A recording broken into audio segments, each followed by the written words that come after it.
What's up, story lovers? Welcome to Fanfic Universe. In today's video, we have a fantastic tale for you. What if Harry entered the Twilight universe and his blood was so pure that the Volturi declared him their god? If this is your first time here, consider subscribing and hitting the bell icon so you never miss a story. And if you're a returning viewer, thank you for your continued support. Alright, let's jump right into it. Chapter 1, Blood. Calling the ancient grimoire's pages felt brittle beneath Harry Potter's fingertips. Dust motes danced in the dim light of the abandoned manor's library as he carefully translated the faded Latin text. After 7 years as an elite Auror, Harry had developed an instinct for dangerous magic, and everything about this book screamed warning. Anything useful? Ron's voice crackled through the enchanted communicator in Harry's ear. Maybe. Harry's eyes narrowed behind his glasses as he deciphered another passage. It's a blood ritual. Something about transcending boundaries. At 25, Harry had grown into his power. No longer the uncertain boy who stumbled through Hogwarts, he moved with the quiet confidence of a wizard who had faced death more times than most. His lightning scar, though faded, still marked him as unique even in the wizarding world. The trafficking ring must have been using it to transport their victims. Harry continued translating, his wand hovering over the text, illuminating words that shifted and rearranged themselves. There's something here about blood purity being the key to crossing over. Typical Death Eater remnant rubbish, Ron muttered. Not exactly. Harry frowned. This is older. Much older. A sudden crash echoed from somewhere below. Harry's hand moved to his wand automatically. I think our suspects returned early, he whispered. I'm 3 minutes out with backup, Ron replied. Don't engage alone, Harry. Harry ignored this, already moving silently toward the library door. 7 years of Auror work had taught him when to wait and when to act. Right now, someone was trying to destroy evidence. The manor's grand staircase creaked beneath his disillusioned form as he descended. Voices drifted from the cellar, urgent, panicked. Harry recognized the distinctive accent of Antonin Dolahov's nephew, the leader of this particular dark wizard faction. Must complete the ritual now. They've found us. Harry moved faster, silently casting protective charms around himself. The cellar door was ajar, spilling sickly green light into the hallway. Inside, 5 robed figures stood around a circular stone basin filled with a silvery liquid. The walls were covered in the same ancient script Harry had been translating upstairs. Stop. Harry dropped his disillusionment, his wand aimed at the group. Department of Magical Law Enforcement. You're under arrest. The wizard spun toward him, but Harry was already casting, his nonverbal spells incapacitating 2 of them before they could raise their wands. The remaining 3 scattered, firing curses that Harry deflected with practiced ease. The blood. Add the blood now. Dolahov's nephew shouted, throwing a vial into the basin. The liquid began to churn, glowing brighter. Harry felt the magic building in the room, ancient and unstable. He stunned another wizard and advanced on Dolahov, who was frantically chanting over the basin. It's over, Harry said, his voice calm despite the chaotic magic swirling around them. Dolahov smiled, his teeth gleaming in the eerie light. Not for you, Potter. The ritual requires sacrifice, blood of the enemy. He slashed his wand through the air. Harry felt the cutting hex graze his arm, warm blood seeping through his sleeve. He moved to counter, but froze as he watched his blood droplets fall, almost in slow motion, into the churning basin. No. Dolahov screamed, his voice suddenly panicked. Pure blood wasn't supposed to, the basin erupted with blinding light. Harry felt magic unlike anything he'd experienced before, raw, primal, older than wizardry itself, wrap around him like constricting tendrils. The room, the cellar, Dolahov's horrified face, all began to dissolve around him. His last conscious thought was of the grimoire's warning about boundaries transcended, and then darkness claimed him. Cold. That was Harry's first sensation as consciousness returned. cold, and the smell of pine and rain. His eyes opened to a canopy of towering evergreens and a pearl-gray sky. He lay on damp forest floor, his aura robe soaked through, his wand still clutched in his right hand. Bloody hell, he groaned, pushing himself up. His head throbbed with each heartbeat, and the cut on his arm stung in the damp air. Instinctively, Harry cast diagnostic charms on himself and his surroundings. Nothing seemed broken, but his magic felt different. More viscous, like casting through honey. The forest around him registered as mundane, yet something felt off about it. The ambient magic was almost non-existent, as if the natural magical field had been drained. Harry healed the cut on his arm with a quick spell, then cast a warming and drying charm on his clothes. At least basic magic still worked, though it took more effort than usual. Hominum revelio, he murmured, trying to detect any nearby humans. The spell pulsed outward, but returned nothing. He was alone, at least, no humans were nearby. Standing, Harry oriented himself using the 4-point spell. He needed to find civilization, figure out where the ritual had sent him. The magic had felt like a corrupted form of apparition or portkey travel, but the destination was clearly not where Dolohov had intended. After casting a disillusionment charm on himself, no need to startle muggles if he encountered any, Harry began hiking northward, where his detection spells had sensed the faintest traces of development. The forest was oddly familiar, with flora that suggested the Pacific Northwest of the United States. Harry had been on an international assignment in Seattle just last year, pursuing a dark wizard smuggling illegal potion ingredients. The climate and vegetation were similar. After 20 minutes of hiking, Harry spotted a road cutting through the trees. A green highway sign confirmed his suspicion: Forks, 5 miles. Forks, Washington, Harry muttered to himself. At least I'm somewhere mapped. He decided to maintain his disillusionment while he gathered information.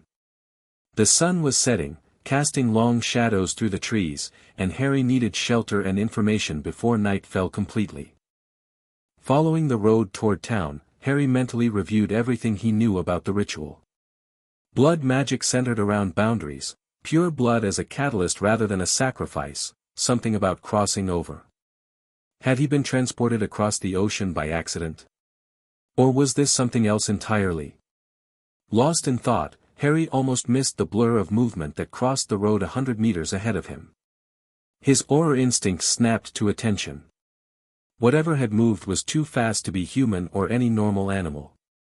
Drawing his wand, Harry cast a detection spell specifically calibrated for magical creatures.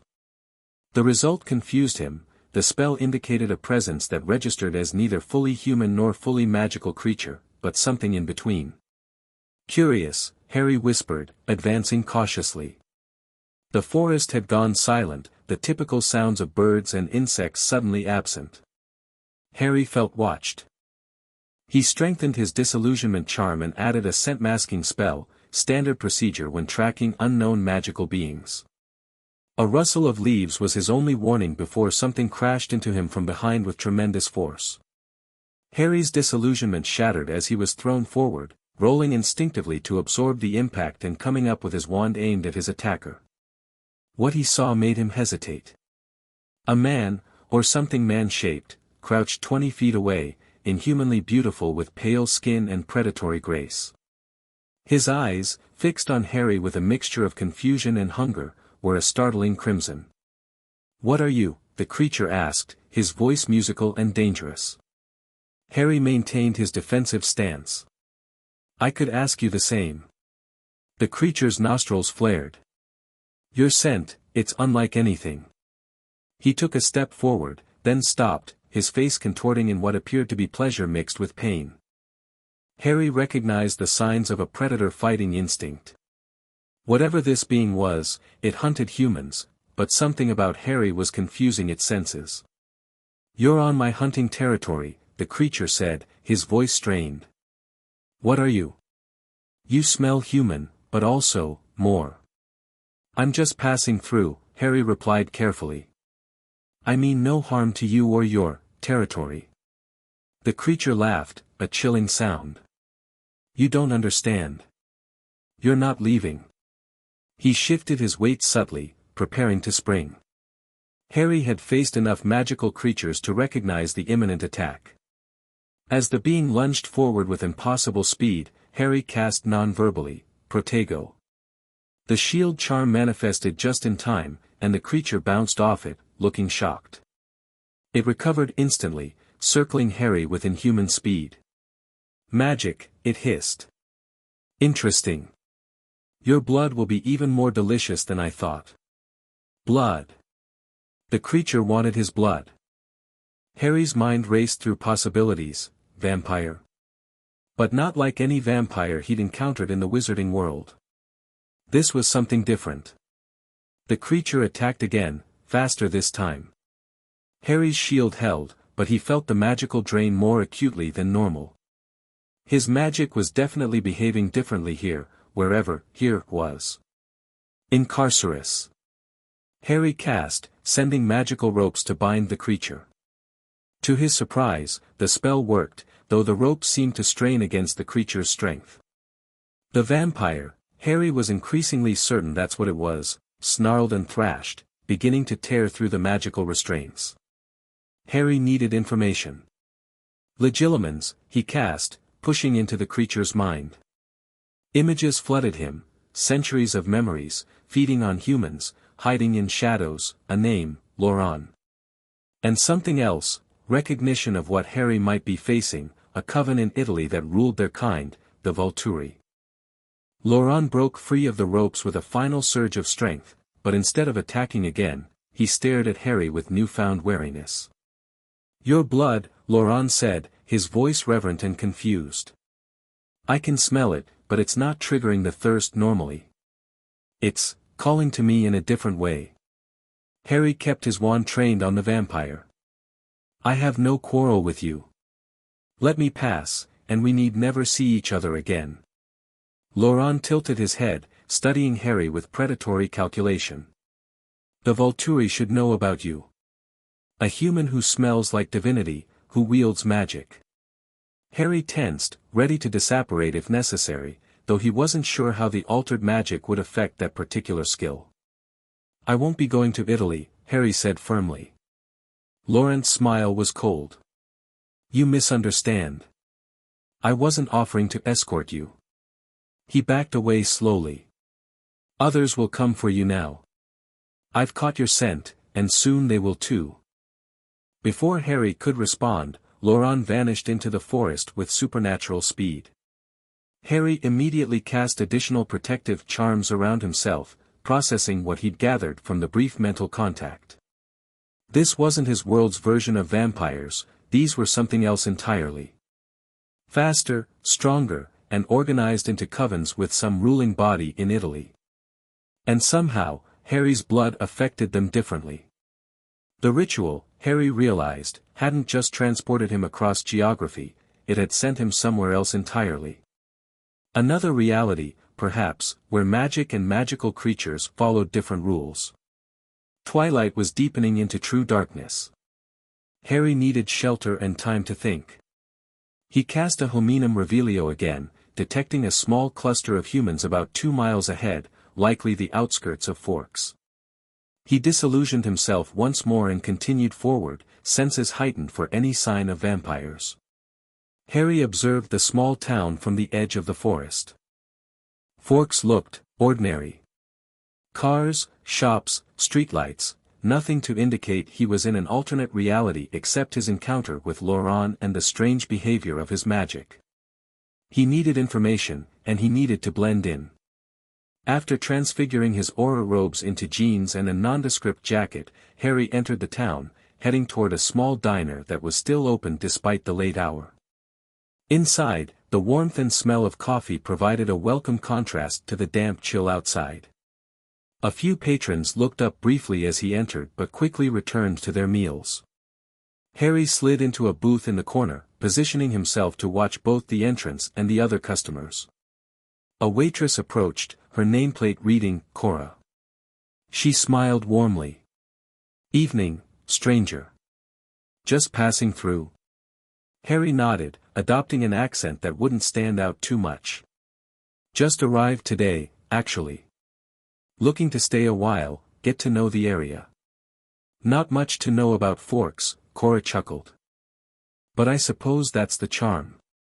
What can I get you? Harry ordered coffee and a sandwich, then casually asked, any recommendations for accommodations? I haven't had a chance to look around yet.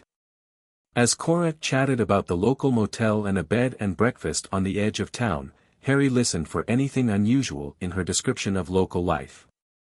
Nothing seemed out of the ordinary, which was itself telling. Either the locals were unaware of the vampires in their midst, or they were very good at keeping secrets. And of course, if you like hiking, we've got trails all through the Olympic forest, though folks tend to be careful since we've had some animal attacks over the years, Cora finished, pouring his coffee. Animal attacks? Harry asked, keeping his tone merely curious. Bears, mountain lions, at least that's what they say. Cora lowered her voice. Between you and me, sometimes the rangers never find what did it. Just stay on the marked trails and you'll be fine. Harry thanked her and sipped his coffee, mind working. The animal attacks were almost certainly vampire predation. The question was how organized they were, and how many operated in the area. While eating, Harry overheard snippets of conversation from nearby tables, ordinary small-town talk, until a name caught his attention. Cullens weren't at school again today. Bella Swan was asking about Edward. Always disappear when the weather's nice. Some kind of family camping tradition. Harry filed the information away. A family or group named Cullen that regularly disappeared, with someone named Edward who was connected to a Bella Swan. Could be nothing, could be something. After finishing his meal, Harry followed Cora's directions to the Forks Motel, a small establishment on the edge of town. The board clerk barely looked at the conjured cash Harry provided, handing over a key to room 12 without comment. The room was basic but clean, a bed, bathroom, small table with 2 chairs. Harry immediately began setting protective wards, adapting them to the different magical conditions he was experiencing. He placed detection charms at the windows and door that would alert him if anything, human or otherwise, approached. Sitting on the bed, Harry finally had a moment to fully process his situation. The ritual had clearly sent him to an alternate reality, one where vampires existed as beautiful, incredibly fast predators who organized themselves into covens. His brief glimpse into Laurent's mind suggested a complex vampire society with rules and hierarchy. Most concerning was Laurent's reaction to Harry's blood. Not the typical predatory response, but something almost reverential. And now Laurent might be alerting others to Harry's presence. Harry needed more information, and he needed allies if possible. From what he'd gleaned from Laurent's mind, the ruling vampire coven, the Volturi, were ancient and dangerous.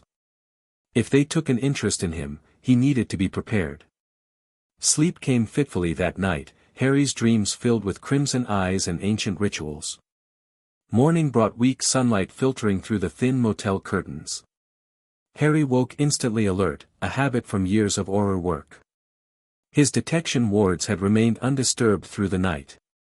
After a quick shower, Harry transfigured his clothes again for fresh attire and headed out. His first priority was to establish himself with some form of identification and currency that would hold up to scrutiny. Confunding muggles and conjuring cash might work in a pinch, but neither was sustainable. The local bank opened at 9. By 9:30, Harry walked out with a temporary account under the name Harry Black, documentation courtesy of some particularly complex confundus and memory modification charms. He'd need to create more permanent solutions soon, but this would suffice for immediate needs. His next stop was the local library, where he could research both the town and access computers to learn about this world's differences from his own. The small brick building was quiet, with only an elderly librarian and a couple of students present. Harry spent the morning comparing history books with what he knew from his reality. The broad strokes were surprisingly similar, same major historical events, same countries and languages. Whatever divergence had created this world's unique vampire species hadn't significantly altered human history. Moving to a computer, Harry searched for information on local animal attacks. The pattern was clear once he knew what to look for: unexplained deaths over decades, attributed to wildlife but with peculiar similarities. Bodies drained of blood, found in remote areas. A news article mentioned the Cullen family, Dr. Carlisle Cullen and his wife Esme had moved to Forks 3 years ago with their adopted teenage children. The article praised Dr. Cullen's contributions to the local hospital. Harry studied the accompanying photograph with interest. The family was inhumanly beautiful, with pale skin and perfect features. Their eyes, however, appeared to be gold rather than the crimson of Lawrence. Different diet, perhaps. Harry recalled Lawrence's predatory intent. These Cullens were almost certainly vampires as well, but if they worked and attended school among humans without feeding on them. Harry's research was interrupted by the sensation of being watched. He looked up casually, scanning the library without appearing to do so. Near the entrance, a girl with long brown hair quickly looked away when his eyes passed over her. She seemed normal enough, human, not vampire, but her interest was curious. Returning to his research, Harry began searching for information on Italy and any references to Volterra, the city Lawrence's mind had associated with the Volturi. He found tourism websites describing a beautiful medieval town in Tuscany, with mentions of a historic clock tower and annual festival, but nothing about vampires, unsurprisingly. Harry closed the browser and gathered his notes. As he stood to leave, he noticed the brown-haired girl speaking quietly with the librarian, occasionally glancing his way. Interesting. Outside, Harry decided to walk around the town, familiarizing himself with the layout while considering his next move. He needed to learn more about the vampires in this reality, particularly the different types. Laurent had been clearly predatory, while the Cullens appeared to integrate with human society. As Harry passed the local high school, the final bell rang, releasing a stream of students. He continued walking, but slowed when he spotted a group standing near a silver Volvo in the parking lot. Even from a distance, their unnatural beauty marked them as different, more of the Cullens, he presumed. One of them, a slight girl with spiky black hair, suddenly went rigid. The others immediately clustered around her, blocking her from view. Harry stopped, observing from a distance. When they moved apart, the girl was looking directly at him, her expression troubled. Harry maintained a neutral expression, continuing his walk as if he hadn't noticed anything unusual. But internally, his mind was racing. That had looked remarkably like a vision or premonition, something he was quite familiar with from his experiences with Professor Trelawney and the Department of Mysteries.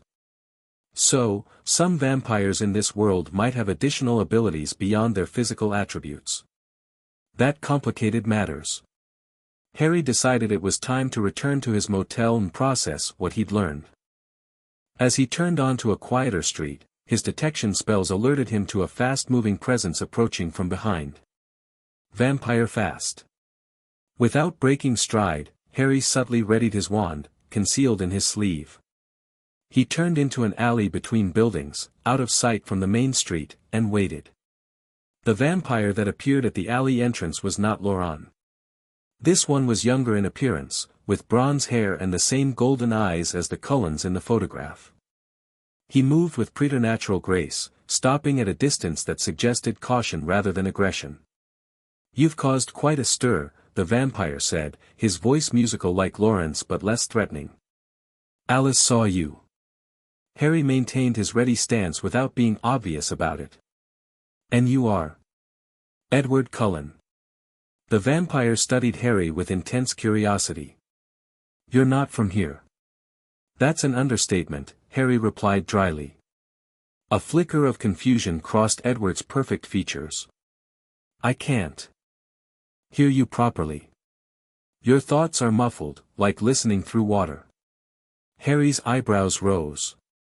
"A mind reader?" He immediately strengthened his occlumency shields, a skill he'd perfected during aura training. Edward's eyes widened slightly. And now they're gone completely. Interesting. I prefer my thoughts private, Harry said. What do you want, Edward Cullen? To understand what you are, Edward replied. Alice had a vision of you, but it was, strange. Incomplete. She saw vampires kneeling to you, but couldn't see why or how. Harry kept his expression neutral, though this information was troubling. A vampire with precognitive abilities had seen others kneeling to him. That aligned uncomfortably with Laurent's reaction to his blood. I'm just passing through, Harry said, the same explanation he'd given Laurent. Edward shook his head. We both know that's not true. Your scent is. He paused, searching for words. It's not triggering bloodlust in me. It's something else entirely. Carlyle needs to meet you. Carlyle being my father, for all intents and purposes. He's the head of our family and the oldest among us. If anyone can understand what you are, it's him. Harry weighed his options. The Cullens seemed different from Laurent, their golden eyes suggesting an alternative to human prey, their integration into society indicating restraint. And if they had members with special abilities like precognition and mind reading, they might help him understand this world better. Why should I trust you? Harry asked directly. Edward's lips curved in a slight smile. Because unlike the vampire you met in the forest yesterday, we don't feed on humans. We consider ourselves vegetarians, in our way. And because whatever you are, if other vampires discover you, they'll either try to kill you or use you. We're offering a third option. Harry could detect no deception in Edward's words, though with vampires, who knew what tells to look for? When and where? Harry finally asked. Tonight. Our home is outside town. Edward provided directions to a secluded house in the forest. Come at 8. The whole family will be there. He hesitated. Including Bella. She's human, but she's with me. She knows what we are. A human who knowingly associated with vampires. That was unexpected, and potentially valuable, someone who could provide a human perspective on this world's vampire species. I'll be there, Harry agreed. But understand this, Edward, I come in peace, but I'm fully capable of defending myself. Edward nodded, his expression suggesting he believed Harry's warning. Until tonight, then. In a blur of movement, he was gone. Harry remained in the alley for several minutes, thinking. The situation was developing faster than he'd anticipated. First Laurent, now the Cullens. Vampires with gifts like mind reading and precognition. And a vision of vampires kneeling to him. It all connected to his blood somehow, and to the ancient ritual that had brought him here. Harry needed to understand the connection before more vampires became aware of his presence. Returning to his motel, Harry spent the afternoon preparing for the meeting. He researched what he could about the Cullen family, strengthened his magical protections, and practiced casting in this world's different magical environment. His spells worked, but required more focus and power than in his home reality. At 7:30, Harry apparat to a location near the coordinates Edward had provided, preferring to approach the final distance on foot. The apparition was rougher than normal, leaving him slightly disoriented upon arrival. Definitely something different about how magic functioned here. The Cullen house, when it came into view, was surprising, a modern, architectural masterpiece with walls of glass, nestled in the forest as if it had grown there naturally. Lights glowed warmly from within, giving the impression of an ordinary family home. A facade, Harry knew, but an impressive one. As Harry approached the front door, it opened before he could knock. The petite, black-haired vampire he'd seen at the school stood there, her golden eyes bright with barely contained excitement. You came, she said, as if they were old friends. I'm Alice. You're going to change everything. She stepped back, gesturing him inside with a fluid grace that no human could match. Harry entered cautiously, taking in the spacious, tastefully decorated interior. 7 vampires and 1 human waited in the large open living room. He recognized Edward standing protectively beside a brown-haired girl, the same one who had watched him in the library. The others matched the photos he'd seen of the Cullen family. A blonde vampire with a compassionate expression stepped forward. "I'm Carlisle Cullen. Welcome to our home, Mr. Potter," Harry supplied. "Harry Potter. He smells weird," commented a muscular vampire with curly dark hair. "Not like food at all." Emmett chided a beautiful blonde female, though she was eyeing Harry with suspicion. Carlisle gestured to a seating area. "Please, make yourself comfortable. We have much to discuss." Harry remained standing. "I appreciate the invitation, but I'd prefer some answers first. Edward mentioned Alice had a vision about me." Alice bounced forward eagerly. "I see possibilities, futures that might happen. When I looked at you, I saw vampires bowing, but it wasn't clear why. The vision was fragmented, like looking through stained glass. Magic interferes with her gift," Edward explained. "Just as it muffles your thoughts from me." Harry's eyes narrowed. "You know about magic?" Carlisle nodded. "We've existed for centuries, Mr. Potter. We've encountered various forms of magic, though none quite like what Edward describes in you." The caramel-haired woman next to Carlisle smiled warmly. "I'm Esme, Carlisle's wife. Won't you please sit? We mean you no harm." Something in her maternal tone reminded Harry painfully of Molly Weasley. He relented, taking a seat while keeping his wand accessible. "Let me introduce everyone," Carlisle continued. "You've met Edward and Alice. This is Jasper," he indicated a lean, honey-blonde vampire with a tense posture, "Rosalie and Emmett, the beautiful blonde and the muscular male, and Bella Swan, Edward's girlfriend." The human girl gave a small wave, her expression curious but not frightened. "Hi." Harry nodded in acknowledgement. "You seem remarkably comfortable among vampires." Bella smiled slightly. "It takes some getting used to." "Mr. Potter," Carlisle said, "may I ask where you're from? Your accent suggests Britain, but there's something else about you that's not of this world, if I may be so bold." Harry considered how much to reveal. These vampires were offering information freely, and they seemed genuine in their curiosity rather than threatening. Still, caution was warranted. "I'm from Britain, yes, but not the Britain of this world," he finally said. "I arrived here through a blood ritual gone wrong, or perhaps right, depending on one's perspective. In my world, I'm a wizard, part of a hidden magical society." The vampires exchanged glances. "Another dimension?" Carlisle asked, fascination evident in his voice. "Remarkable. What's different about his blood?" Jasper asked suddenly, his southern accent pronounced. "It's affecting all of us, but not like human blood normally does." Harry turned his attention to Jasper. "You can sense emotions, can't you?" He'd noticed how the atmosphere in the room subtly shifted whenever Jasper's expression changed. Jasper looked surprised. "Yes. How did you know?" "Your reactions. And it makes sense, Edward reads minds, Alice sees the future. I imagine gifts are common among your kind."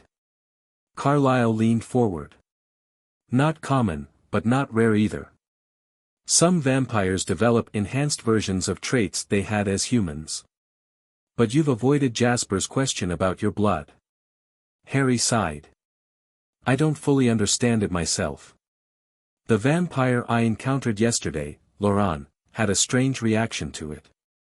He said it called to him differently than human blood normally does." "May I?" Carlisle asked, gesturing to Harry's arm. Harry hesitated, then extended his arm. Carlisle approached slowly, not touching but leaning close enough to inhale deeply. The effect was immediate and startling. Carlisle's eyes widened, and he stepped back quickly, an expression of awe crossing his features. "Extraordinary," he whispered. The other vampires tensed, watching Carlyle's reaction with varying degrees of alarm and curiosity. "What is it, Carlyle?" Esme asked, concerned. Carlyle composed himself with visible effort. "His blood. It resonates with something ancient in our kind. I've never experienced anything like it. It doesn't trigger thirst, it triggers reverence." Harry frowned. "Reverence? What does that mean?" "I'm not sure yet," Carlyle admitted.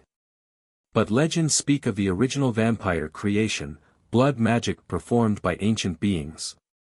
Your blood carries an echo of that power." Bella spoke up unexpectedly. "Is that why the Volturi would declare him their god? Because of his blood?" All eyes turned to her, then back to Harry. "Alice's vision," Edward explained quietly. "The vampires bowing to you, she saw it happening in Volterra, home of the Volturi." Harry processed this. "And who exactly are the Volturi?" "The closest thing our kind has to royalty," Carlyle explained. "Ero, Caius, and Marcus, 3 ancient vampires who enforce our laws from their stronghold in Volterra, Italy. They've ruled for over 3,000 years." "What laws?" Harry asked. "Primarily one, keep the secret. Don't reveal vampire existence to humans." Harry nodded slowly. "And if these Volturi discover me? What then?" A heavy silence fell over the room. "They'll either destroy you as a threat," Jasper said bluntly, "or use you as a weapon. If your blood affects vampires the way Carlyle describes, they'll want to control that power.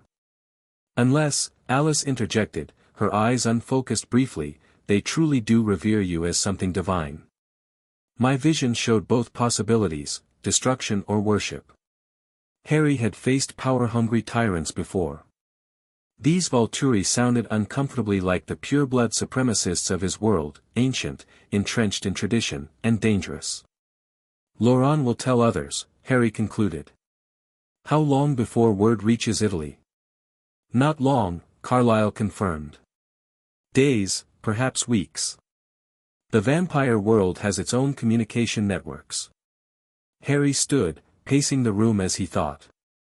"I need to understand more about vampire physiology in this world, and why my blood affects you this way. I need to know about the Volturi's weaknesses, their strengths, their gifts." "You're preparing for conflict," Jasper observed, sounding approving. "I'm preparing for all possibilities," Harry corrected. "Including getting home eventually. But while I'm here, I won't be anyone's weapon or god." Edward exchanged a look with Carlyle. "There's something else you should know. Bella's blood is uniquely appealing to me, what we call a singer. It's rare but documented. Your blood is something else entirely, not appealing as food, but as power. If vampires consume your blood," Carlyle theorized, "they might gain abilities, or connection to whatever magic brought you here." The implications were troubling. Harry had seen what power-hungry dark wizards did to obtain advantage. Vampires with millennia of ambition would be no different. "I need your help," Harry said finally, addressing the entire family. "I need to understand this world, vampire biology, the Volturi. In exchange, I can offer protection and alliance." Carlyle smiled. "We were hoping you'd say that. Alice has seen fragments of possibilities where we stand together, and they're far preferable to the alternatives." Rosalie spoke for the first time, her voice cold. "This puts our family at risk.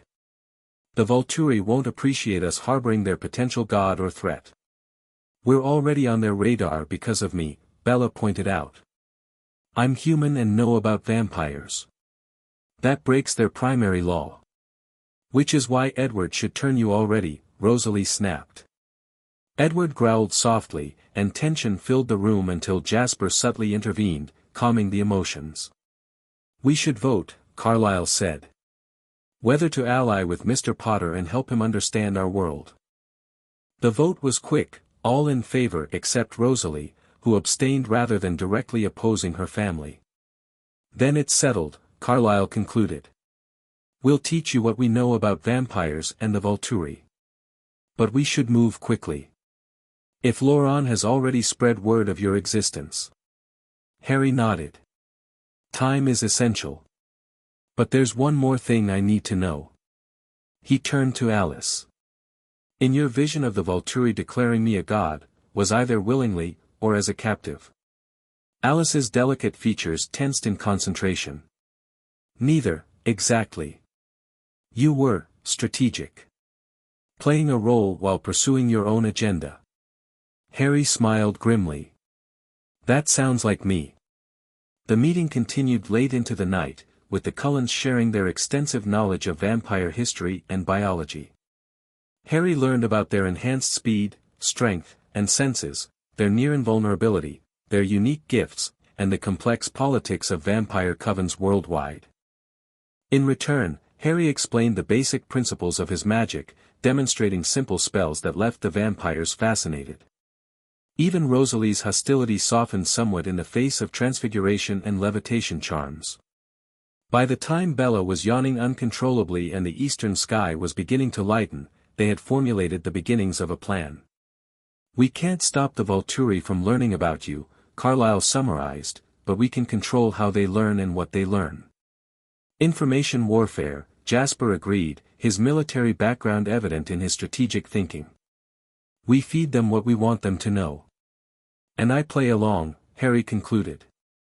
Let them think I'm what they want me to be, while I figure out why I'm here and how to get home, or how to change things for the better while I am.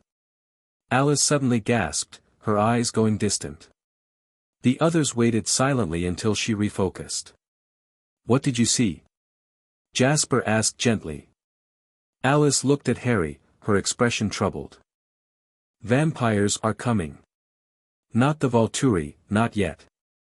Others. They want to see the blood god for themselves. When? Edward demanded, reading more details from her mind. 3 days, Alice replied. They'll arrive at the clearing where we play baseball. Harry stood. Then we have 3 days to prepare. I'll need to test how my magic works against vampire abilities. Emmett grinned for the first time. Does that mean I get to try to rip your arms off? Because I'm totally in for that experiment. Emmett. Esme scolded, but Harry laughed.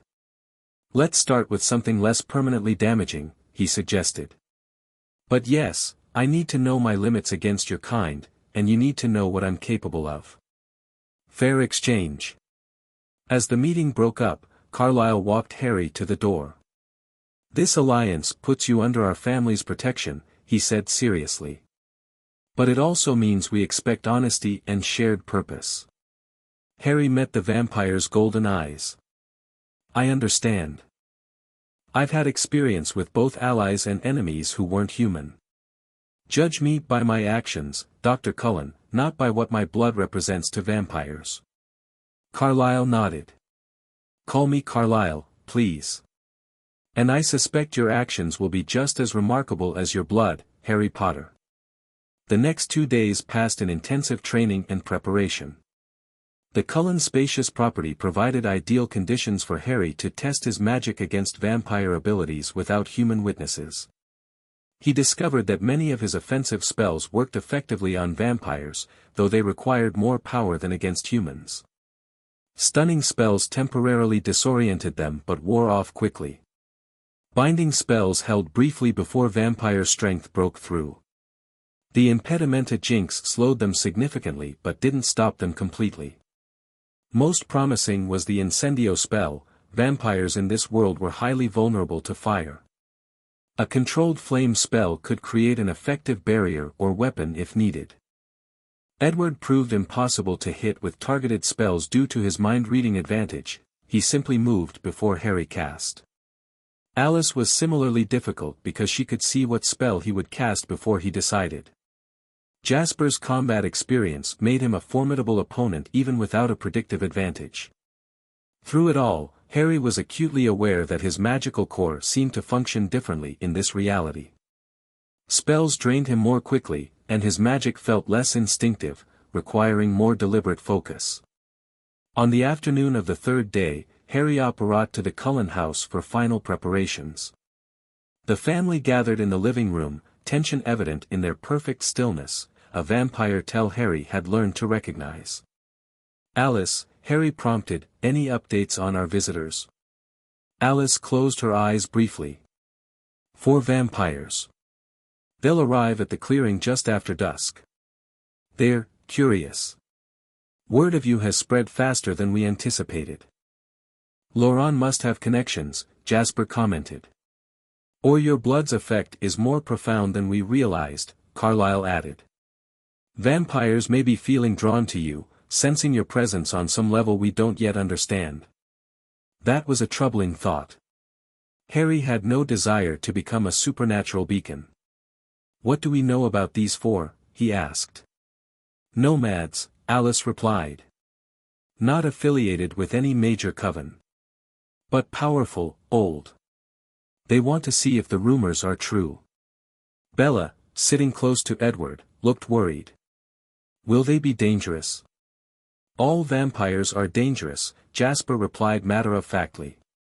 "But they're coming to observe, not attack. At least initially." Harry nodded. "Then we give them something to observe. A controlled demonstration of what I can do, enough to impress but not enough to reveal all my capabilities." "A performance," Rosalie said with a hint of disdain. "Exactly," Harry agreed. "One that sends the right message back to the vampire world."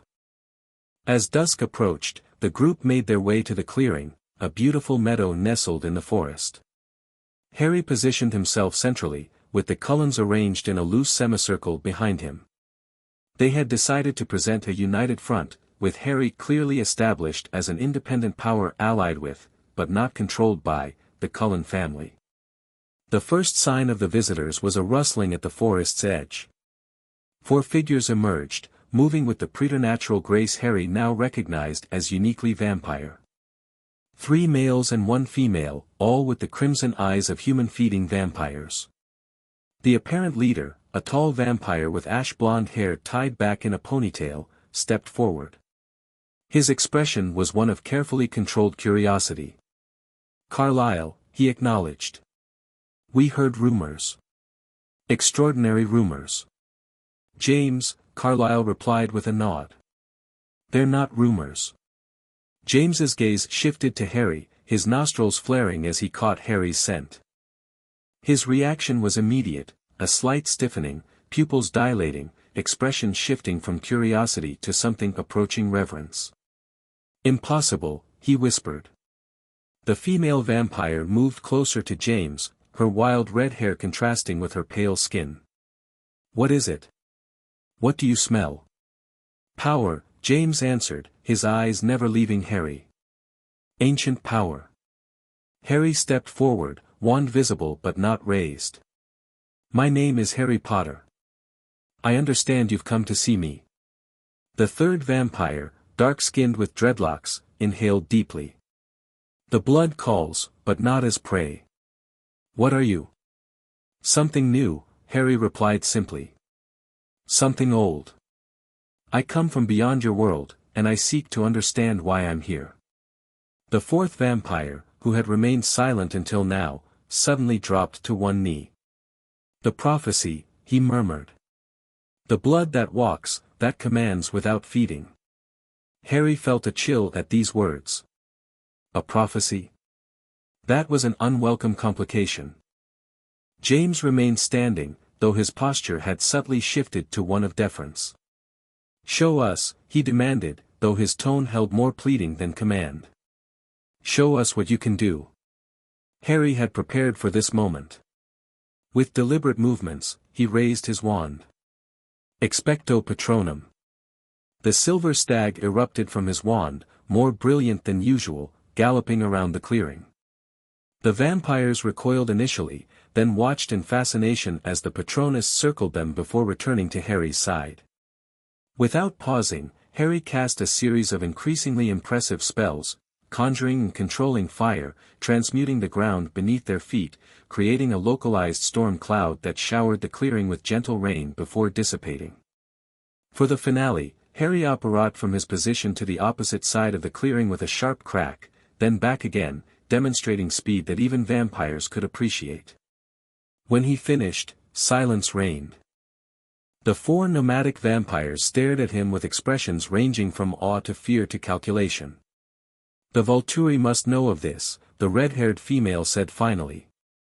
They will, Harry acknowledged. But understand this, I am not here to disrupt vampire society. I seek knowledge, not power over your kind. James laughed, a surprisingly human sound. What you seek and what you'll receive may be very different things, Bloodwalker. The Volturi will not see you as neutral. Then they will misunderstand me, Harry replied calmly. As will any who seek to control or destroy me. The message was clear, and from the vampire's expressions, received. This demonstration had established Harry as powerful, controlled, and not to be trifled with, exactly the impression they had wanted to create. The kneeling vampire rose slowly. The prophecy speaks of choice, the blood that chooses to rule or to remake. Which will you choose, Bloodwalker? Again, this mention of prophecy troubled Harry. What prophecy do you speak of? The vampire seemed surprised. The prophecy of Sang Antico, the ancient blood. It is old, from before even the Volturi's time. It speaks of blood that walks in human form, that calls to our kind not as sustenance but as divinity. Carlyle stepped forward. I've never heard of this prophecy. Few have, the vampire replied. It is guarded by the ancient ones, those who remember the first days of our kind. Harry filed this information away. Another piece of the puzzle, a vampire prophecy that might explain why he had been pulled to this reality, why his blood affected vampires so strangely. I would know more of this prophecy, Harry said. James smiled, showing perfect white teeth. Then you'll need to speak with those who guard it. And they serve the Volturi. Of course they did. Everything seemed to lead back to the vampire rulers in Italy. Your demonstration was impressive, James continued. But the Volturi have existed for millennia. They will not simply bow to power, they will seek to understand it, contain it, or claim it. Let them try, Harry said simply. The nomads exchanged glances. Whatever they had expected to find in Forks, Harry's confidence clearly unsettled them. We'll take our leave, James announced. And carry word of what we've seen. The Bloodwalker exists, and he is allied with the Olympic Coven. Carlyle stepped forward. Tell what you've seen fairly, James. Nothing more, nothing less. James nodded, though his expression remained calculating. Until we meet again, Bloodwalker. And we will meet again. With a final glance at Harry, he and his companions vanished into the forest with supernatural speed. As soon as they were gone, Bella exhaled sharply. That was intense. It was necessary, Jasper replied. First impressions matter. They'll spread word of Harry's power, but also his restraint.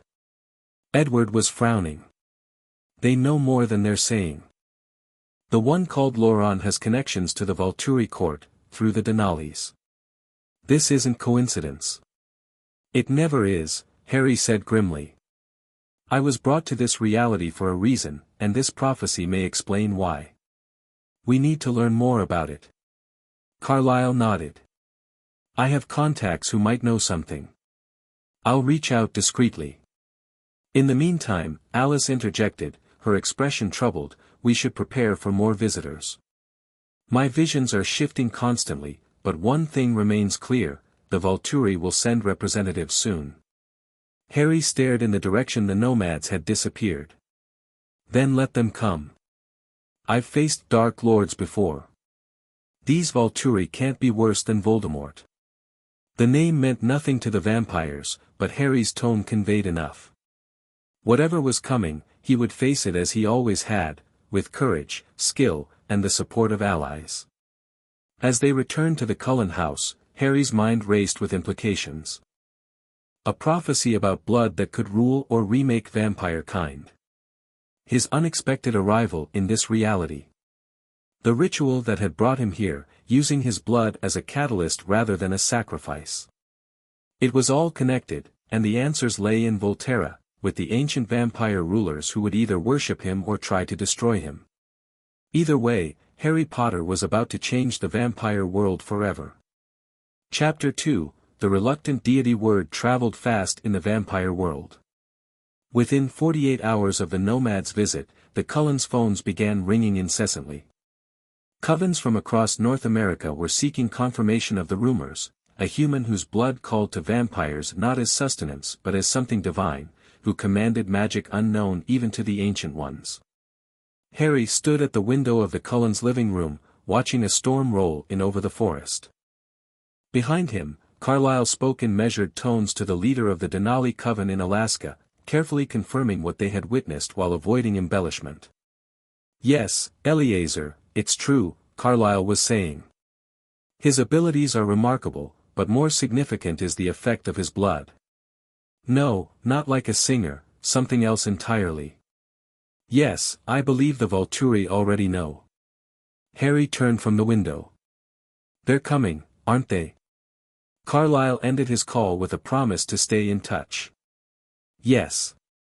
Eleazar says the Volturi Guard were mobilized yesterday. Arrow is sending his most trusted to assess you. Jane and Alec," Edward supplied from where he sat with Bella on the couch. "The Witch Twins. Arrow's most powerful weapons." Jasper, who had been silently strategizing in the corner, straightened. "This is happening faster than we anticipated. The Volturi rarely move this quickly unless they perceive an existential threat.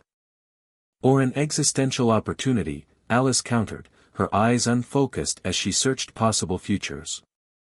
"I still see multiple paths, Harry kneeling before them kneeling before Harry, conflict, alliance." Harry paced the room, mind working. "How much time do we have?" 3 days, Alice replied. "They're traveling conventionally to avoid attention." "Then we have 3 days to prepare," Harry said decisively. "I need to understand exactly who these Witch Twins are, what they can do, and how my magic might interact with their abilities." Carlyle exchanged glances with Edward. "Jane can create the illusion of excruciating pain, merely by looking at her victim. Alec can cut off all senses completely, rendering you helpless. They're the Volturi's most effective offensive weapons." "Mental abilities," Harry noted. "Like Edward's mind reading in Alice's visions." "Yes," Carlyle confirmed. "Many vampire gifts operate on a mental plane. Physical shields like your spells might not defend against them." Harry considered this. "But a clemency might. It's mind defense magic specifically designed to protect against mental intrusion." "It blocked my ability," Edward pointed out. "When you strengthened your shields, I couldn't hear you at all." Hope flickered in Bella's expression. "Could you teach me that? Edward can't read my mind naturally, but Jane's power worked on me when we were in Italy." Harry studied her with renewed interest. "You're naturally resistant to mental intrusion. That's rare, even among wizards." "We think it's her gift," Carlyle explained. "Manifesting even while she's human. If she were to become a vampire, she might develop into a powerful shield." Harry nodded thoughtfully. "I can try to teach you the basics of a clemency, but it typically takes months of practice to master." "We don't have months," Jasper interjected. "We have days. We need to establish a clear strategy for this meeting with the Volturi representatives." Harry agreed. "Let's focus on immediate preparations. I'll need everything you know about Jane and Alec, personalities, weaknesses, relationships. And I need to practice with my magic against your gifts to see what works." The next 2 days passed in intensive preparation. Harry tested his defensive spells against Edward's mind reading and Jasper's emotion manipulation, finding that magical shields enhanced with occlumency techniques created effective barriers. He attempted to teach Bella the fundamentals of mental defense, though her progress was limited by the compressed timeframe. More valuable was the insight into Volturi politics that Carlyle provided. Having lived with them briefly centuries ago, he understood their motivations, their hierarchies, and most importantly, their weaknesses. Arrow collects gifted vampires, Carlyle explained as they sat in his study, surrounded by ancient texts. He values power and talent above all else. If he believes your blood or abilities could enhance his position, he'll try to acquire you by any means necessary. Acquire me, Harry repeated flatly. Not happening. Carlyle's expression was grave. Don't underestimate Arrow's patience or cunning. He's played the long game for millennia. He'll present himself as an ally while looking for leverage. Harry had dealt with manipulative power figures before. And the other leaders? Marcus and Caius, right? Marcus has been disconnected for centuries. He lost his mate and never recovered. He observes but rarely acts unless the Volturi itself is threatened. Carlyle shuffled through some papers on his desk. Caius is the true threat. He's vicious, paranoid about potential challengers, and lacks Arrow's appreciation for diplomacy. He'll see you as nothing but a threat to be eliminated. Charming, Harry muttered. And what about these ancient ones the nomads mentioned? The ones who guard the prophecy? Carlyle shook his head. That reference troubles me. The oldest vampires I know of are the Volturi and a few others like the Egyptian Ammonius. If there are truly ancients who predate them, they've kept themselves well hidden. Another mystery to solve, Harry said, adding it to his mental list. What about defenses against Jane and Alec specifically? Distance helps with Jane, her power has range limitations. Alec's mist is slower to take effect but harder to escape once it surrounds you. Carlyle paused. There are rumors that certain magical creatures in our world, werewolves, for instance, have some resistance to their powers. Harry filed that away. Is there anything else I should know before they arrive? Carlyle considered for a moment. Don't reveal everything you can do. Arrow collects information like others collect art. Give him enough to establish respect but maintain your mysteries. The Slytherin approach, Harry said with a slight smile. I'm familiar with it. On the evening of the third day, Alice announced that the Volturi delegation would arrive at midnight at an abandoned factory outside Port Angeles, neutral ground, away from human observation. Harry apparat to the location an hour early, accompanied by Edward and Jasper. Carlyle, Emmett, and Rosalie would arrive separately, while Alice stayed behind with Esme to protect Bella. A human known to vampires would be too tempting a target for the Volturi representatives to ignore. The factory was a massive concrete structure, long abandoned, with broken windows and graffiti-covered walls. Inside, the cavernous main floor was empty except for rusting machinery and support columns. Moonlight streamed through the holes in the ceiling, creating pools of silver light on the concrete floor. Perfect setting for a vampire delegation, Harry commented dryly as they entered. Very dramatic. Edward's expression remained tense. They choose locations like this deliberately. The psychological advantage of making others come to them, enter their chosen territory. I'm familiar with the tactic, Harry replied, thinking of Voldemort's preference for graveyards and abandoned places. Two can play at that game. With a series of quiet spells, Harry transformed the environment. Floating balls of soft blue light illuminated the space more evenly. The concrete floor cleared of debris. A simple round table with 6 chairs materialized in the center of the room. Making a statement? Jasper asked, appraising the changes with approval. Equal ground, Harry replied. Not their territory, not mine. Just a meeting place. They had barely finished preparations when Carlyle arrived with Emmett and Rosalie. Moments later, Edward tensed. They're here, he said quietly. 4 of them, Jane, Alec, Felix, and Dimitri. Harry positioned himself near the table, neither sitting nor standing at attention. Just waiting, projecting calm confidence while mentally reviewing his occlumency shields. The Volturi delegation entered with theatrical precision. 4 figures in dark gray cloaks glided through the main doors, moving in perfect formation. At the front walked 2 smaller figures, almost childlike in size, though their movements held nothing of childhood innocence. The formation stopped 20 feet from the table. The smallest figure pushed back her hood, revealing the face of a beautiful young girl with full lips, wide eyes, and pale blonde hair. Her crimson gaze fixed on Harry with clinical interest. "Carlyle," she acknowledged without looking away from Harry. "It's been some time." "Jane," Carlyle replied evenly. "Thank you for agreeing to meet." "We come on behalf of Arrow, Marcus, and Caius," Jane said, her voice deceptively sweet and childlike. "They are most interested in your new friend." The second small figure lowered his hood, Alec, clearly Jane's twin with the same delicate features, though his hair was darker. The 2 larger vampires remained hooded but alert, their posture suggesting they were ready for combat at a moment's notice. "Harry Potter," Jane continued, studying him intently. "You've caused quite a stir in our world." Harry met her gaze steadily. "Not intentionally, I assure you." A smile played at the corners of Jane's mouth. "Few disruptions are intentional. Yet here we are."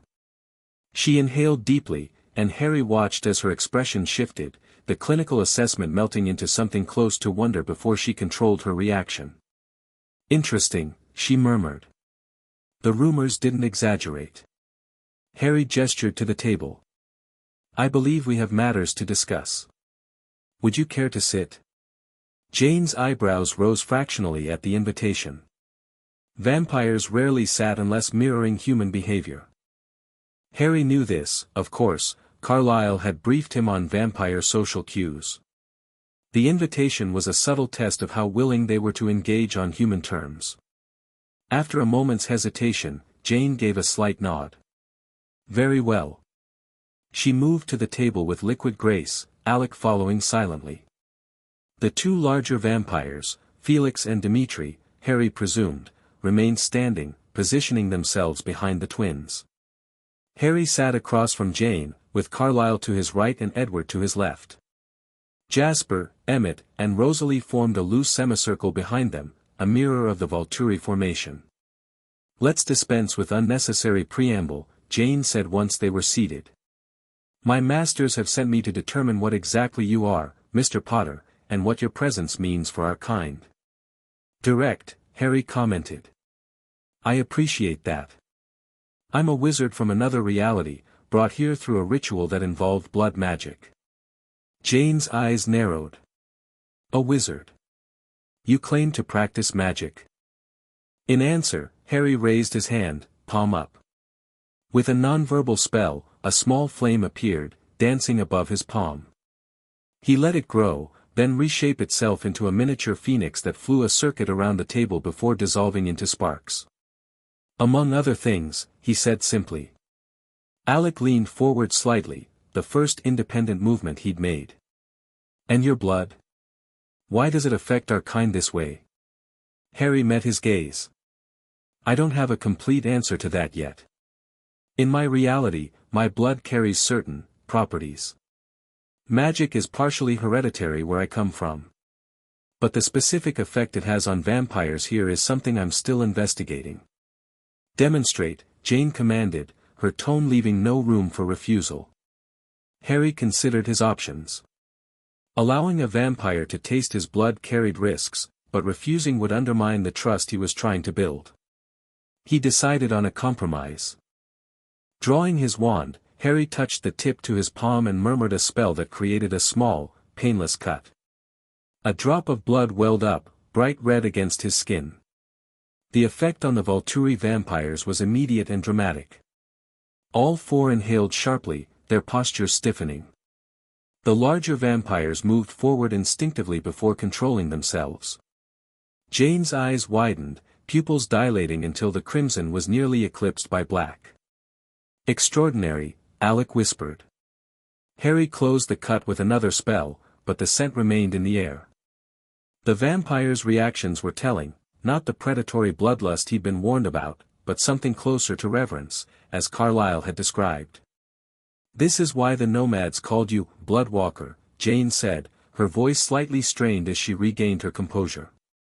"Your blood calls to something ancient in our nature." "So I've been told," Harry replied.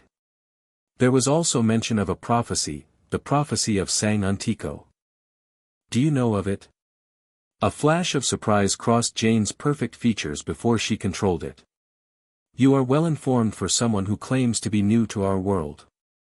"I've had help," Harry acknowledged, nodding toward Carlyle. Jane's gaze flicked to Carlyle briefly. "The prophecy of Sang Antico is restricted knowledge. Few know of its existence, fewer still its contents." "But you know it," Harry pressed.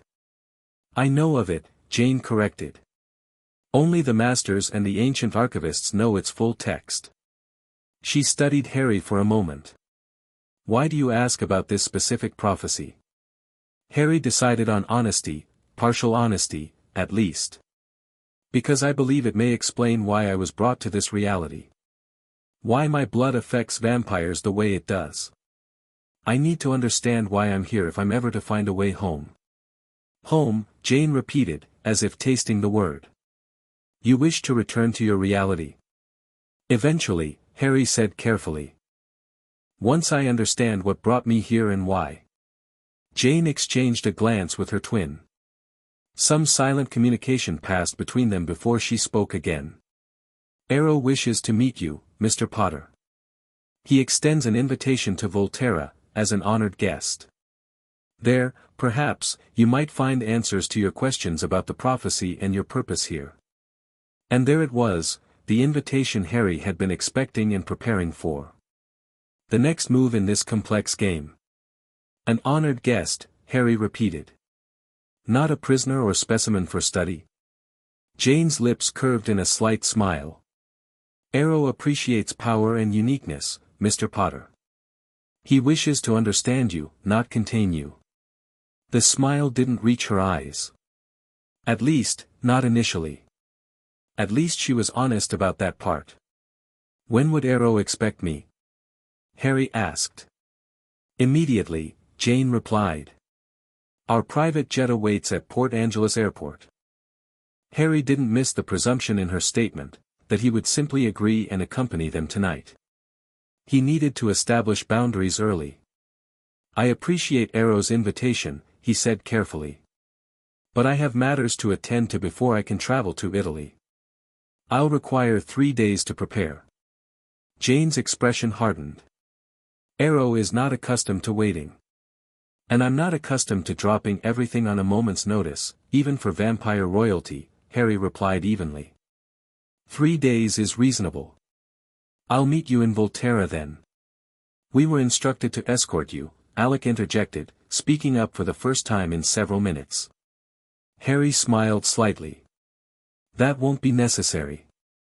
I can make my own travel arrangements." The twins exchanged another glance, clearly displeased with this deviation from their plans.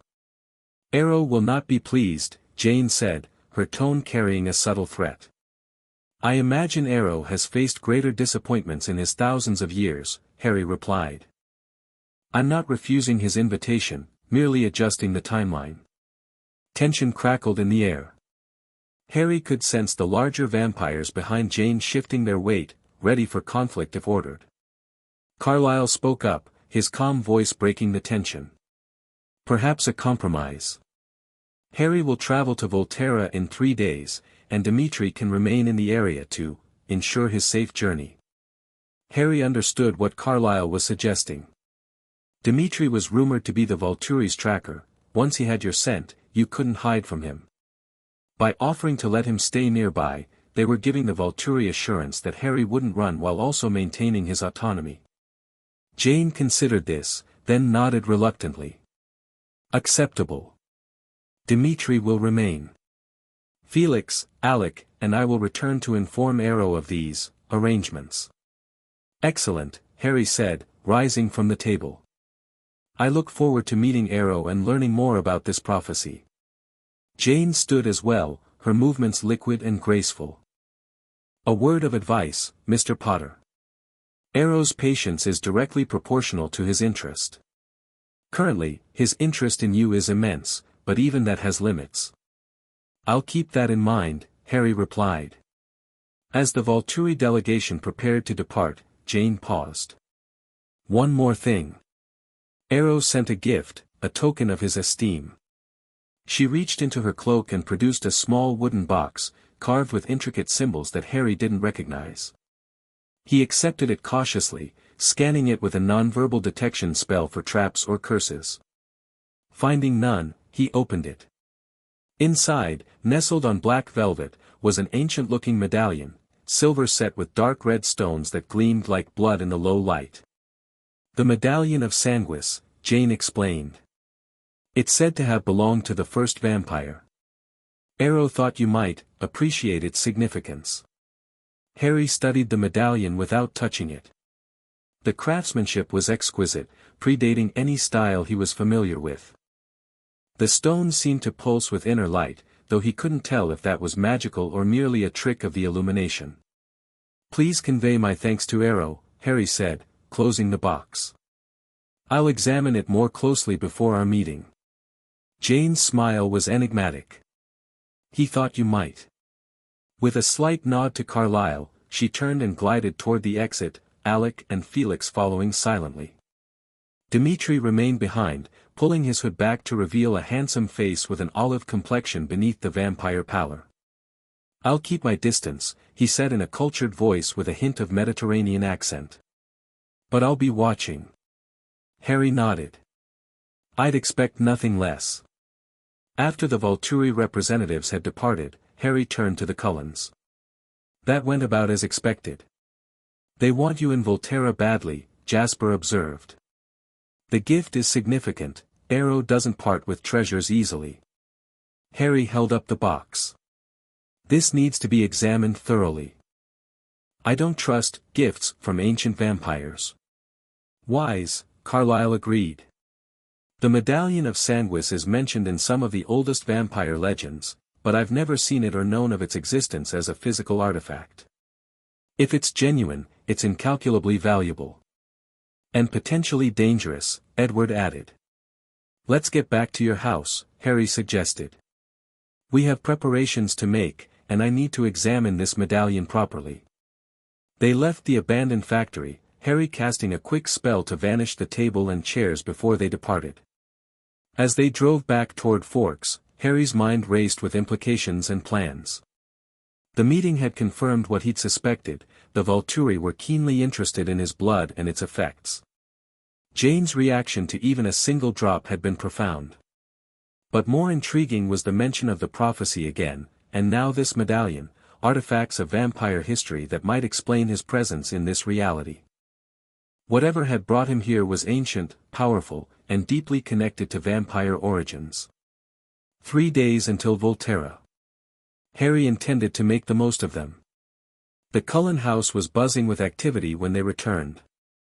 Alice met them at the door, her expression troubled. Your future disappeared when you decided to go to Volterra, she said without preamble. I can't see anything once you enter the Volturi fortress. Harry wasn't surprised. Your gift has limitations with me already, probably because of my magic. Add in the complication of vampire politics and unknown factors. Still, Alice insisted, it's concerning.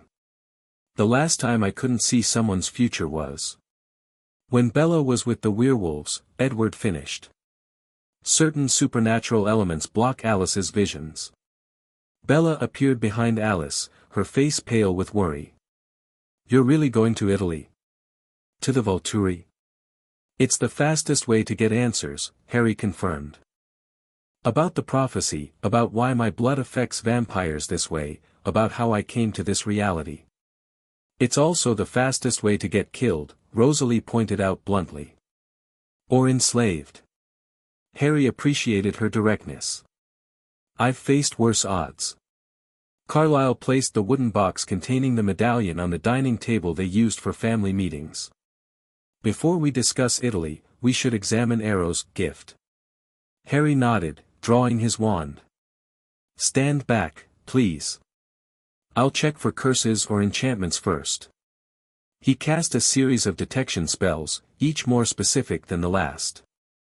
The medallion revealed itself to be ancient, far older than even the Volturi, and imbued with magic, though not the type Harry was familiar with. It wasn't actively dangerous, but it wasn't merely decorative either. It's safe to handle, he concluded finally, but it has power of some kind. Carefully, he lifted the medallion from its velvet nest. As his fingers closed around the cool metal, he felt a strange resonance, as if something in his blood recognized the artifact. The red stone seemed to glow briefly brighter, then settled. Remarkable craftsmanship, Carlyle commented, leaning closer to examine it. Pre-Roman, perhaps even predating written history in Europe. Harry turned the medallion over. The back was inscribed with symbols he didn't recognize, not Latin or Greek or any human language he was familiar with. "Can you read this?" he asked, showing Carlyle. The vampire doctor studied the markings with a frown. "No, but they resemble symbols I once saw in Arrow's private collection, artifacts believed to date from the origin of vampire kind." Jasper, ever the strategist, cut to the practical concern. "The question is why Arrow would part with something so valuable. What does he gain by gifting it to Harry?" "Information," Edward answered immediately. "Arrow touches you and reads every thought you've ever had.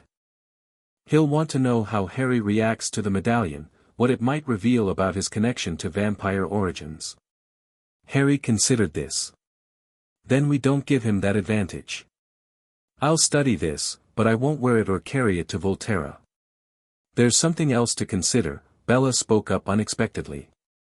"In my experience, the Volturi don't give gifts without expecting something in return. This creates an obligation." Harry smiled approvingly at her. "Exactly. Classic manipulation tactic." The discussion continued late into the night, planning Harry's approach to Volterra and the Volturi. They agreed that Harry would go alone. Bringing any of the Cullens would complicate matters and potentially create hostages for the Volturi to leverage. "I'll arrange a private flight," Carlyle offered. "Under a different name, to a smaller airport near Volterra. It won't fool Demetri's tracking ability, but it might confuse any other surveillance." "I'll need to create identification," Harry added. "Passport, visa. I can handle that with magic." As dawn approached, they finalized their preparations. Harry would spend the next 2 days practicing defensive magic specifically tailored to vampire abilities, creating the documentation he would need, and studying the medallion for any clues it might offer. "You should rest," Esme suggested kindly as the meeting broke up. "We've prepared the guest room for you." Harry thanked her, though he doubted he'd sleep much. His mind was too full of plans and concerns. As he climbed the stairs to the guest room, Bella caught up with him in the hallway. "Harry," she said hesitantly. "Can I ask you something?" "Of course." Her brown eyes were serious. "When you were facing Voldemort, the dark wizard from your world, were you scared?" Harry considered the question. "Terrified," he admitted. "But I did what needed to be done anyway." Bella nodded slowly. "That's what I thought. Everyone sees you as this powerful wizard or blood god or whatever, but you're just doing what needs to be done." "Pretty much," Harry agreed, surprised by her insight. "Just." Bella paused. "Be careful in Italy. The Volturi aren't like the Cullens. They don't value human life at all." "I know," Harry assured her. "But thank you for the warning." She gave him an awkward smile and turned to go back downstairs, where Edward was waiting. Harry watched her go, thinking that for all her apparent ordinariness, Bella Swan had an unexpected depth of perception. In the guest room, Harry set the medallion on the bedside table and stared at it thoughtfully. Its existence raised more questions than it answered. If it truly dated from the origin of vampire kind, how had it survived?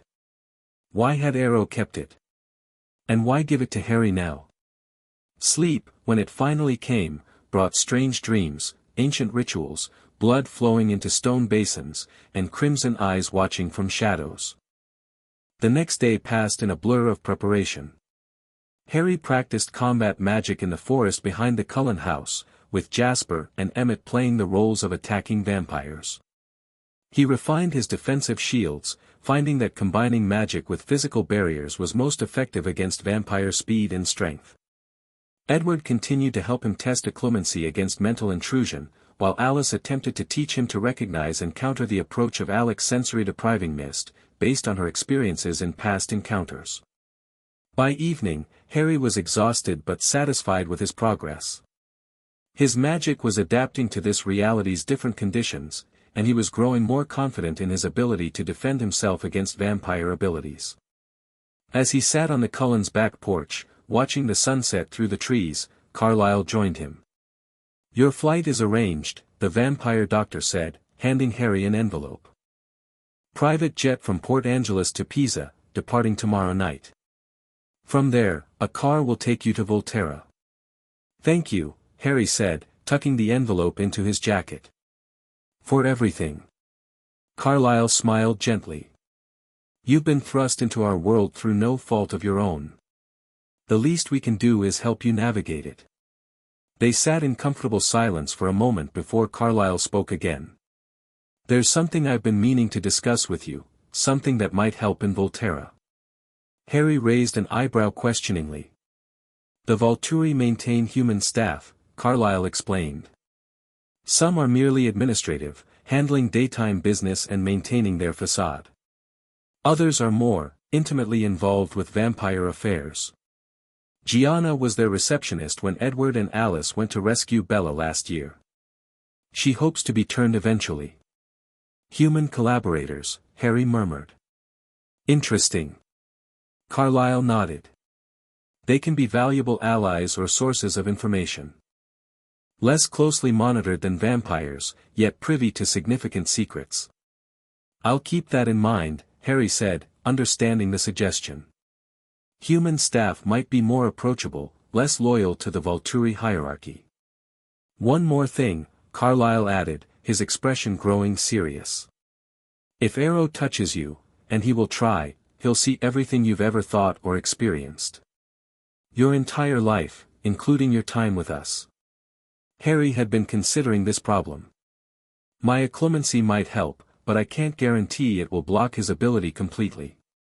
It's structured differently from Edward's mind reading. Which means you need to decide what information you're willing to risk him accessing," Carlyle concluded. It was a sobering thought. Harry's life contained knowledge of an entire magical world, spells and potions and secrets that could be devastating in the wrong hands. Not to mention his tactical discussions with the Cullens about the Volturi themselves. "I'll work on compartmentalizing," Harry decided. "If I can't block him completely, perhaps I can limit what he accesses." Carlyle seemed skeptical but nodded. "A reasonable approach. Just be prepared for Arrow to be persistent. He collects information as avidly as he collects gifted vampires." As night fell, Harry returned to his room to examine the medallion again. In the darkness, the red stones seemed to glow with their own inner light. He held it in his palm, feeling its weight and the strange resonance it created with his blood. On impulse, he touched his wand to one of the stones and whispered, "Revelio." The medallion trembled in his hand, and the stones flared brightly for a moment before settling back to their normal state. Nothing else happened, but Harry couldn't shake the feeling that the artifact had responded to his magic somehow. He set it down carefully and turned his attention to creating the identification documents he would need. Conjuring parchment, he began the delicate transfiguration work, crafting a passport and other credentials that would pass even close inspection. The magic was intricate but familiar. The Aura department had trained him for undercover work in the Muggle world. By midnight, he had a complete set of documents identifying him as Harry Black, British citizen, with all appropriate visas and permits for international travel. He packed them in a conjured leather briefcase along with a few changes of clothes he transfigured from spare items the Cullens had provided. A soft knock at his door interrupted his preparations. "Come in," he called, expecting Alice or perhaps Carlyle with last-minute information. To his surprise, it was Rosalie who entered, her beautiful face set in its usual guarded expression. "I have something for you," she said without preamble, holding out a small velvet pouch. "It might help in Volterra." Curious, Harry accepted the pouch and opened it. Inside was a delicate silver chain with a pendant, a small crystal vial containing what appeared to be a single drop of red liquid. "Vampire venom," Rosalie explained, seeing his questioning look. "Mine. Mixed with a drop of your blood that we collected during training." Harry raised his eyebrows. "Why would you give me this?" Rosalie's perfect features remained impassive. "Because I don't trust the Volturi, and neither should you. Vampire venom combined with your blood creates a reaction. We tested it while you were working on your shields yesterday. It produces a flash that temporarily blinds vampire senses, like a supernatural stun grenade." Harry was impressed, both by the tactical thinking and by the fact that Rosalie, who had been the most skeptical about him, had created this weapon. "One-time use," she continued. "Break the vial if you're surrounded or need to escape. It should give you a few seconds advantage, enough to disapparate or whatever you call it." "Thank you," Harry said sincerely, slipping the chain around his neck. "This could make the difference." Rosalie shrugged, already turning to leave. "Just come back in one piece.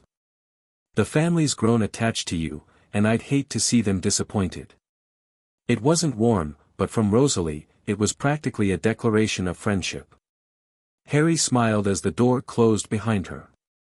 His final day of preparation dawned clear and bright, unusual for Forks this time of year. Harry took it as a good omen as he completed his last practice sessions with the Cullens. By afternoon, everything was ready. His flight would depart at midnight, getting him to Italy by the following evening. The timing would allow him to arrive in Volterra after sunset, when the Volturi would be most active. As the time to leave approached, the Cullens gathered to see him off. Each offered advice or encouragement in their own way.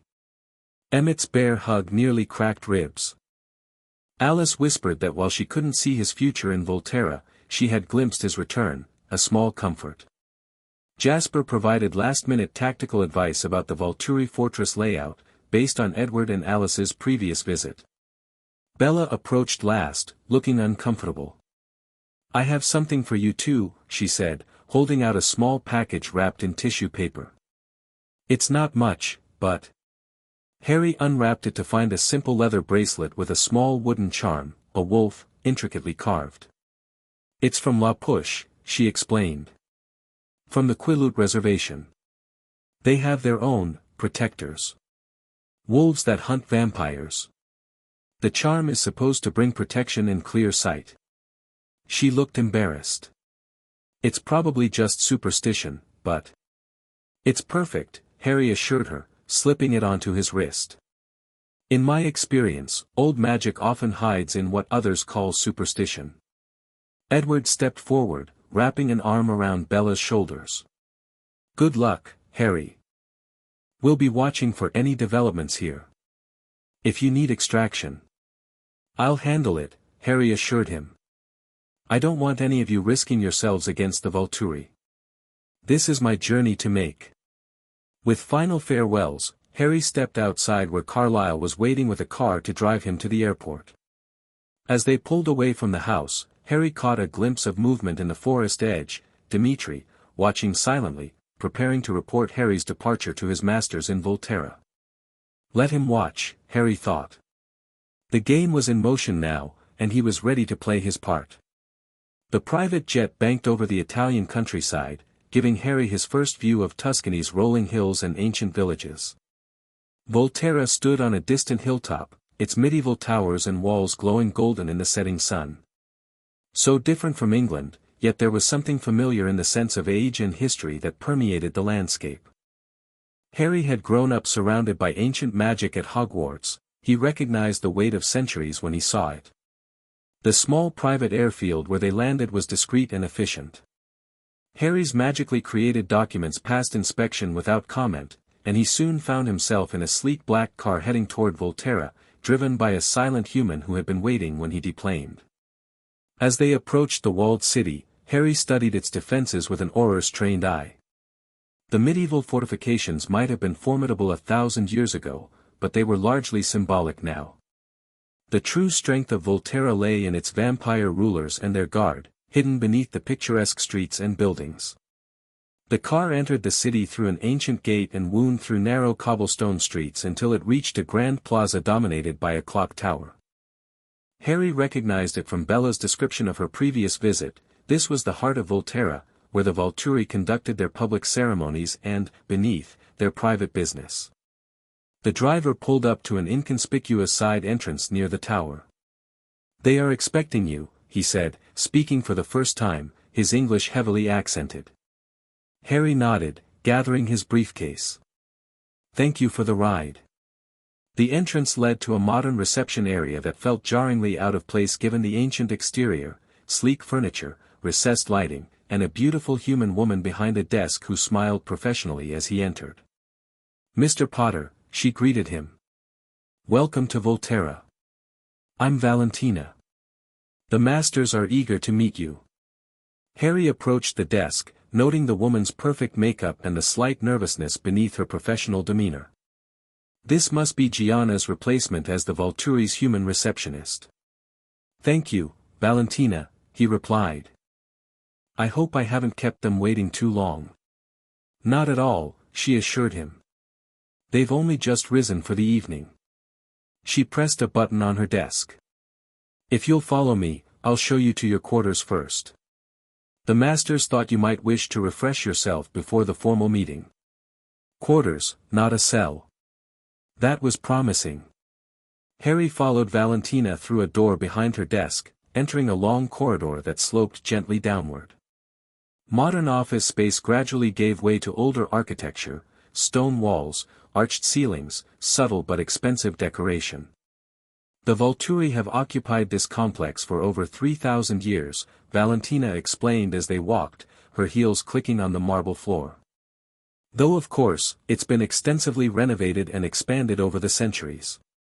"It's impressive," Harry acknowledged. "How long have you worked here, Valentina?" She glanced at him, a flicker of surprise crossing her features. The question was personal, not about the surroundings or the Volturi. 3 years, she answered after a slight hesitation. "After university in Rome." Harry nodded, filing away the information. "A relatively recent addition to the Volturi staff, then. And do you enjoy your work?" Another hesitation. "It has its advantages. The compensation is excellent, and the opportunity to be part of something so historical." She didn't mention the obvious goal, eventual transformation into a vampire. Harry wondered if that was discretion or if perhaps Valentina had other motivations for working with the Volturi. They descended a flight of ornate stairs and passed through a set of heavy wooden doors into what was clearly an older section of the complex. The architecture here was Renaissance or earlier, with vaulted ceilings and stone walls adorned with tapestries and artwork from various historical periods. "This is the guest wing," Valentina explained, stopping before an intricately carved door. "Your suite." She opened the door to reveal a spacious apartment decorated in Renaissance luxury, velvet draperies, ornate furniture, gilded mirrors, and a massive four-poster bed. Fresh flowers filled crystal vases, and a selection of fruits, cheeses, and wines had been arranged on a side table. "The masters have arranged for every comfort," Valentina said. "The bathroom is through there, with modern amenities despite the historical setting. When you're ready to meet them, simply press this button." She indicated a small panel by the door. "I or another attendant will come to escort you." Harry thanked her, setting his briefcase on an antique desk. "How long before the masters expect me?" "They suggested an hour, to allow you time to settle in. But they are eager." Her tone conveyed the understated warning, "Don't keep ancient vampires waiting longer than necessary." "I understand. I'll be ready." After Valentina departed, Harry immediately set to work securing the room. He cast detection spells, unsurprised to find multiple listening devices hidden in the ornate decor. Rather than deactivate them, which would alert the Volturi to his awareness. He cast a subtle confusion charm that would make any surveillance fuzzy and unreliable. Next, he established basic wards around the perimeter of the suite, nothing that would keep determined vampires out, but enough to warn him if anyone entered while he was present or absent. Only then did he unpack his few belongings and freshen up in the luxurious bathroom, which featured a sunken marble tub large enough for several people and gold fixtures that were probably actual gold. Typical vampire ostentation, Harry thought wryly as he changed into fresh clothes, black trousers and a crisp white shirt that he transfigured to fit perfectly. He left the medallion Arrow had sent in his briefcase, secured with additional spells, but kept Rosalie's pendant around his neck, hidden beneath his shirt. The Quilute bracelet remained on his wrist, a small reminder of friends back in Forks. Precisely an hour after Valentina had left, Harry pressed the call button. He was ready to meet the rulers of the vampire world. A different attendant arrived, a young man in an impeccable suit who introduced himself as Marco. He led Harry deeper into the complex, through corridors that grew increasingly grand and ornate. They passed several vampires in dark grey cloaks who watched Harry with unconcealed curiosity, inhaling deeply as he passed. News of his unique blood had clearly spread throughout the Volturi fortress. Finally, they reached a set of massive golden doors guarded by two hulking vampires in the darkest cloaks Harry had seen yet. "The throne room," Marco announced unnecessarily, his voice betraying a hint of awe. "The masters await you inside." The guards pulled the doors open silently, revealing a vast circular chamber with a domed ceiling. The room was medieval in design but impeccably preserved, with marble floors, columns, and three ornate thrones on a raised dais at the far end. Vampires in various shades of grey cloaks lined the walls, the Volturi guard, Harry presumed, positioned to observe and protect. Standing before the thrones were Jane and Alec, who turned in perfect synchronicity as Harry entered. Behind them, seated on the thrones, were three vampires whose appearance immediately marked them as ancient despite their perfect, marble-like skin. The central figure, Arrow, Harry presumed, rose as he approached, his movements so smooth and graceful they seemed almost choreographed. His face was a study in contrasts, translucent skin that appeared delicate despite its vampiric hardness, long black hair that accentuated his pallor, and crimson eyes that gleamed with intelligence and anticipation. At last, Arrow declared, his voice melodious and warm. "Our most intriguing visitor arrives." He descended the dais steps with theatrical deliberation, approaching Harry with his hands clasped before him. "Harry Potter. The wizard from another world. The Bloodwalker. How many names you seem to have acquired in such a short time among us." Harry inclined his head slightly, respectful without being subservient. "Master Arrow. Thank you for your invitation to Volterra." "Masters," Jane corrected quietly from beside him. Harry glanced at the other two enthroned vampires. The one on the right, with snow-white hair and a permanent expression of disdain, must be Caius. The other, who seemed almost disinterested in the proceedings, his eyes showing millennia of ennui, would be Marcus. "Masters," Harry amended, though he kept his focus on Arrow. The central vampire was clearly the decision-maker, the true power of the triumvirate. Arrow's smile widened, revealing perfect white teeth. "Such formality. But yes, I am Arrow, and my brothers, Caius and Marcus." He gestured elegantly to each. "We have ruled our kind for 30 centuries, maintaining order and secrecy. And in all that time, few events have intrigued us as much as your arrival in our world." Harry maintained a neutral expression, though he noted the possessive phrasing, "our world, not this world." Already, Arrow was subtly establishing ownership. "I'm still trying to understand that myself," Harry replied. "Which is why I appreciated your invitation. I believe there may be answers here in Volterra that I can't find elsewhere." "Indeed." Arrow agreed enthusiastically.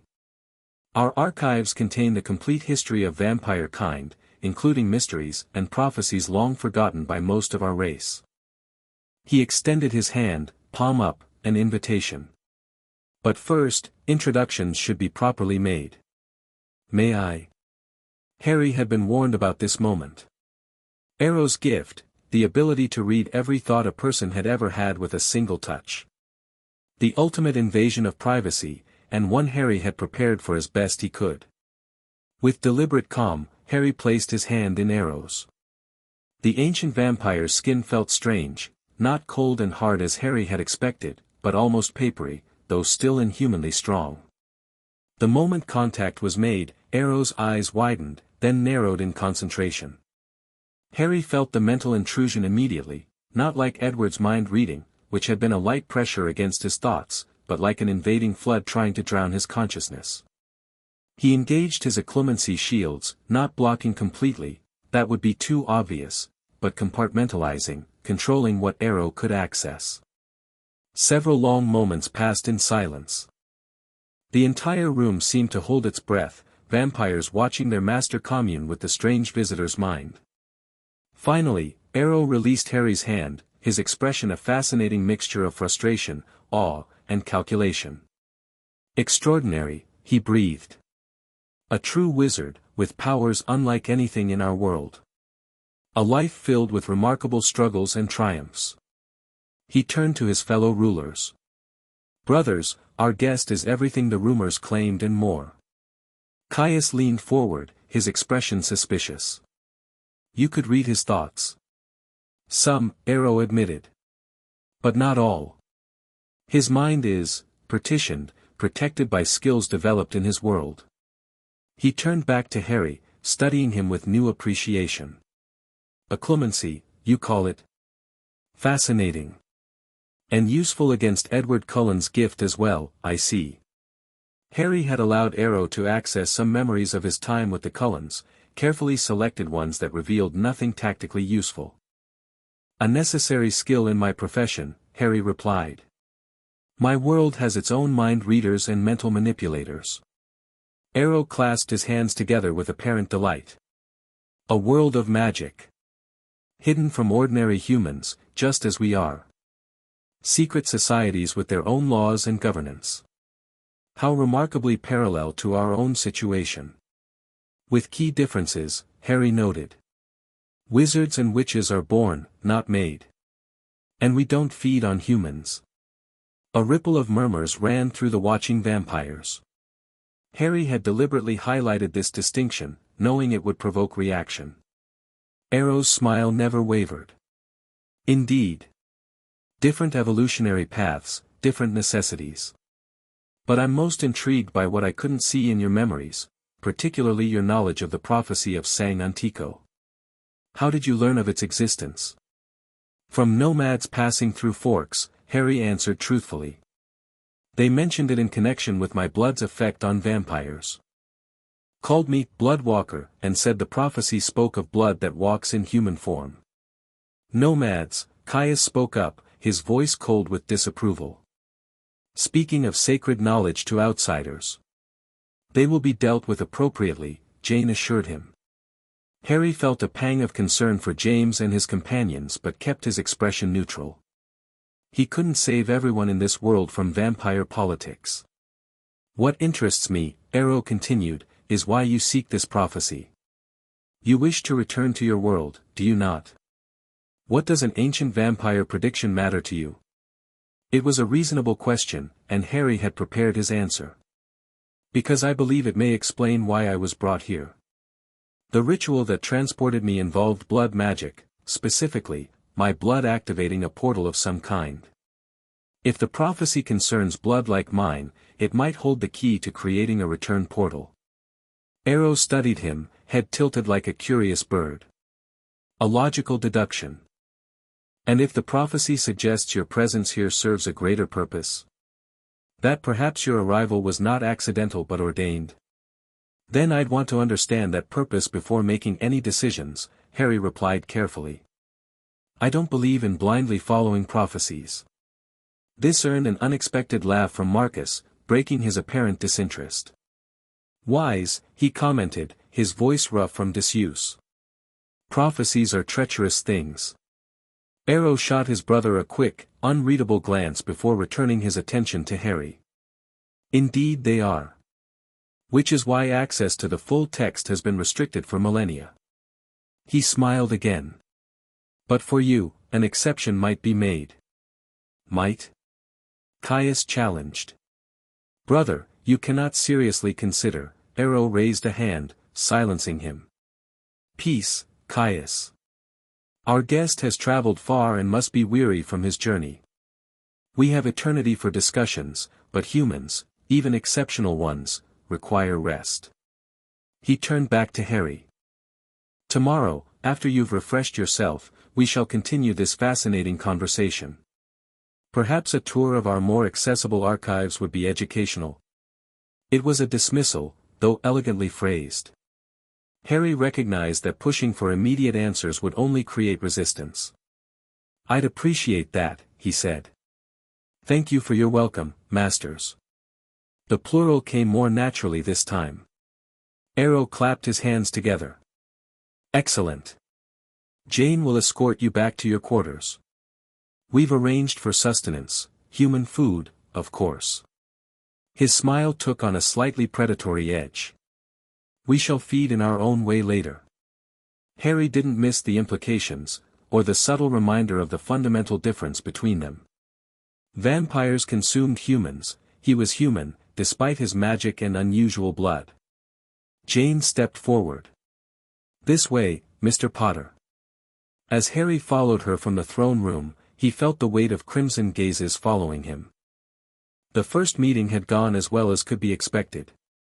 He had established himself as respectful but not subservient, revealed enough of his abilities to intrigue but not enough to fully define his capabilities, and planted the seed of his primary goal, access to the prophecy. Now came the difficult part, navigating vampire politics while avoiding becoming a pawn in their ancient games. And somewhere in this fortress, if the nomads were to be believed, was the answer to why he had been brought to this reality in the first place. Back in his suite, Harry found an elaborate meal waiting, Mediterranean cuisine featuring fresh pasta, seafood, and vegetables, accompanied by wine that probably cost more than a month's Auror salary. He ate sparingly, mindful that food provided by potential adversaries should always be approached with caution, though his detection spells revealed no tampering. Jane had left him at the door with instructions that he was free to rest or explore the guest wing, but should not attempt to enter other areas of the complex without an escort. The implication was clear, he was an honored guest, but under surveillance.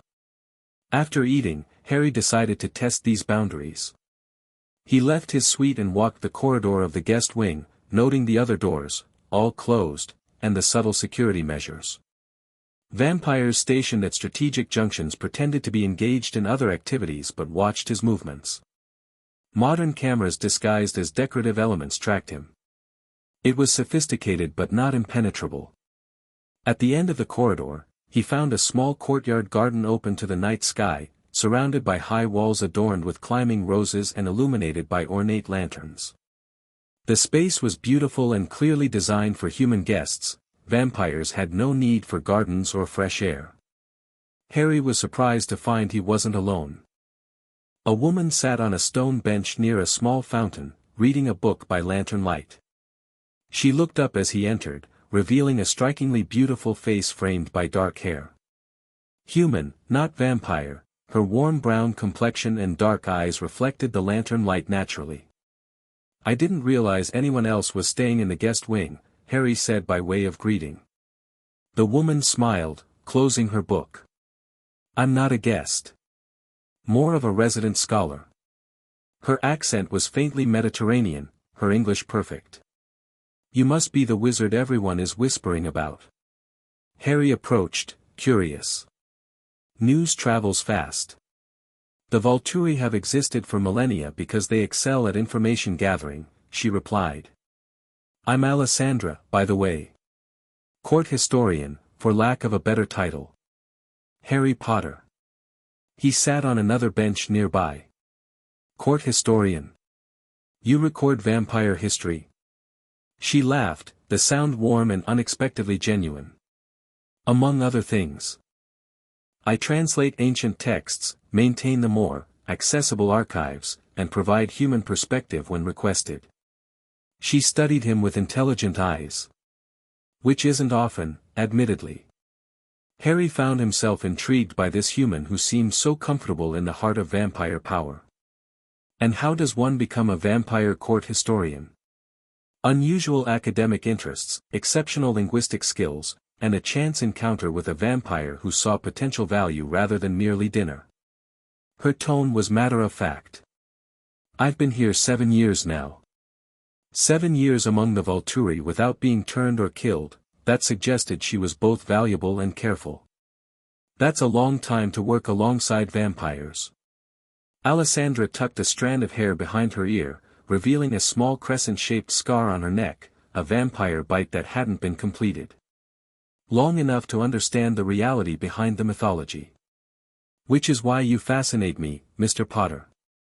You bring a new mythology into an old one. Just Harry, please. And I'm not sure I'd call what I do mythology. All magic begins as mythology to those who don't understand it, she replied. May I ask why you've come to Volterra? The truth, not the diplomatic version you surely gave the masters. Her directness was refreshing after the careful verbal dancing with Arrow. Still, Harry remained cautious. What makes you think there's a difference? Alessandra smiled again. Because no one comes to Volterra without ulterior motives, not humans, not vampires, and certainly not wizards from other realities. Harry found himself returning her smile. Fair enough. I'm looking for information about a prophecy, the prophecy of Sang Antico. And about why my blood affects vampires the way it does. The ancient blood prophecy. Alessandra nodded, unsurprised. One of the oldest and most guarded texts in the archives. She hesitated, then added in a lower voice, not in the archives Arrow will show you tomorrow. That caught Harry's attention. You've seen it? Translations of fragments, she replied carefully. The original is kept in what we call the inner sanctum, the oldest part of the complex, accessible only to the 3 masters and a handful of the highest-ranking guard. Valuable information already. Confirmation that Arrow intended to restrict his access to the prophecy. What can you tell me about it? Alessandra glanced toward the entrance to the courtyard before answering. Not much here. Walls have ears in Volterra, especially when they concern ancient secrets. She stood, gathering her book. But perhaps during your tour tomorrow, we might encounter each other in the translation room. I often work there during the day when the masters are resting. Harry understood her meaning. During daylight hours, when the vampires were less active, they might have an opportunity to speak more freely. I look forward to it, he said simply. She nodded, then hesitated. A word of advice, Harry Potter. Whatever you seek here, remember that the Volturi have played political games for thousands of years. Arrow particularly excels at using truths to create deceptions. Question everything, especially the things that seem most straightforward. With that cryptic warning, she departed, leaving Harry alone in the courtyard garden. He remained there for some time, processing the encounter and planning his next moves. Alessandra could be a valuable ally, a human insider with access to vampire knowledge but potentially fewer loyalties to the Volturi themselves. Or she could be a plant, sent by Arrow to gain his confidence. Either way, her mention of fragments of the prophecy and the inner sanctum gave him new targets for investigation. Eventually, Harry returned to his suite, strengthening his protective spells before attempting to rest. Tomorrow would bring the promised tour of the archives, and hopefully, a chance to speak more with the intriguing court historian. Sleep came fitfully, his dreams filled with ancient texts, blood rituals, and watchful crimson eyes. Morning arrived with a gentle knock at his door. A human attendant, different from those he'd met previously, brought breakfast and informed him that Alec would come to escort him on his tour at 10 o'clock. Harry used the time to prepare, both mentally and magically. He reinforced his occlumency shields and checked his emergency port key, a small button on his shirt cuff, enchanted to transport him to a predetermined location outside Volterra if activated.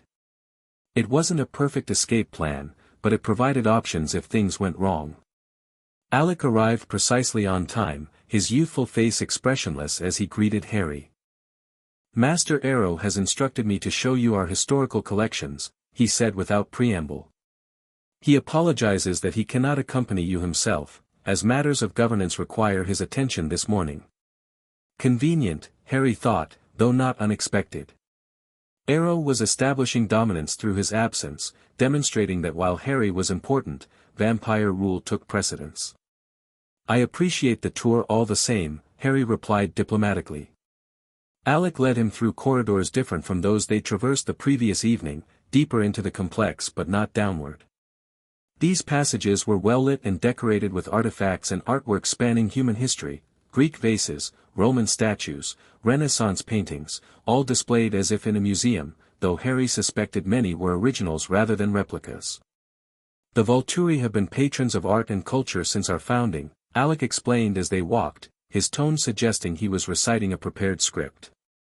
"Master Arrow believes in preserving human achievement, even as humans themselves are transitory." Harry noted the phrasing, another subtle reminder of the vampire perspective on human life. "A long view of history," he commented neutrally. Alec inclined his head slightly. "When you live for millennia, perspective changes." They continued through the complex, passing several vampires and the occasional human staff member. All regarded Harry with undisguised curiosity, some vampires inhaling deeply as he passed, confirming for themselves the unusual nature of his blood. Finally, they reached a set of ornate wooden doors carved with symbols similar to those on the medallion Arrow had sent. "The outer archives," Alec announced, pushing the doors open to reveal a vast chamber lined with shelves from floor to ceiling, all filled with books, scrolls, and artifacts. The room was circular, with a domed ceiling painted to depict vampire history, pale figures with crimson eyes witnessing key moments of human civilization. "Impressive," Harry said, genuinely awed by the collection. Books and scrolls that must predate printing, artifacts that belonged in museums, all carefully preserved and organized. "This is merely the public face of our historical collection," Alec replied. "What we sometimes allow trusted scholars to access. The true archives lie deeper." He gestured to a doorway at the far side of the room. "Through there are the middle archives, containing more sensitive materials about our kind. Beyond that." He trailed off suggestively. "The inner sanctum that Alessandra had mentioned," Harry presumed. "And will I see these inner collections?" "That depends on the master's judgment," Alec replied, his childlike face revealing nothing. "For now, you may explore the outer archives freely. If you have questions, I will attempt to answer them." Harry began to browse the collection, noting the organizational system, chronological and geographical, with special sections devoted to particular cultures or time periods. Much of it seemed to be standard human history, albeit from a vampire perspective. The truly sensitive vampire knowledge was clearly kept elsewhere. After about an hour of exploration, during which Alec remained a silent, watchful presence, the doors opened again. Harry turned to see Alessandra enter, carrying a stack of leather-bound volumes. She appeared momentarily surprised to see them. "Oh. I didn't realize the archives were in use," she said, her voice apologetic. "I can come back later." "No need," Alec replied coolly. "The human guest is merely browsing. You may continue your work, historian." Alessandra nodded respectfully and moved to a large table in the center of the room, where she began spreading out her books and materials. She didn't acknowledge Harry directly, but he noticed how she positioned herself to be visible from wherever he moved in the room. Harry continued his exploration, gradually working his way toward her table. When he was close enough, he saw she was working on translations of what appeared to be ancient Latin and Greek texts, with notes in multiple languages spread around her. "Fascinating work," he commented, picking up a nearby book as if casually interested. "Ancient languages?"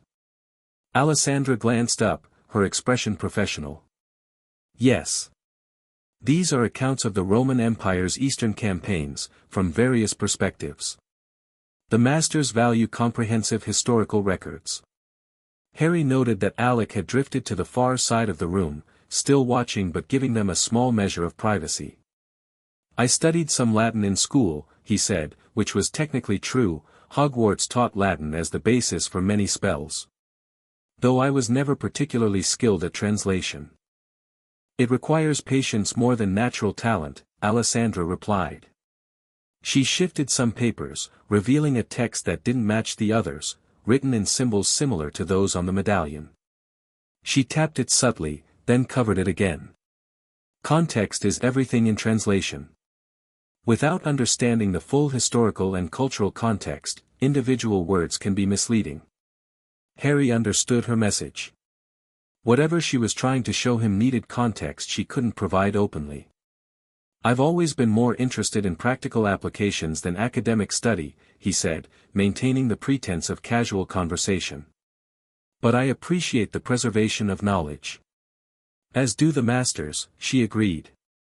"Though their decisions about which knowledge should be widely shared and which restricted can seem arbitrary to human scholars." She organized her papers, subtly exposing the strange text again. "For instance, certain prophetic texts are considered too sensitive for general study, regardless of their historical significance." Alec had begun moving back toward them, perhaps sensing their conversation had shifted to more sensitive topics. "Perhaps that's wise," Harry replied, managing to glance at the exposed text, definitely the same script as the medallion, though he couldn't read it. "Prophecies tend to cause more problems than they solve in my experience." Alessandra smiled slightly, gathering her materials as Alec approached. "Indeed. Well, I should continue my work in the translation room. The light is better there." She nodded to Alec. "With your permission." Alec inclined his head slightly. "Master Arrow expects the Macedonian translations by evening." "Of course." She collected her materials efficiently, leaving behind one seemingly forgotten sheet of notes beneath other papers. After she had departed, Harry resumed his browsing, eventually making his way back to the table. When Alec was momentarily distracted by another vampire entering with a message, Harry quickly palmed the sheet Alessandra had left. The tour continued for another hour, with Alec showing him selected items from the collection, vampire artistic contributions, historical accounts from their perspective, and artifacts claimed to have mystical significance. Throughout, Harry maintained a facade of academic interest while looking for opportunities to learn more about the prophecy or the inner sanctum. Finally, Alec announced it was time to return to the guest quarters. "Master Arrow wishes to meet with you this evening to discuss your impressions and answer any questions that arose during your tour." Harry nodded. "I look forward to it.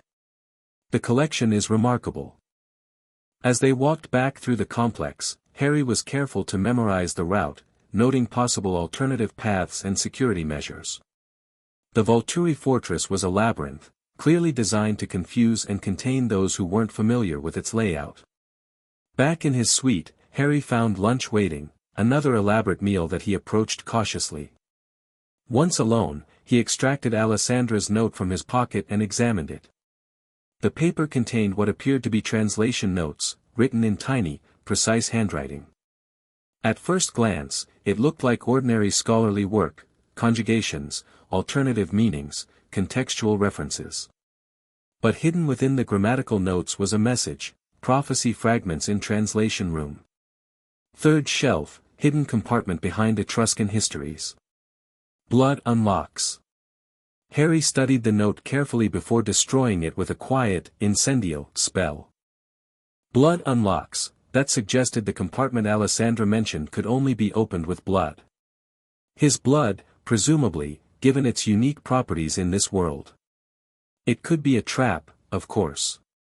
But his instincts told him Alessandra was genuinely trying to help, for reasons he didn't yet understand. The question was how to access the translation room without arousing suspicion. He spent the afternoon planning, reviewing what he knew of the complex layout and considering his options. When evening approached, an attendant came to escort him to his meeting with Arrow. The throne room was less crowded this time, with only a handful of guard members present in addition to the three ancient rulers. Arrow greeted him effusively, descending from his throne with theatrical grace. Our distinguished guest returns. I trust Alec's tour was informative. Harry inclined his head. Very. Your historical collection is impressive. Merely a fraction of our accumulated knowledge, Arrow replied, circling Harry with predatory grace disguised as enthusiasm.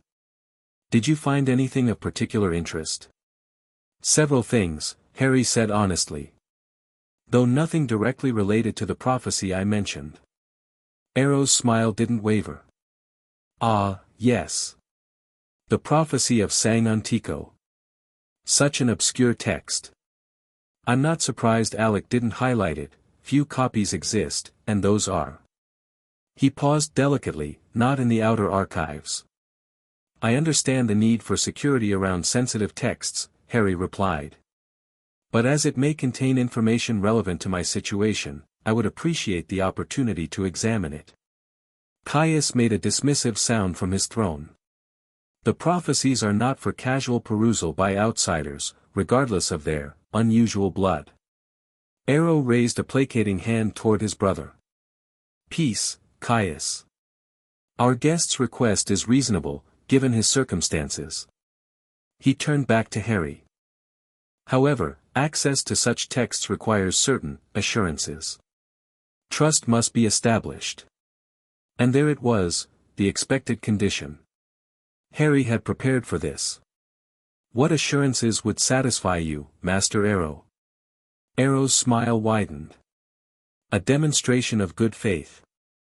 Allow me to experience your magic directly, not through memories or minor displays, but a true exhibition of your capabilities. It was a clever request.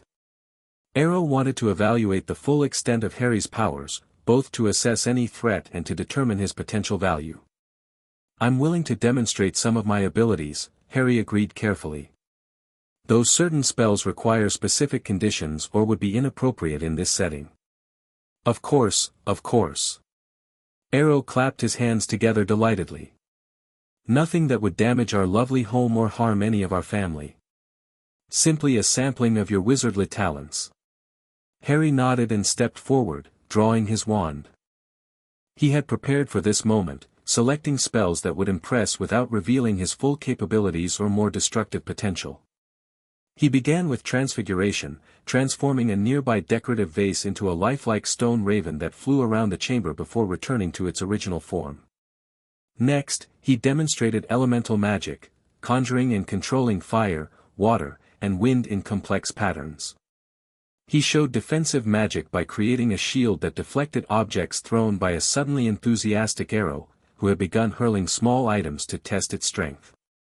For his finale, Harry cast his Patronus, the silver stag erupting from his wand with more brilliance than usual, galloping around the throne room before stopping before Arrow, lowering its antlered head as if in greeting. The ancient vampire reached out a hand, passing it through the Patronus's silvery form with an expression of wonder. Remarkable, he breathed. Truly remarkable. A manifestation of. What did you call it? Pure positive energy. Something like that, Harry confirmed, allowing the Patronus to fade. In my world, it's specifically effective against creatures that feed on human happiness and souls. A shadow crossed Arrow's face momentarily. How fascinating that your world has developed specific defenses against such predators. He recovered his enthusiastic demeanor quickly. A most impressive display. Brothers, would you not agree our guest has demonstrated good faith?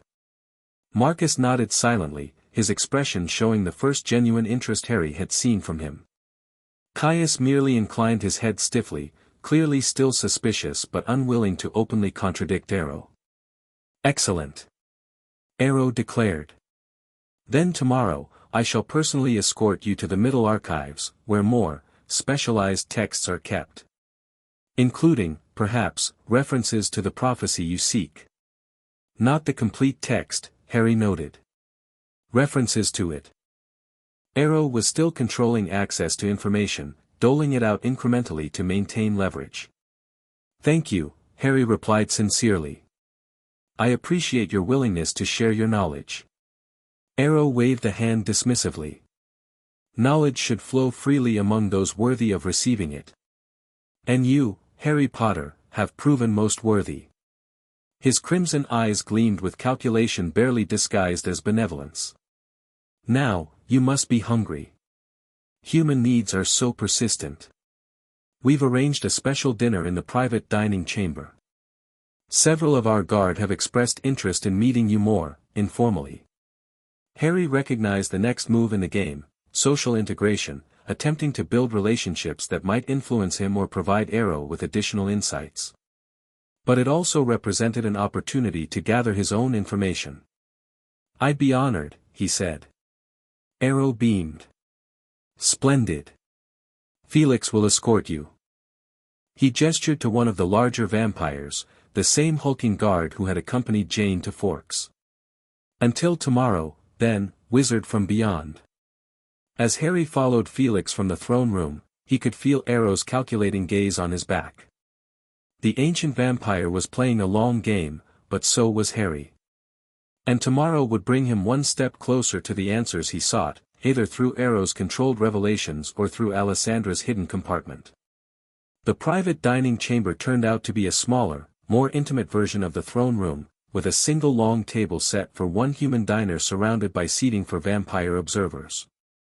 It reminded Harry uncomfortably of being on display, though the vampires present maintained a facade of polite dinner conversation. Dimitri, the tracker who had monitored him in Forks, was there, along with several other high-ranking guard members Harry hadn't met yet. They asked questions about his world, his magic, his impressions of Volterra, all while studying him with the intense fascination of scientists observing a new species. Harry answered their questions diplomatically while gathering his own intelligence. He learned about the guard hierarchy, the roles various members played, and hints about vampire politics beyond Volterra. Most valuable was what they revealed inadvertently, their fears, their ambitions, and their relationships with each other and the Masters. By the time the elaborate meal concluded, Harry had identified potential allies and definite threats among the guard. Dimitri seemed the most reasonable, a professional soldier following orders rather than a fanatic. Santiago, a female guard with a gift for physical combat, watched him with open hostility. Afton, whose gift involved mental manipulation similar to memory charms, studied him with academic interest that masked calculation. Throughout the dinner, Harry was acutely aware that his every reaction was being assessed and reported. He maintained his diplomatic facade while employing a clemency to keep his true thoughts shielded. Back in his suite, Harry carefully reviewed everything he had learned and planned his next move. Tomorrow, Arrow would show him selected information from the Middle Archives, valuable, certainly, but still filtered through Volturi perspective. To learn the full truth, he needed to access Alessandra's hidden compartment in the translation room. The question was how to slip away from Arrow's watchful presence long enough to investigate. As he considered his options, a soft knock sounded at his door, too quiet to be a vampire, who would have no need to knock softly. Wand ready, Harry opened the door to find Valentina, the human receptionist, looking nervous. "Mr. Potter," she whispered. "I have a message for you." Harry gestured her inside, casting a quick muffling charm to prevent eavesdropping. "From whom?" "Alessandra," Valentina replied, glancing around anxiously despite the spell. "She says to tell you the Masters will be occupied with an emergency council meeting tomorrow morning. Something about a coven dispute in Russia. The archives will be unguarded between 9 and 10. She hesitated, then added, "She also said to tell you that she'll create a distraction to keep Alec busy if he remains on duty." Harry studied the woman carefully. "Why are you helping her?" "Helping me?" Valentina's expression hardened slightly. "Not all humans who work for the Volturi share the same aspirations. Some of us have different reasons for being here." "Interesting. Thank you for the message. I'll make use of the information." She nodded and turned to leave, then hesitated. "Be careful, Mr. Potter. Whatever you're seeking here, the Masters don't like their secrets disturbed." After she departed, Harry strengthened the protective spells around his suite and tried to rest, knowing tomorrow would require all his focus and skill. Whether Alessandra's information was genuine or part of an elaborate trap remained to be seen, but it represented his best chance to learn the truth about the prophecy and his connection to this world. As he drifted toward sleep, the medallion Arrow had sent, still secured in his briefcase, seemed to pulse with a faint red glow, as if responding to his thoughts about ancient secrets. Another mystery to solve, in a place filled with them. Morning brought confirmation of Valentina's message. The attendant who delivered breakfast mentioned that Master Arrow sent his regrets. Urgent Volturi business required his attention, and their tour of the Middle Archives would be delayed until afternoon. Harry expressed appropriate disappointment while inwardly celebrating the opportunity. He waited until 9, then left his suite with purposeful steps, as if heading to the courtyard garden he had visited previously. The guard presence was indeed reduced, with only a single vampire stationed at the junction leading to the rest of the complex. Harry approached confidently. "I was hoping to visit the outer archives again," he said. "I found some texts yesterday that I wanted to examine more closely." The guard hesitated. "I should escort you, there's no need," Harry replied, injecting a subtle confundus charm into his words. Not enough to be obvious to vampire senses, but enough to create uncertainty. "Alec showed me the way yesterday, and I'm only going to the public archives. Master Arrow was quite clear that I could browse those freely." After another moment's hesitation, the guard nodded. "Very well. But remain in the outer archives only." "Of course," Harry agreed pleasantly. He made his way through the complex, following the route he had memorized the previous day. He encountered few vampires, and those he did see seemed preoccupied, barely acknowledging him as he passed. Whatever emergency council meeting Arrow was conducting had indeed drawn attention away from the guest. The outer archives were deserted when he arrived. Harry moved quickly through the vast chamber to the doorway Alec had indicated led to the Middle Archives. Beyond that would be the translation room Alessandra had mentioned. The door was locked, but a simple Alohomra spell overcame that obstacle. Harry entered cautiously, finding himself in a corridor lined with smaller chambers. Each room appeared dedicated to a different subject or time period, filled with more sensitive historical materials than the outer archives. He moved quickly, listening for any approach, until he found a room labeled Translations, in multiple languages. Inside, the space was arranged as a scholar's workshop, with tables, specialized reference materials, and shelves containing texts in various stages of translation. Everything was meticulously organized, clearly Alessandra's domain. Harry locked the door behind him and began searching. Third shelf, behind Etruscan histories, there. A section of books with Etruscan titles. He examined the shelf carefully, looking for any sign of a hidden compartment. The shelf itself appeared solid, but when Harry ran his fingers along the back wall behind the books, he felt a slight difference in texture, a rectangular section that seemed newer than the surrounding wood. Blood unlocks. Harry hesitated only briefly before using his wand to create a small cut on his fingertip. He pressed the bleeding finger to the rectangular section of the shelf. For a moment, nothing happened. Then the wood beneath his finger began to glow with a faint red light that spread outward in intricate patterns. With a soft click, the section swung inward, revealing a hidden compartment. Inside was a single leather-bound volume, small enough to fit in one hand, wrapped in protective cloth. Harry carefully removed it, closing the compartment behind him. His heart raced as he unwrapped the book. The cover was inscribed with the same symbols as the medallion, the script flowing and ancient. Opening it revealed pages of handwritten text, not the original prophecy, Harry realized, but a translation. Alessandra's translation, judging by the handwriting that matched her note. He began to read, "The prophecy of Sang Antico, the ancient blood, partial translation. When the moon has completed its 3,000 cycles since the first awakening, blood will walk again among the blood drinkers. Not as prey, but as power incarnate. This blood, pure beyond measure, will call to the essence of the first one, awakening what has slept. The bloodwalker may rule or remake, elevate or destroy, the choice shall be theirs alone. Three paths lie before the Bloodwalker: the path of dominion, where blood drinkers kneel to blood itself. The path of purification, where blood cleanses what was corrupted. The path of return, where blood finds its true home. But beware the Ancient One who first gave blood to create blood drinkers. They will sense the Bloodwalkers coming and seek to reclaim what was always theirs. For blood calls to blood across all boundaries, even those between worlds. The medallion shall guide the way. The ritual shall open the door. The choice shall change two worlds forever. Harry stared at the text, his mind racing. The prophecy explicitly mentioned someone from another world, the Bloodwalker who would arrive when the moon has completed its 3,000 cycles since the First Awakening. 3,000 lunar cycles would be about 250 years. If the First Awakening referred to the Volturi's rise to power 3,000 years ago, the timing aligned with the present.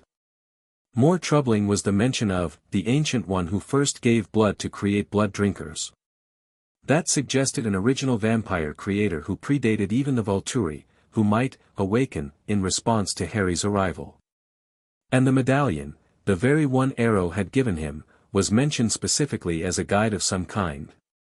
Harry carefully copied the prophecy into a small notebook he carried, then rewrapped the original and returned it to its hiding place. As he pressed his still bleeding finger to the compartment to reseal it, he heard voices approaching in the corridor outside. Quickly casting a disillusionment charm on himself, Harry moved to a corner of the room, behind a tall shelf that provided additional concealment. He had barely settled into position when the door opened. Alec entered, followed by Alessandra, who looked tense but composed. "I assure you, the Macedonian translations are complete," she was saying. "They're organized on my desk, ready for Master Arrow's review." Alec's childlike face remained expressionless. "Master Arrow believes you may be working on unauthorized projects. He sensed hesitation in your thoughts when he touched you this morning." Harry suppressed a surge of concern for Alessandra. If Arrow had read her thoughts, he might know about her assistance. "I always experience anxiety when Master Arrow reads me," Alessandra replied evenly. "It's an overwhelming experience for a human mind, as I'm sure you understand."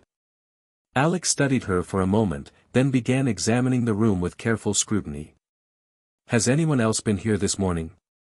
"No," Alessandra said, the lie smooth and convincing. "I've been working alone, as usual."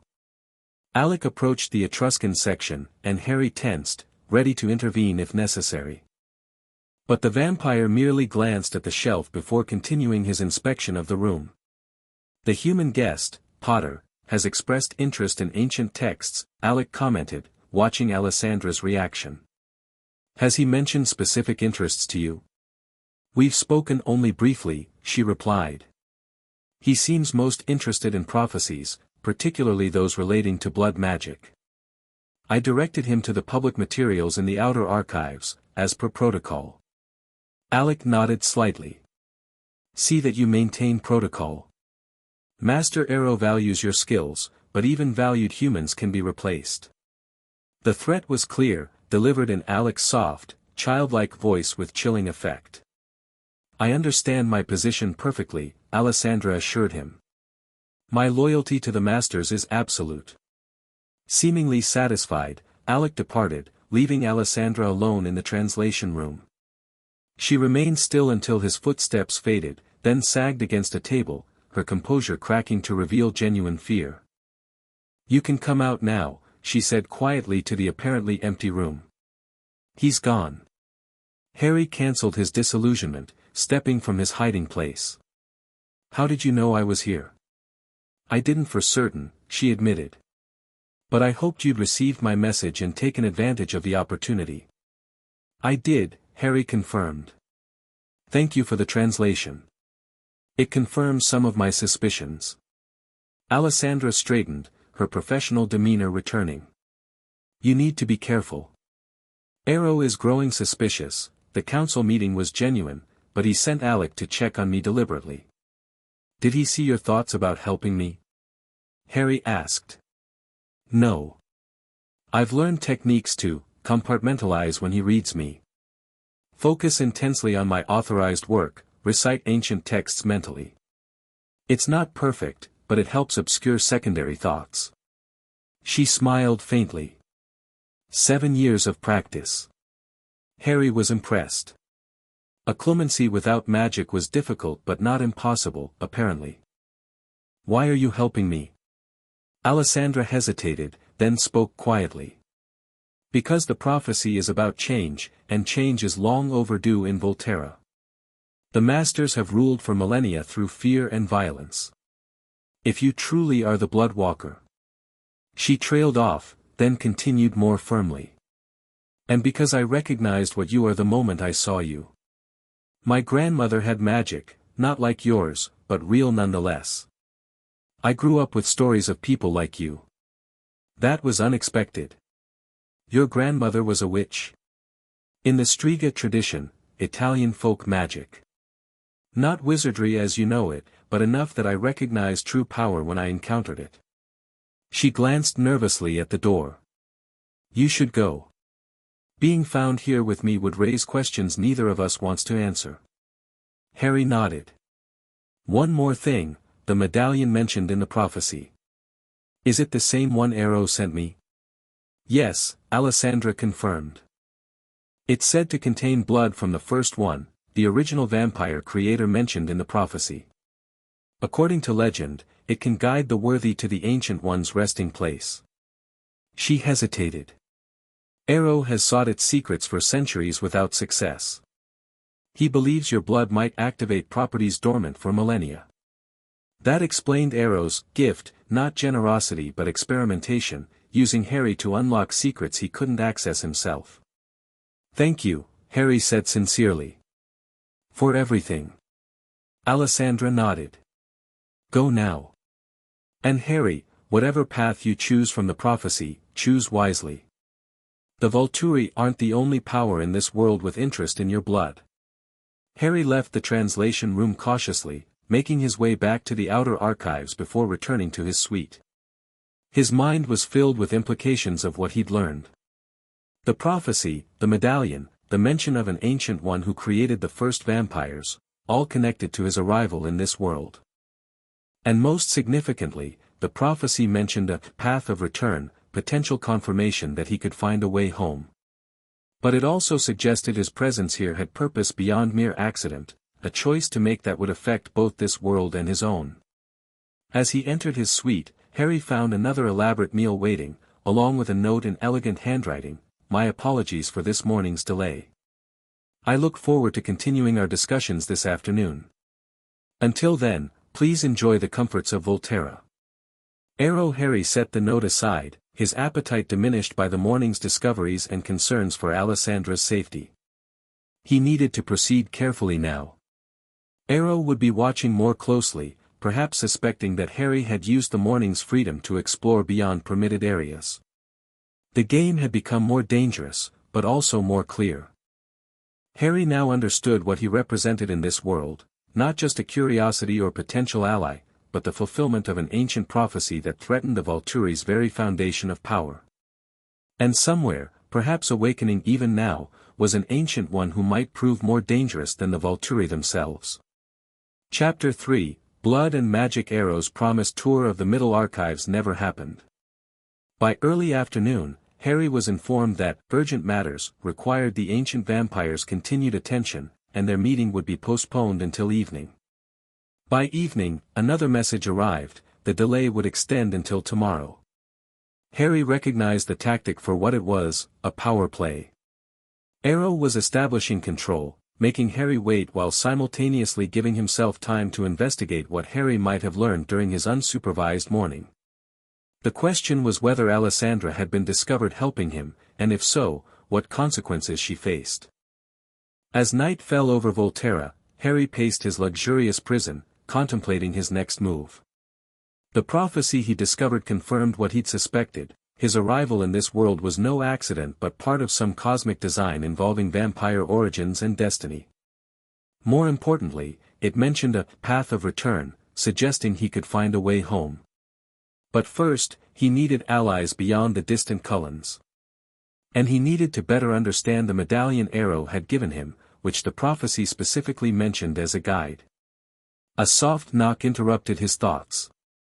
Harry approached the door cautiously, wand ready. "Who is it?" "Valentina," came the quiet reply. "I have a message." Harry opened the door to find the receptionist looking even more nervous than during her previous visit. "Alessandra is gone," she whispered once inside. "She left the fortress an hour ago with a guard escort." Harry felt a chill. "Gone where?"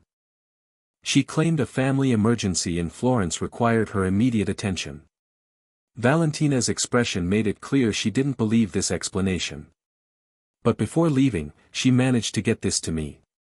She handed Harry a small folded paper. "She said you'd understand what it means." Harry took the note, scanning it quickly. "Don't trust it. Medallion key to sanctuary. Blood activates. Florence Cathedral crypt midnight tomorrow. Seek Jacob." "Thank you," Harry said, committing the message to memory before incinerating it with a silent spell. "Do you know if she's in danger?" Valentina hesitated. "The escort was Felix. He's Arrow's personal enforcer when problems need to be eliminated discreetly." That confirmed Harry's fears. Somehow, Arrow had discovered Alessandra's assistance, or at least suspected it. The question was whether he'd already silenced her or was using her as bait for a trap. "I need to leave Volterra," Harry said decisively. "Tonight."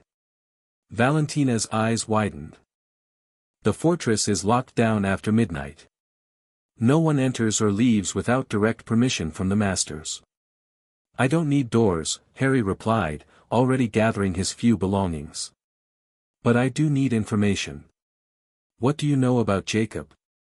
Or the Florence Cathedral crypt?" "Jacob." Valentina frowned. "I don't know anyone by that name associated with the Volturi. As for the cathedral, the Duomo, its crypt contains tombs of church officials and nobility. Some date back to the cathedral's construction in the 1300s. Not particularly helpful, but Harry hadn't expected easy answers. "Why are you helping us?" Valentina's expression hardened. "I joined the Volturi 3 years ago seeking immortality. Since then, I've watched them treat humans as livestock or toys. Alessandra was different, she treated human staff as equals." "When she helped you?" She shrugged. "I decided to pick a side."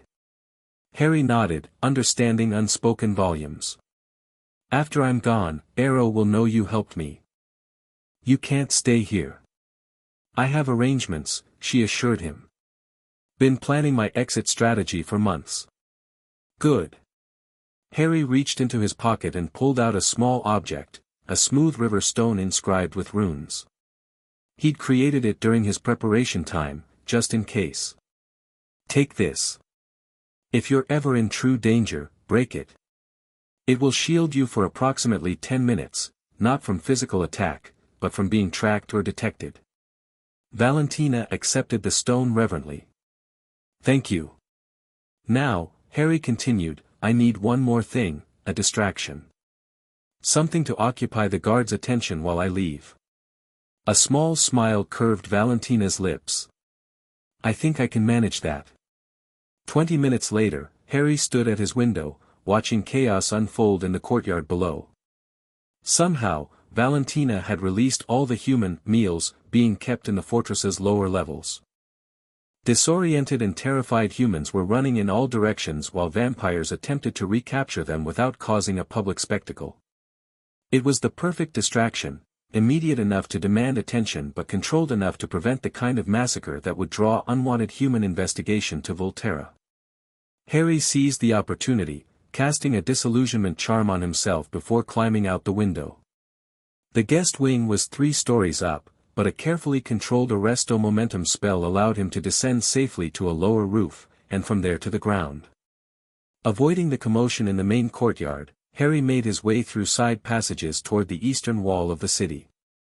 He moved quickly but cautiously, aware that vampire senses might detect him despite his magical concealment.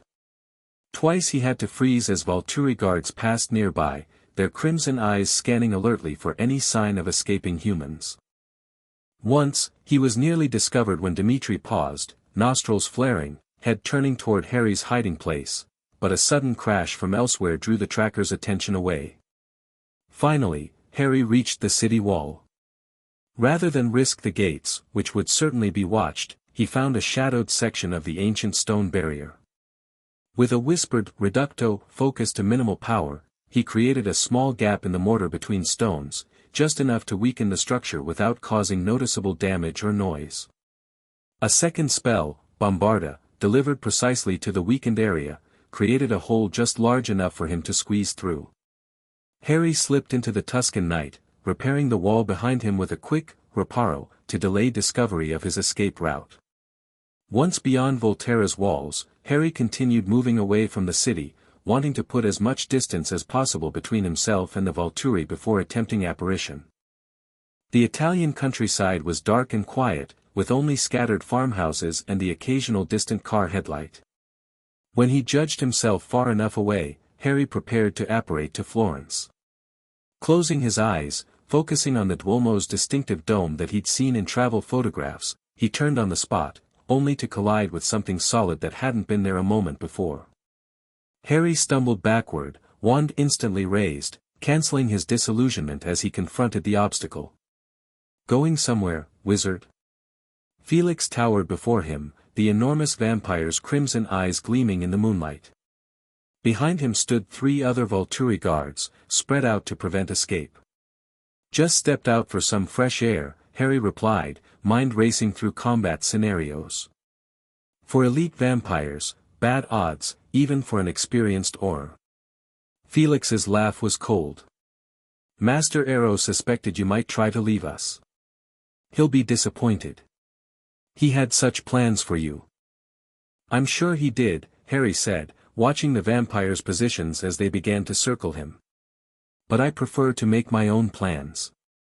You have no idea what you're involved in, human, one of the other vampires spat, a female with short black hair and a particularly vicious expression. The prophecy is not a game. Santiago, enough, Felix warned. Master Arrow wants him unharmed. Harry noted the disagreement, potentially useful. If Arrow wants me unharmed, why the reception committee? To escort you back, of course, Felix replied smoothly. Volterra can be dangerous at night. All manner of creatures hunting. Like you. Harry kept his tone conversational while subtly shifting his stance, preparing for what was coming. Tell me, Felix, did Arrow send Alessandra to Florence, or was that just the story? Something flickered across the giant vampire's face, surprise, perhaps. The historian is not your concern. That was answer enough. Harry's grip on his wand tightened. Actually, she is. As are you, currently. Stand aside. Santiago hissed, the sound utterly inhuman. He threatens us. This bloodbag thinks, Confringo. Harry's spell hit the ground between the vampires, exploding with enough force to throw them off balance without causing permanent damage. In the momentary confusion, he spun and disapparated. The sensation was worse than usual, as if something were trying to hold him in place. The magic of this reality continued to resist him, making apparition more difficult and draining than it should be. Nevertheless, Harry materialized in Florence, staggering slightly as he oriented himself. He'd aimed for the vicinity of the Duomo but found himself in a narrow alley several blocks away. The cathedral's illuminated dome was visible above the surrounding buildings, its massive presence dominating the nighttime skyline. Harry cast quick detection spells, confirming he was alone for the moment. The encounter with Felix confirmed his suspicions. Arrow had never intended to share information freely. Harry was a resource to be studied and eventually controlled, not an honored guest. And Alessandra was in danger, if she wasn't already dead. Moving cautiously through the sleeping city, Harry made his way toward the cathedral. He needed sanctuary until midnight tomorrow, when he was supposed to meet this mysterious Jacob at the cathedral crypt. Florence was filled with tourists even at night, blending in would be easier than in Volterra, but the Volturi would certainly send trackers. As he approached the Piazza del Duomo, Harry spotted a small hotel on a side street, the kind of modest establishment that catered to budget travelers rather than luxury tourists. Perfect for someone wanting to avoid attention. 20 minutes and some minor confundus charms later, Harry was checked into a simple room under a false name, paid for with conjured euros that would hold their form long enough to serve his purposes. The room was basic but clean, with a narrow bed, small bathroom, and window overlooking a quiet courtyard. Harry secured the space with protective spells, then sat on the bed, extracting arrows, gift, from his bag. The medallion gleamed in the dim light, its red stones seeming to pulse with inner life. Blood activates, Alessandra's note had said. The medallion was key to sanctuary. Harry studied the ancient artifact, tracing the strange symbols with his finger. If the prophecy was accurate, this medallion could guide him to the Ancient One, the original vampire creator who preceded even the Volturi. Whether that was a good thing remained to be seen, but it represented his best lead for understanding why he'd been brought to this world. Decision made, Harry touched his wand to his palm, creating a small, painless cut. Before the blood could drip, he pressed his bleeding palm against the medallion's center. The effect was immediate and dramatic. The red stones flared with brilliant light, and the medallion grew warm, almost hot, against his skin. The strange symbols etched in its surface began to glow, shifting and rearranging themselves before his eyes until they formed recognizable letters, Latin, Harry realized, though in archaic form. Sanguis vitae, sanguis aeternum, he read aloud. Blood of life, blood eternal. As the final syllable left his lips, the medallion shuddered in his hand.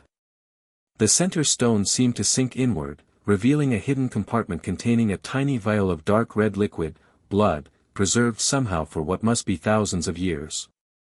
Harry stared at the vial, understanding dawning. According to Alessandra, the medallion contained blood of the first one, the original vampire creator.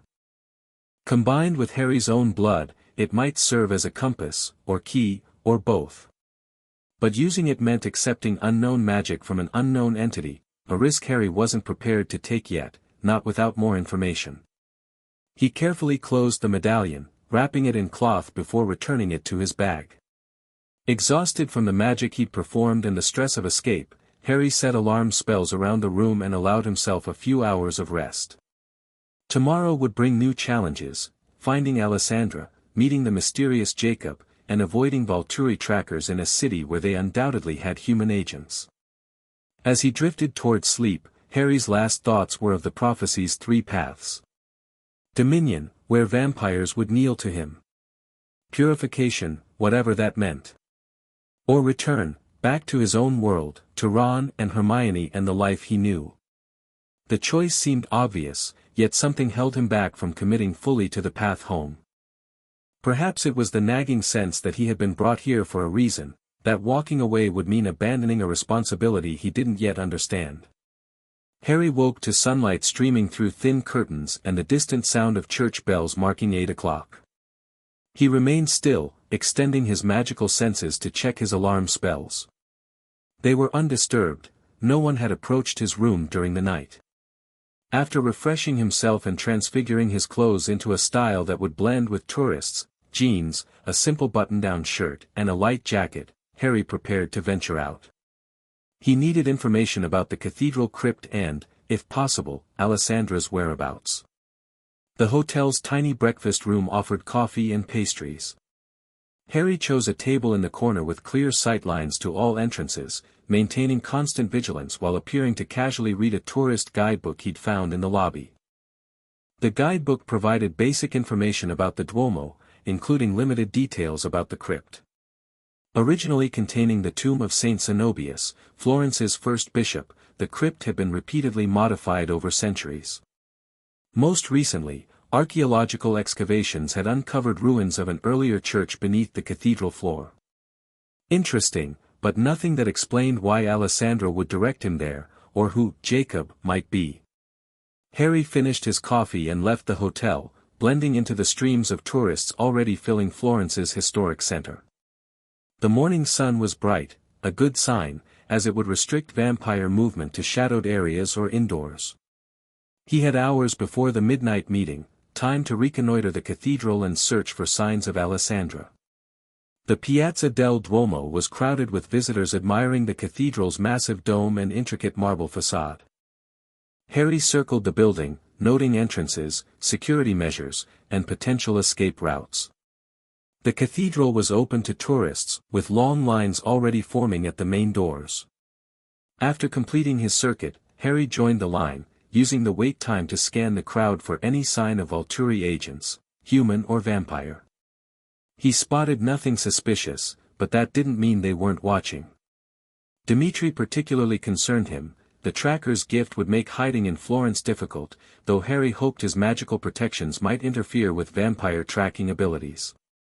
Inside the cathedral, Harry moved with the flow of tourists, admiring the vast interior while searching for access points to the crypt. A small sign indicated that the crypt was closed for renovation, convenient for a midnight meeting, as it would be empty of legitimate visitors. Near the altar, Harry paused, sensing a familiar presence. Someone was watching him, not with hostility, but with definite interest. He turned casually, scanning the nearby visitors, and spotted her. Alice Cullen stood across the nave, her petite form almost lost among the tourist groups. When their eyes met, she smiled faintly and gestured toward a side chapel. Harry moved in that direction, surprise giving way to cautious relief. If Alice was here, she must have had a vision about his situation. The question was whether she'd come alone. The side chapel was relatively empty, its Renaissance artwork drawing less attention than the cathedral's main attractions. Alice waited beside a painting of martyred saints, looking as inhuman as ever with her perfect stillness. "You're difficult to see," she said without preamble, her musical voice barely audible. "Your futures shift constantly, especially since you discovered the prophecy." Harry glanced around, confirming they wouldn't be overheard. "How did you find me?" "Glimpses. Fragments. Enough to know you left Volterra under tense circumstances." Her golden eyes studied him intently. "The others are coming. Carlyle thought it unwise for me to travel alone with the Volturi involved, but my visions couldn't wait." "What did you see?" Harry asked. Alice's perfect features tensed with concentration. "Blood. Ancient blood awakening. A ritual in the crypt beneath this cathedral. And you, at the center of it all, making a choice that changes everything." "The three paths from the prophecy," Harry murmured. Alice nodded. "You know about them, then." "Good. That simplifies things." She glanced toward the cathedral entrance. "We don't have much time. The Volturi are searching Florence. Dimitri is with them." "I need to find Alessandra," Harry said. "The human historian who helped me escape. She's supposed to meet someone named Jacob in the crypt at midnight, but I fear the Volturi may have her." Alice's expression grew troubled. "I haven't seen any human woman in my visions, but they're fragmentary where you're concerned." She paused, head tilting slightly as if listening to something beyond human hearing.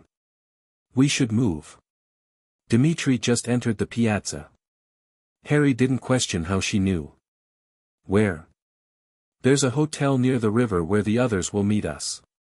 Jasper secured it this morning." She handed him a small card with an address. "Go separately. I'll create a distraction." Before Harry could respond, Alice was moving away, her graceful stride carrying her toward the main entrance. Harry gave her a 2-minute head start, then followed, exiting the cathedral into the crowded piazza. He spotted Dimitri immediately. The tracker stood near the baptistry, wearing sunglasses and a hat that did little to disguise his inhuman beauty. His head turned constantly, scanning the crowds. Then Alice's distraction began. A group of street performers in the center of the piazza suddenly erupted into a dramatically choreographed argument. Tourists scattered as the performers gestured wildly, their voices carrying across the square. Security guards moved toward the commotion, and in the confusion, Harry slipped away, using the crowds as cover. He took a circuitous route to the address Alice had provided, doubling back and changing directions frequently to confuse any pursuit. Florence's narrow streets and crowded tourist areas provided excellent cover, and within 30 minutes, Harry reached a small boutique hotel overlooking the Arno River. The lobby was elegant but understated, catering to wealthy travelers seeking privacy rather than flash.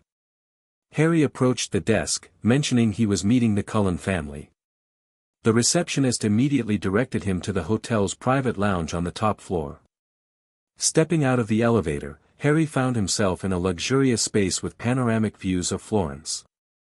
Carlyle and Esme stood near the windows, while Jasper and Emmett positioned themselves near the entry points with military precision. Edward was absent, presumably remaining in Forks to protect Bella. "Harry," Carlyle greeted him warmly, stepping forward to clasp his hand. "We've been concerned." "How did you know I needed help?" Harry asked, though he suspected the answer. "Alice had visions of you confronting Volturi guards outside Volterra," Carlyle explained. "We left immediately.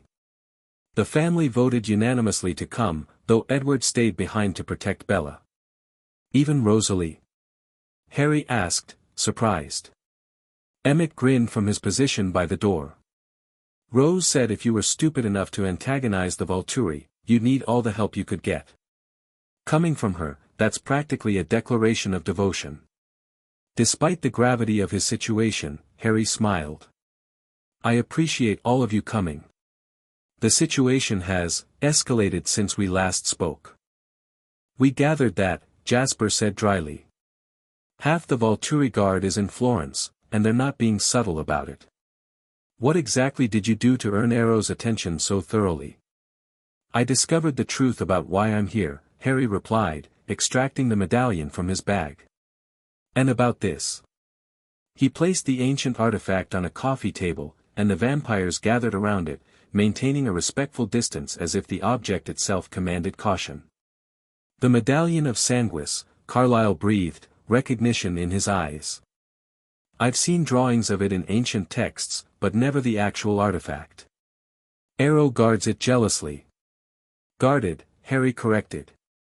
"He gave it to me as a gift when his representatives visited Forks. I think he hoped my blood would activate properties he couldn't access." "And did it?" Jasper asked sharply. Harry described how his blood had revealed the hidden compartment and the vial of ancient blood within. As he spoke, Alice entered the lounge, moving immediately to Jasper's side. "Dimitri lost our trail," she reported. "For now. But they're expanding their search perimeter." Carlyle returned to the matter at hand. "Harry, what you're describing aligns with vampire legends about our origins. The blood of the first one, said to be the original vampire from whom all others descended. If genuine, that vial contains the most powerful substance in vampire history." "More powerful than Harry's blood?" Esme asked. "Different," Carlyle clarified. "Harry's blood resonates with vampire essence in ways we don't fully understand. But the first one's blood would be the source of all vampire existence, the original template from which our species developed." Harry considered this. "And if combined with my blood? The prophecy suggests they're connected somehow." A heavy silence fell over the room. Finally, Alice spoke, her voice unusually somber. "That's what I've been seeing in my visions. A ritual involving both bloods, opening something, a doorway, a portal, I'm not sure. But the consequences..." She shook her head. "They shift constantly. In some futures, it leads to your return home. In others, to something much darker." "The Ancient One awakening," Harry murmured, remembering the prophecy's warning. Jasper straightened. "We need more information before attempting anything with those blood samples. The Volturi have existed for 3 millennia, and even they fear this Ancient One enough to bury knowledge of it." "Which brings me to tonight," Harry said. "Alessandra, the human historian who helped me escape Volterra, arranged for me to meet someone named Jacob at the cathedral crypt at midnight. She said the medallion was the key to sanctuary." "Jacob?" Carlyle repeated, frowning. The name isn't familiar from any vampire history I know. Could be human, Emmett suggested. A contact in her network? Or biblical, Esme added thoughtfully. Jacob in the Bible wrestled with an angel and received a blessing. There are cathedral artworks depicting the story. That sparked something in Harry's memory. The guidebook mentioned a painting in one of the Duomo's side chapels, Jacob's Dream or Jacob's Ladder, something like that. It could be significant, Carlyle agreed. In many traditions, Jacob's Ladder represents a connection between earth and heaven, a pathway between worlds. Like the portal that had brought Harry to this reality, and might return him home. Then we need to be at the crypt at midnight, Harry decided. With or without Alessandra. Jasper, ever the strategist, stepped forward. We need a plan. The Volturi will be watching the cathedral, especially after dark when they can move freely. And we need to find Alessandra, Harry added. If she's alive, she's in danger. She knows too much about the prophecy and the medallion. I can search for her, Alice offered. My visions might help, and I'm less recognizable to Florentines than Carlyle. Take Esme, Carlyle suggested. 2 women attract less attention than one alone, and Esme has medical training if Alessandra is injured. Alice nodded, and the 2 female vampires departed to begin their search, leaving Harry with Carlyle, Jasper, and Emmett to formulate a plan for the midnight meeting. The cathedral will be closed to the public, Jasper observed. Security is minimal, human guards primarily concerned with vandalism. The crypt entrance is near the main altar, with a secondary access point through the archaeological excavations. Harry wasn't surprised by Jasper's detailed knowledge. The vampire's military background and strategic mind would have led him to assess the location immediately upon arrival in Florence. The Volturi will have both entrances watched, Harry said. We need a distraction, something to draw their attention elsewhere while we enter. Emmett's grin was predatory. That's my specialty. Nothing that endangers humans, Carlyle cautioned. Actually, Harry interjected, I have an idea that might work better. But I'll need supplies, specifically, materials for a potion. The vampires exchanged glances. Potion? Emmett repeated. Like, Eye of Newt, bubble bubble. Harry smiled despite himself. Not quite that medieval, but close. It's something we use in my world for covert operations, creates a localized obscuring mist that interferes with supernatural senses. Should confuse vampire trackers long enough for us to enter the crypt undetected. What do you need? Carlyle asked practically. Harry listed the ingredients, mostly common herbs and minerals, though a few were more exotic. To his surprise, Carlyle nodded thoughtfully. Most of those are used in traditional medicines. I can acquire them from apothecaries here in Florence. With their roles assigned, the group separated to prepare. Carlyle departed to gather potion ingredients, while Jasper and Emmett left to scout the cathedral's perimeter security. Harry remained in the hotel suite, using the time to rest and replenish his magical energy. As afternoon faded into evening, Harry sat by the window, watching Florence's skyline darken while turning the medallion over in his hands. The ancient artifact seemed to grow warmer as night approached, the red stones glowing faintly from within. Blood activates, Alessandra had written. But activates what, exactly? A portal home? Or something far more dangerous, the awakening of an ancient one who might threaten this entire world? The prophecy offered 3 paths, but the choice wasn't as simple as it first appeared. Return to his world meant abandoning this one to whatever changes his arrival had set in motion. Dominion over vampires held no appeal, Harry had never sought power for its power's sake. And purification remained a mystery, its meaning unclear. His contemplation was interrupted when the door opened and Alice and Esme returned, their expressions grave. We found her, Alice announced without preamble. Alessandra? Harry stood quickly. Where? Is she alive? Alice nodded. Alive, but injured. The Volturi are holding her in a private residence near the Pity Palace. Felix and Santiago guard her personally. Can we extract her? Harry asked, mind already calculating spells and strategies. It would be difficult, Esme said gently. The house is well secured, with at least 6 vampires present. A direct assault would endanger her further. But I was able to communicate with her briefly, Alice added. I created a distraction that allowed me to approach a window where they're keeping her. She confirmed that Jacob is expecting you at midnight and that the medallion is essential. Harry absorbed this information, frustration mixing with determination. We can't leave her in Volturi hands. After midnight, once we've met this Jacob person, we'll find a way to rescue her.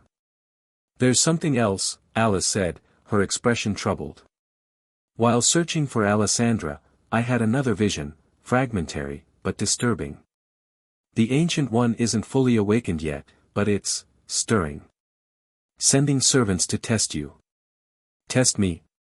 Harry repeated. What kind of servants? I couldn't see clearly, Alice admitted. But they're different from normal vampires, older, stronger, with abilities we haven't encountered before. And they're converging on Florence. The situation was deteriorating rapidly. First the Volturi, now servants of this mysterious Ancient One, all focused on Harry and the medallion he carried. Carlyle returned soon after, bringing the ingredients Harry had requested along with equipment for brewing.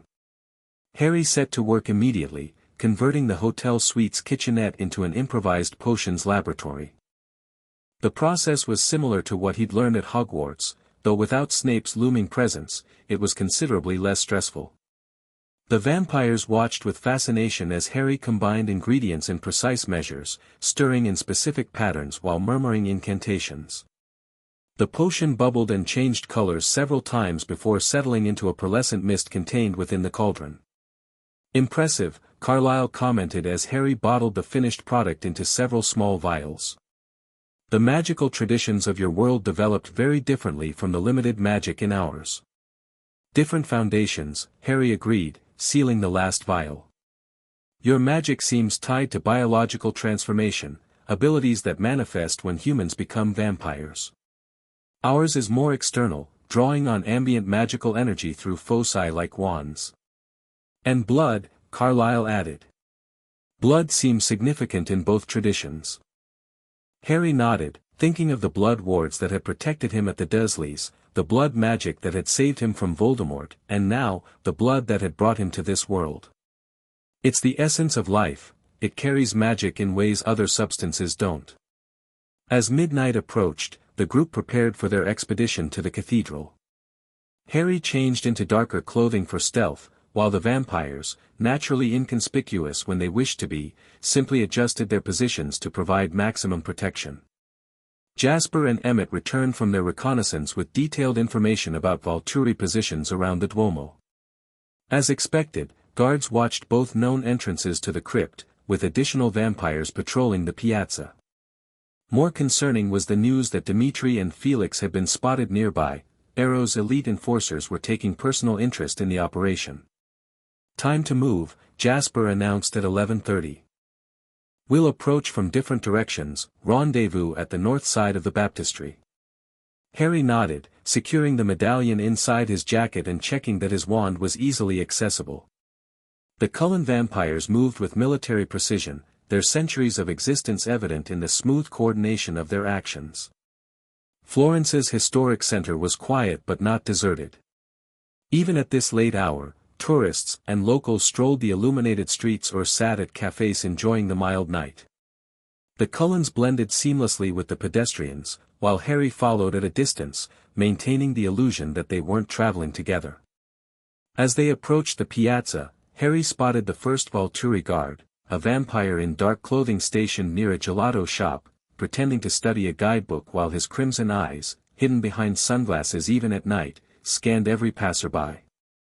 The vampire's head turned as Carlyle passed, recognition flashing across his features before he reached for something in his pocket, a communication device of some kind. We've been spotted, Harry murmured, knowing the Cullen's vampire hearing would catch his words. Northeast corner, near the gelato shop. Acknowledged, Jasper's voice came back, barely audible. Proceed to rendezvous. Emmett will handle it. Harry continued walking casually, not looking directly at the unfolding drama. From his peripheral vision, he saw Emmett approach the Volturi guard, bumping into him with seemingly innocent clumsiness. Whatever he whispered to the vampire caused him to freeze momentarily, long enough for Emmett to deftly remove the communication device from his hand. The baptistry loomed ahead, its octagonal form illuminated against the night sky. Harry circled to the north side as planned, finding Carlyle and Jasper already waiting in the shadows. Alice and Esme joined them moments later, followed by Emmett, who was grinning with satisfaction. For more guards around the cathedral, Jasper reported quietly. 2 at each crypt entrance. Dimitri is circling the perimeter. No sign of Felix. Which could mean he's still with Alessandra, or he's hidden in ambush, Harry noted. Time for our distraction. He extracted one of the potion vials, a crystal bottle barely larger than his thumb. When this breaks, it creates a mist that temporarily confuses vampire senses, similar to your hunting instincts but amplified. It won't last long, maybe 5 minutes. Long enough to get inside if we move fast, Jasper confirmed.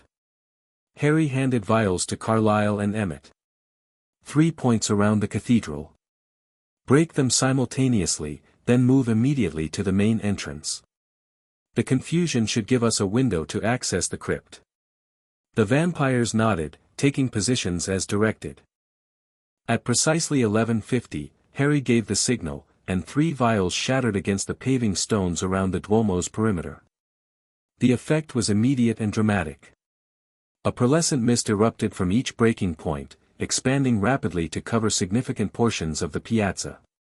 Vampires caught in the mist reacted with confusion, some freezing in place, others moving in random directions, all clearly disoriented as their enhanced senses fed them contradictory information. Now! Harry hissed, and the group moved swiftly toward the cathedral's main entrance. Using a simple unlocking spell, Harry opened the massive doors, and they slipped inside, closing the heavy barrier behind them. The cathedral interior was eerily silent, illuminated only by security lights that cast long shadows among the columns and artworks. Harry led the way toward the main altar, where a cordoned-off staircase descended to the crypt. They had almost reached it when a voice spoke from the shadows. Impressive magic, wizard. But ultimately futile. Dimitri stepped into the light, his perfect features arranged in a cold smile. Behind him, 3 more Volturi guards emerged from hiding places among the cathedral's architectural features. We've been expecting you, the tracker continued. Master Arrow sends his regards and requests the return of his property. His gaze fixed on the bulge in Harry's jacket where the medallion was concealed. Harry raised his wand, the Cullens immediately moving into defensive positions around him. The medallion doesn't belong to Arrow, he replied evenly. And neither do I. Such arrogance, Dimitri sighed theatrically. Master Arrow merely wishes to protect you, and this world, from forces you don't understand. The medallion, the prophecy, they're part of a system that has maintained order for millennia. Order? Carlyle challenged, stepping forward. Or control? How much have the Volturi hidden about vampire origins, Dimitri? How much does even Arrow truly know about the Ancient One? A flicker of uncertainty crossed Dimitri's face before his professional mask returned. Surrender the medallion and return to Volterra willingly, and the historian will be released unharmed. Resist, and, he never finished the sentence. With vampire speed, Jasper and Emmett launched themselves at the Volturi guards, while Alice executed a balletic leap that brought her into direct conflict with Dimitri. Carlyle stayed near Harry, protective rather than aggressive. Get to the crypt. Alice called as she ducked one of Dimitri's lightning-fast strikes. We'll handle them. Harry didn't waste the opportunity. With Carlyle beside him, he raced for the cordoned-off staircase, blasting through the barrier with a quick, reducto, spell. They descended rapidly, leaving the sounds of vampire combat above. The crypt was cold and hushed, its ancient stone walls enclosing tombs of long-dead Florentine notables. Security lighting provided minimal illumination, creating more shadows than clarity. Harry and Carlyle moved cautiously through the space, scanning for any sign of Jacob or further Volturi ambush. There, Carlyle whispered, pointing to a far corner where excavation had revealed an older structure beneath the cathedral foundations. Roman ruins, possibly pre-Christian. They approached the excavated area, finding a small chamber that had been partially uncovered. Its walls bore faded frescoes depicting biblical scenes, barely visible in the dim light. One image stood out, a sleeping man with angels ascending and descending a ladder that reached from earth to heaven. Jacob's ladder, Harry murmured, recognizing the biblical story from Esme's earlier explanation. As they studied the fresco, a soft click echoed through the crypt. Harry spun, wand raised, as a section of wall beside the painting shifted inward, revealing a hidden passage. A figure emerged from the darkness, not a vampire, but a human man. Elderly, with dark skin weathered by decades of sun, he wore simple clothing that could have belonged to any time period in the last century. His eyes, however, held wisdom that suggested far greater age than his physical appearance. "The Bloodwalker arrives," he said, his voice accented but clear. "With the medallion, as foretold." Harry kept his wand ready. "Are you Jacob?" The old man smiled, revealing surprisingly perfect teeth. "One of many names I have worn. Jacob serves for this meeting." He gestured to the medallion visible inside Harry's jacket. "You have brought the key. Good. Time grows short." "Who are you?" Carlyle asked. "You're human, yet you speak of prophecies older than my kind." "Human now," Jacob corrected. "As necessary. The form serves the function." His gaze returned to Harry. "You seek answers about your presence here, Bloodwalker. About the three paths before you." "You know the prophecy," Harry stated. "I helped write it," Jacob replied simply. That wasn't the answer Harry had expected. "That's impossible. The prophecy is thousands of years old." "Time is more fluid than you imagine," Jacob said cryptically. "But we waste precious moments. The servants of the Ancient One approach, drawn by the medallion's awakening. And your friends above cannot hold the Volturi forever." As if to emphasize his point, a crash echoed from the cathedral above, followed by sounds of intensified combat. Jacob gestured urgently to the hidden passage. "Come. The sanctuary lies within. Bring your vampire friend if you wish, though he cannot pass beyond the outer chamber." Harry exchanged glances with Carlyle, who nodded slightly. Whatever Jacob was, he clearly possessed knowledge they needed. The risk was necessary. They followed the old man into the passage, which descended steeply into earth that predated the cathedral by centuries. The tunnel was surprisingly well preserved, its walls lined with stone carved in symbols similar to those on the medallion. After several minutes of descent, the passage opened into a circular chamber illuminated by some unknown source that created diffuse, shadowless light. At the center stood an altar of black stone, its surface carved with intricate channels that converged at a central depression.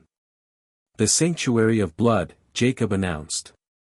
"Hidden since before the Volturi rose to power, protected by magics older than human memory."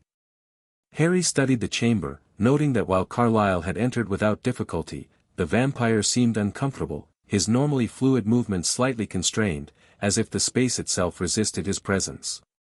"What is this place?" Harry asked. "A nexus point," Jacob replied. "Where the world you know and other realities intersect." It was here the first vampire transformation occurred, when the Ancient One performed the original blood ritual. "The first one," Carlyle murmured. "The original vampire." Jacob nodded. "Though, vampire, is your word, not theirs. The Ancient One came from elsewhere, a being of immense power seeking to create servants who shared aspects of their essence. The ritual succeeded beyond expectation, creating creatures more independent and powerful than intended. And the medallion? Harry pressed, removing the artifact from his jacket. It pulsed warmly in his hand, the red stones glowing brighter in this underground sanctuary. A focus and a key, Jacob explained. It contains the last preserved blood of the Ancient One, taken before they retreated into slumber after the first awakening grew beyond their control. Harry approached the altar, feeling a strange resonance between it and the medallion. And my blood? The prophecy calls me Bloodwalker and speaks of blood that walks in human form. Jacob's expression grew grave. Your blood contains magic fundamentally similar to the Ancient One's essence, something that should not be possible unless. Unless what? Harry prompted when the old man hesitated. Unless the Ancient One's power somehow reached across realities, Jacob finally said. The prophecy was written after the First Awakening, when seers glimpsed possible futures. One vision showed blood walking in human form, arriving from beyond our world at the 3000th cycle. Blood that could command vampires because it resonated with their origin. My arrival was an accident, Harry concluded. Somehow, the ritual in my world connected with the Ancient One's blood magic here. Precisely, Jacob confirmed. The boundaries between worlds are thinner than most imagine, especially where blood magic is concerned. Blood calls to blood across all boundaries, as the prophecy states. A sudden commotion from the tunnel interrupted them, sounds of pursuit growing closer. Jacob's expression tightened with urgency. They come. You must decide quickly, Bloodwalker. The three paths lie before you, but the choice must be made before the servants of the Ancient One arrive. What are these servants? Harry demanded. Alice saw them in her visions. The first vampires, Jacob explained, created directly by the Ancient One's blood. Unlike later generations, they remain connected to their creator, dormant while the Ancient One slumbers, awakening as it stirs. They seek the medallion, and your blood, to complete their master's return. The implications were staggering. If the Ancient One was stirring because of Harry's arrival, and if its servants were as powerful as Jacob suggested, the consequences for this world could be catastrophic. What are the three paths? Harry asked, decision crystallizing in his mind. Exactly. Jacob gestured to the altar. Place the medallion in the central depression and add 3 drops of your blood. The paths will reveal themselves. Harry hesitated only briefly before placing the ancient artifact on the altar. It fit perfectly into the central depression, as if made for that exact purpose. Drawing his wand, Harry created a small cut on his finger and allowed 3 drops of blood to fall onto the medallion's surface. The effect was immediate and extraordinary. The medallion flared with brilliant crimson light, and the channels carved into the altar's surface began to glow with the same radiance, blood-red light flowing outward in 3 distinct paths. Each path illuminated a different section of the chamber wall, revealing 3 doorways that hadn't been visible before, 3 archways of stone, each glowing with a different quality of light. The path of dominion, Jacob said, indicating the first archway, which pulsed with deep crimson light. Choose this, and vampire kind will kneel to you. The power of the Ancient One will flow through your blood, allowing you to command all who share its essence. You would become what the Volturi fear most, a true master of their kind. Harry felt the pull of that archway, the seductive whisper of power beyond imagining. He turned to the second. The path of purification, Jacob continued. The second archway glowed with golden light that reminded Harry of the Cullen's eyes. This path would transform vampire kind, purifying the corruption that has grown over millennia. Those who feed on humans would find their thirst changed, their nature altered to no longer require death to sustain life. A revolutionary change, one that would fundamentally alter vampire society and potentially save countless human lives. Harry could see why this might appeal to someone with his moral compass. And the third, he asked, turning to the final archway, which shimmered with a silvery light reminiscent of his Patronus. The path of return, Jacob said simply. Back to your world, your life, your people. This doorway leads home. The most personally tempting option, return to Ron, Hermione, the wizarding world he knew and understood. Leave behind this complex vampire politics and prophecies about ancient ones. But something in Harry, the same something that had made him walk into the Forbidden Forest to face Voldemort, resisted the simple answer. If I choose return, he asked carefully, what happens to this world? Does the Ancient One still awaken? Jacob's expression revealed nothing. That depends on what else you do before departing. And if I choose neither dominion nor purification, can someone else walk those paths? Can the Ancient One's servants use the medallion to awaken their master fully? Yes, Jacob acknowledged. The paths remain open once revealed, though few could survive crossing their thresholds. The servants seek the medallion for precisely this purpose, to open the path of dominion for their master's return. The sounds of conflict grew closer. The Cullens were fighting a retreating battle down the passage, buying Harry time to make his choice. Carlyle, who had remained silent during the revelation of the paths, finally spoke. Harry, whatever you choose, know that you've already changed our world for the better. You've shown us possibilities we never imagined.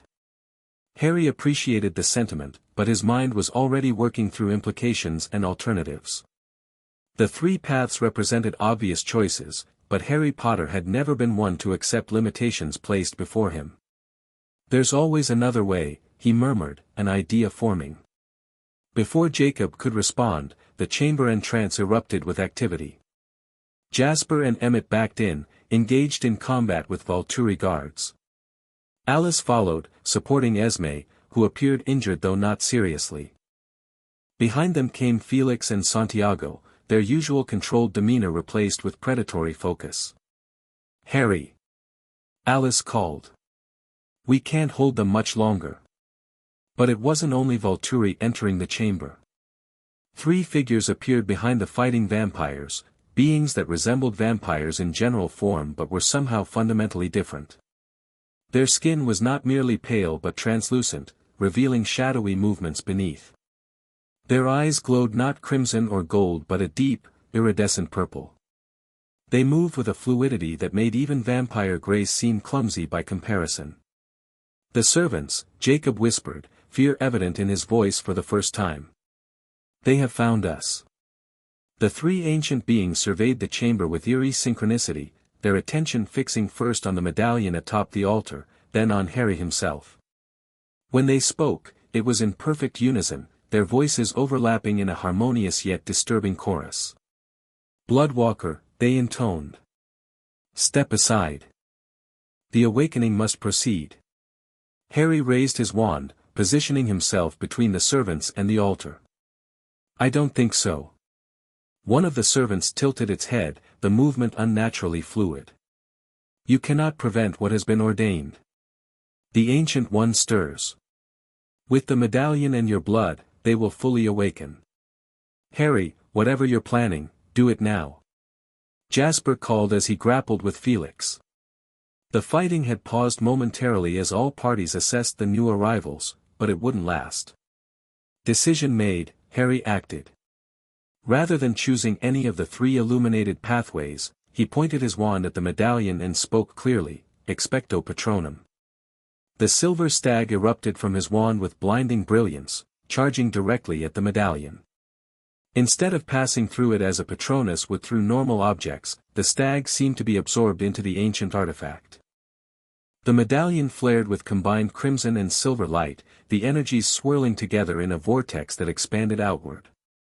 The carved channels in the altar surface, previously directing energy to the three doorways, now pulsed with this mixed light, overriding their original purpose. What have you done? Jacob demanded, his calm facade cracking as the chamber trembled around them. Created a fourth path, Harry replied, raising his voice over the growing magical turbulence.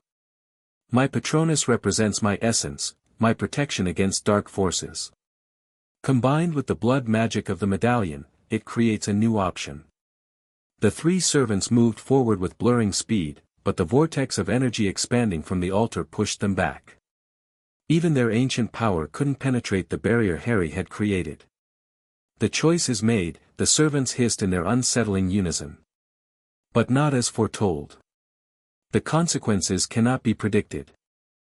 Felix, momentarily distracted by the magical display, found himself pinned by Emmett. The other Volturi guards were similarly contained by the Cullens, who had used the confusion to gain advantage. "Everyone to me," Harry called to the Cullens. "Now." The vampire family disengaged from their opponents and moved toward Harry's position near the altar. The vortex of energy continued to expand, filling the chamber with swirling crimson and silver light. "What happens now?" Carlyle asked, supporting Esme while keeping a wary eye on the servants, who remained trapped beyond the energy barrier. "I'm not entirely sure," Harry admitted. "But hold on to each other." As the Cullens formed a circle around him, hands linked, Harry placed his bleeding palm flat on the medallion and spoke the words that had revealed its hidden compartment, Sanguis Vitae, Sanguis Aeternum. The vortex intensified, contracting around their group before exploding outward with concussive force. The last thing Harry saw was the look of shock on the ancient servants' faces as the chamber disappeared in a flash of blinding light. Harry awoke to the sound of flowing water and birdsong. He lay on soft grass beside a clear stream, sunlight filtering through leaves overhead. For a moment, he thought he might have died. The peaceful setting felt almost otherworldly after the chaos of the sanctuary. Then a shadow fell across his face, and he looked up to see Carlyle kneeling beside him, concern evident in his golden eyes. "He's awake," the vampire called, and immediately the other Cullens appeared, surrounding Harry with expressions ranging from relief to confusion. "What happened?" Harry asked, sitting up slowly. His head throbbed, but otherwise he felt intact. "Where are we?" "You tell us," Emmett replied. "One minute we're in an underground chamber facing down ancient vampire servants, the next we're in the middle of a forest." Harry looked around, taking in their surroundings. They were in a small clearing beside a stream, surrounded by pine trees that stretched up a mountainside. In the distance, snow-capped peaks were visible against a clear blue sky. "This isn't Italy," he observed unnecessarily. "Pacific Northwest, if I had to guess," Jasper said, scanning the landscape with military precision. "Similar to the forests around Forks, but not identical." "Your spell," Alice said, her eyes unfocused as if trying to access her visions. "It combined with the medallion's power to transport us, somewhere. But I can't see clearly what happens next. Everything is foggy." Harry checked his pockets, finding his wand intact but the medallion missing. "The medallion?" "Gone," Carlyle confirmed. "Consumed in whatever magic transported us here." Harry stood carefully, testing his balance. "We need to figure out exactly where we are and what happened. My best guess is that combining my Patronus with the medallion's blood magic created an unexpected interaction, neither dominion nor purification nor return, but something else entirely." "Relocation, apparently," Esme commented with gentle humor. "But to where? And when?" Carlyle questioned. "That sanctuary existed outside normal space and time, according to Jacob. We could be anywhere, or anywhen." That was a disturbing thought. Harry performed a quick orientation spell, his wand spinning in his palm before pointing north. At least basic magic still worked, which was reassuring. "Let's follow the stream downhill," he suggested. "Water usually leads to civilization eventually." They set off, the vampires moving at human pace to accommodate Harry. As they walked, Harry replayed the events in the sanctuary, trying to understand what his improvised spell had accomplished. "I think I created a shield," he said finally. "The Patronus represents protection against dark magic in my world. Combined with the blood magic of the medallion, it might have transported us away from danger while simultaneously preventing the Ancient One's full awakening." "A protective evacuation," Jasper nodded approvingly. "Tactically sound, if unpredictable." "But what about the Volturi?" Esme asked. "And those servants? What happened to them?" "And Alessandra," Harry added, concerned for the historian who had risked so much to help him. "She's still their prisoner." "One problem at a time," Carlyle advised. First, we determine our location and situation. Then we can plan our next steps. They had been walking for about an hour when the trees thinned, revealing a paved road winding along the mountainside. The group paused at this sign of civilization, considering their options. "I don't hear any vehicles," Edward said, his vampire hearing scanning the distance. "But there's something, a structure, perhaps, around that bend." They continued along the road, rounding the curve to find a small ranger station. The wooden building appeared well maintained, with a United States Forest Service logo displayed prominently. A single vehicle was parked outside, a green USFS truck. "At least we know what country we're in," Emmett commented. As they approached, the station door opened, and a ranger stepped out, a middle-aged woman with weathered features and alert eyes. She surveyed the unusual group with professional curiosity. "Quite a hike from the nearest trailhead," she observed. "You folks lose your way." "Something like that," Harry replied, adopting an American accent to avoid unnecessary questions. "Could you tell us exactly where we are?" "Our GPS malfunctioned." The ranger raised an eyebrow but answered readily enough. "You're in Olympic National Forest, about 20 miles southeast of Forks." The Cullens exchanged glances of surprise. They had somehow transported from Florence, Italy, to almost exactly where their journey had begun, the forests near their home. "And, what's the date?" Harry asked, trying to sound casual. This earned him a more suspicious look. "May 8th. Year?" Harry pressed, earning an elbow from Alice. The ranger's hand drifted subtly toward the radio on her belt. 2026, perhaps you should come inside and rest a bit. Disorientation can be a symptom of, "We're fine," Carlyle interjected smoothly, his calming medical presence taking over. "My nephew here is just a bit of a joker. We appreciate your help, but we have transportation arriving soon." The ranger seemed skeptical but nodded. "Well, you can wait here if you like. I'm heading out on patrol, but the station's open. Water and first aid supplies inside if you need them." They thanked her, maintaining casual demeanors until she had driven away. Once alone, the implications of their situation hit home. "We're back where we started," Alice said wonderingly. "But 3 weeks have passed since we left for Italy." 3 weeks during which the Volturi have undoubtedly been searching for us, Jasper pointed out. "And possibly those servants as well." Harry considered what this meant. "My spell must have created a type of return portal, not to my world, but to your home. The question is whether it merely relocated us or did something more." "Like what?" Emmett asked. "Like affecting vampire kind somehow," Harry replied, remembering the prophecy's mention of purification. "The Patronus is pure positive energy. Combined with the blood magic of the medallion, it might have had wider effects than just transporting us." Carlyle looked thoughtful. "We should return to our home first, assess the situation, and determine what's happened in our absence. If the Volturi are searching for us, the family will know." With that decided, they set off toward Forks, the vampires carrying Harry in turns to speed their journey through the forest. By late afternoon, they reached the outskirts of the small town, moving cautiously in case Volturi agents were watching. Nothing seemed amiss in Forks itself, the same quiet streets and modest buildings Harry remembered from his first arrival. But as they approached the Cullen house, Alice suddenly stopped, her expression alarmed. "Something's wrong," she said. "I can't see our family clearly. It's as if something's blocking my visions." They proceeded with greater caution, Jasper and Emmett taking forward positions while Carlyle, Esme, and Alice remained with Harry. As they neared the house, a familiar scent reached the vampires, causing them to tense collectively. "Werewolf," Jasper identified, his posture shifting to combat readiness. "Several of them." Harry recalled the Cullens mentioning shapeshifters from the Quileute Reservation, not true werewolves but something similar. Their presence at the Cullen house was unexpected and potentially concerning.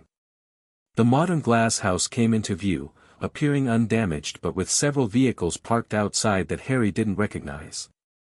Before they could approach further, figures emerged from the tree line ahead, massive wolves, each the size of a small horse, their fur in various shades of brown, black, and gray. The wolves formed a semicircle, blocking the path to the house.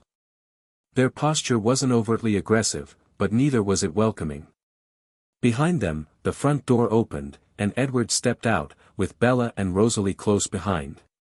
"It's okay," Edward called to both groups. "They're with us." The wolves relaxed marginally, though they maintained their positions. Edward approached, his expression a mixture of relief and concern. "You're alive," he stated, embracing Alice first, then the others in turn. "We feared the worst when you disappeared from Alice's visions." "It's a long story," Carlyle replied. "But why are the Quileute protectors here?" Edward's expression grew grave. "Much has happened in the 3 weeks since you left. The Volturi returned from Italy enraged by your disappearance. They sent search parties across the continent, including to Forks. When they couldn't find you, they decided to take hostages." Harry felt a chill. "They came for Bella?" Edward nodded. "And for the rest of our family. But they found more than they bargained for. The pack intervened, not for our sake, but to protect their territory from what they saw as an invasion." One of the wolves, a massive black one that appeared to be the leader, gave a soft growl as if confirming Edward's account. "What happened?" Jasper asked sharply. "Come inside," Edward suggested. "Jacob is here. He can explain better than I can." "Jacob?" Harry wondered if this was the same Jacob from the sanctuary or a different person entirely. The coincidence seemed too great to ignore. As they entered the house, the wolves melted back into the forest, except for one russet-colored individual who loped toward the house. By the time it reached the porch, it had transformed into a tall, muscular young Native American man, who quickly pulled on clothes left by the door. "The prodigal's return," he commented with a hint of sarcasm as they entered. Inside, the Cullen home was as Harry remembered it, though with signs of recent tension, furniture rearranged for defensive positions, maps spread across surfaces, communication equipment set up in one corner. "Jacob Black," Carlyle greeted the newcomer. "Thank you for protecting our family in our absence." The young man shrugged powerful shoulders. "Wasn't exactly voluntary. The Volturi forced our hand when they crossed into our territory." "Jacob is the alpha of the Quileute pack," Edward explained to Harry. "His people have been enemies of vampires for generations, but recent events have created an alliance of necessity." Harry studied the young man with interest. "Your name is Jacob? That's quite a coincidence." Jacob raised an eyebrow. "How so?" "We met someone called Jacob in Italy," Harry explained. "An old man who knew about a prophecy and helped us escape the Volturi." Recognition flashed across Jacob's face, followed by something like awe. "The elder," he murmured. "He found you." This was unexpected. "You know him?" Jacob nodded slowly. "Not personally. But our tribal histories speak of an elder who walks between worlds, guiding those with the blood of protectors. He appears when great changes come." His dark eyes studied Harry intently. "You're him, aren't you? The Bloodwalker our legends mention?" Harry was beginning to tire of prophecies and legends, but he nodded. "Apparently so. Though I'm still trying to understand what that means for your world." "It means everything changed 3 weeks ago," Bella spoke up from where she stood near Edward. "The night you disappeared from the sanctuary." "Changed how?" Carlyle asked, voicing the question in everyone's mind. Edward and Bella exchanged glances before Edward answered. "Every vampire on the continent experienced something simultaneously, a moment of transformation. It affected each differently, but none were left unchanged. The Volturi called it the purification," Rosalie added, her perfect features troubled. "Those who fed on humans found their thirst altered. Not eliminated, but changed, less consuming, less painful to resist. Many found they could suddenly tolerate animal blood when before they could not. Harry absorbed this information with growing wonder. The path of purification, he murmured. But I didn't choose that path specifically. Perhaps your Patronus did, Carlyle suggested. You said it represents pure positive energy, protection against dark forces. Combined with the blood magic of the medallion, it may have enacted a form of purification regardless of your conscious choice. The Volturi are furious, Edward continued. The change weakened their control over vampire society. Many covens who served them out of fear found themselves suddenly capable of resisting both bloodlust and Volturi dominance. Which is why they came here looking for you, Jacob added, addressing Harry directly. They believe you deliberately undermined their power and want revenge. The situation was more complex than Harry had anticipated. His improvised spell in the sanctuary hadn't just transported them home, it had fundamentally altered vampire nature throughout this world, weakening the Volturi's grip on power and potentially saving countless human lives in the process. What about the Ancient One's servants? Harry asked. 3 beings who looked like vampires but different. Were they affected too? A heavy silence fell over the room. Finally, Edward answered, they've been seen. Moving toward specific locations around the world, ancient sites with connections to vampire origins. They seem weakened by the purification but not stopped. And still seeking a way to fully awaken their master, Carlyle concluded grimly. Which brings us to the immediate crisis, Jacob interjected. The Volturi have established a base of operations near Seattle. They're systematically hunting anyone connected to you, Harry. They've already captured several nomadic vampires who witnessed your power demonstrations. And Alessandra? Harry asked urgently. The human historian who helped me in Volterra? Another uncomfortable silence. Then Bella spoke softly, she escaped during the chaos following the purification. The Volturi are hunting her too. Relief flooded Harry. She's alive, then. Last we heard, Jacob confirmed. She contacted us a week ago, seeking sanctuary with the tribe. Said she had information vital to understanding what happened and preventing the Ancient One's awakening. Where is she now? Harry demanded. We don't know, Edward admitted. She was supposed to arrive 3 days ago but never made it. We've had the pack searching, but there's been no sign. The implications were clear, either the Volturi had recaptured Alessandra or something worse had happened to her. Either way, she remained in danger, and the information she carried might be crucial. We need to find her, Harry decided. And we need to understand exactly what my spell did to vampire kind. If it enacted a form of purification, there may be ways to strengthen and extend its effects. And the Ancient One? Esme asked quietly. If its servants still seek to awaken it. Then we need to stop them, Harry said firmly. Their master stirred because of my arrival in this world. I won't leave until I've dealt with that threat. Jasper, ever the tactician, moved to the map spread across the dining table. We should establish our strategic position first. The Volturi base near Seattle gives them access to major transportation hubs while keeping them close enough to monitor Forks. They have at least 20 guards there, Jacob added, joining him at the table. Including Jane and Alec. They rotate surveillance of the area, working with human agents in law enforcement and transportation services. And the pack? Carlyle inquired. How many can you field? 17 now, Jacob replied. The Volturi incursion triggered more transformations among those with the potential. We're stronger than ever, but still outnumbered by the vampires in the region. As the others discussed tactical considerations, Harry found himself drawn to the large windows overlooking the forest. The sun was setting, casting long shadows among the ancient trees.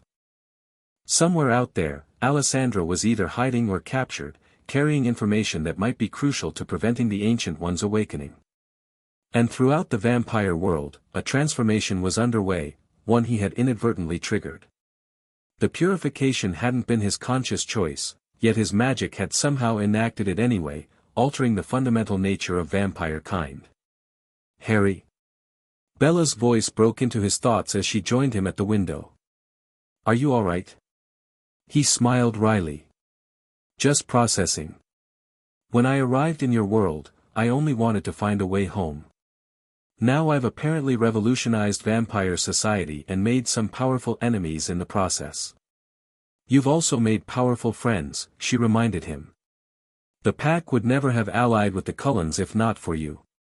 And vampires across the continent are experiencing freedom from bloodlust for the first time in their existence." "Not complete freedom," Harry noted. "The purification altered their thirst but didn't eliminate it entirely." "It's a beginning," Bella said simply. "Change rarely happens all at once."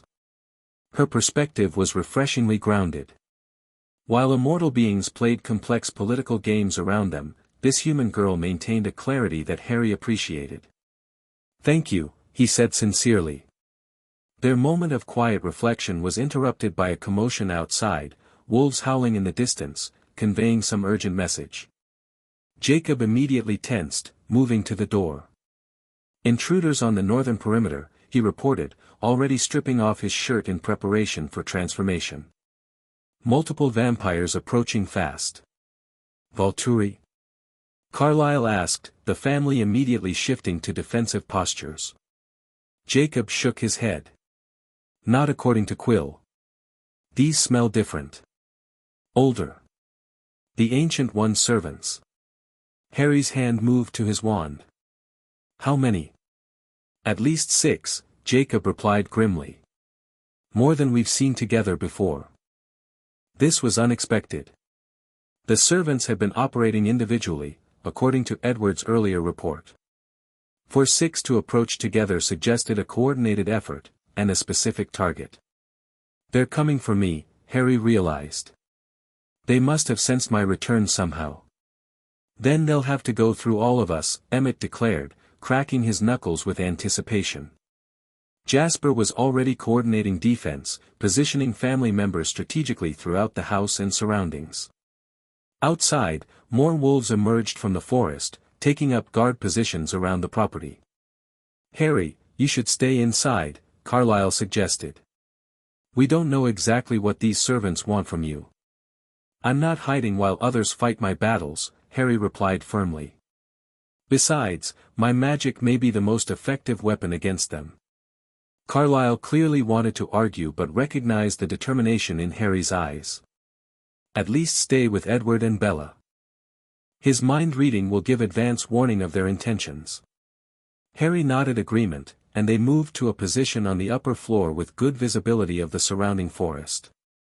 Through the windows, they could see wolves and vampires forming a perimeter defense, an unprecedented alliance of natural enemies united against a common threat.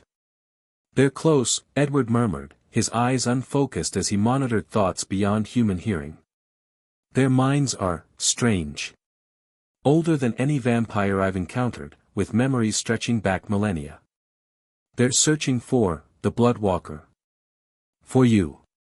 Can you tell what they want?" Harry asked, wand ready. Edward's expression grew troubled. "They're confused. The purification affected them, weakened their connection to the Ancient One.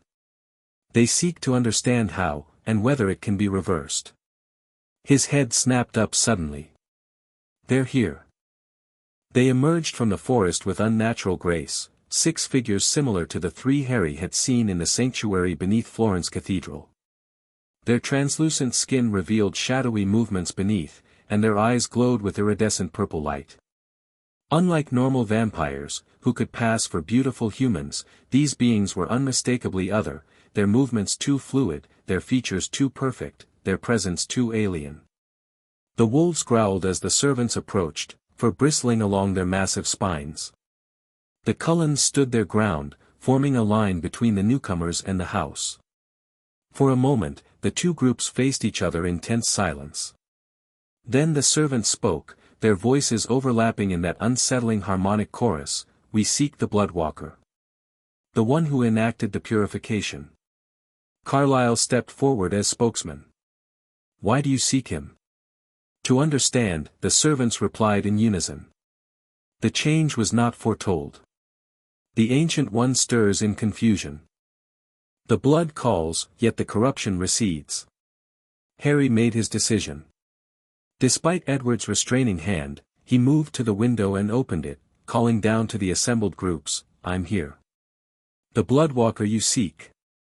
All 6 servants turned their unsettling gazes upward, studying Harry with alien intensity. Then, to everyone's surprise, they knelt as one, bowing their heads in a gesture of deference. The blood speaks, they intoned. We listen. This was unexpected. Harry had anticipated hostility, not reverence. Cautiously, he made his way downstairs and outside, joining Carlyle at the front of the defensive line. The wolves shifted uneasily, clearly distrusting this show of respect from the ancient beings. Rise, Harry commanded, uncomfortable with their kneeling posture. And explain yourselves.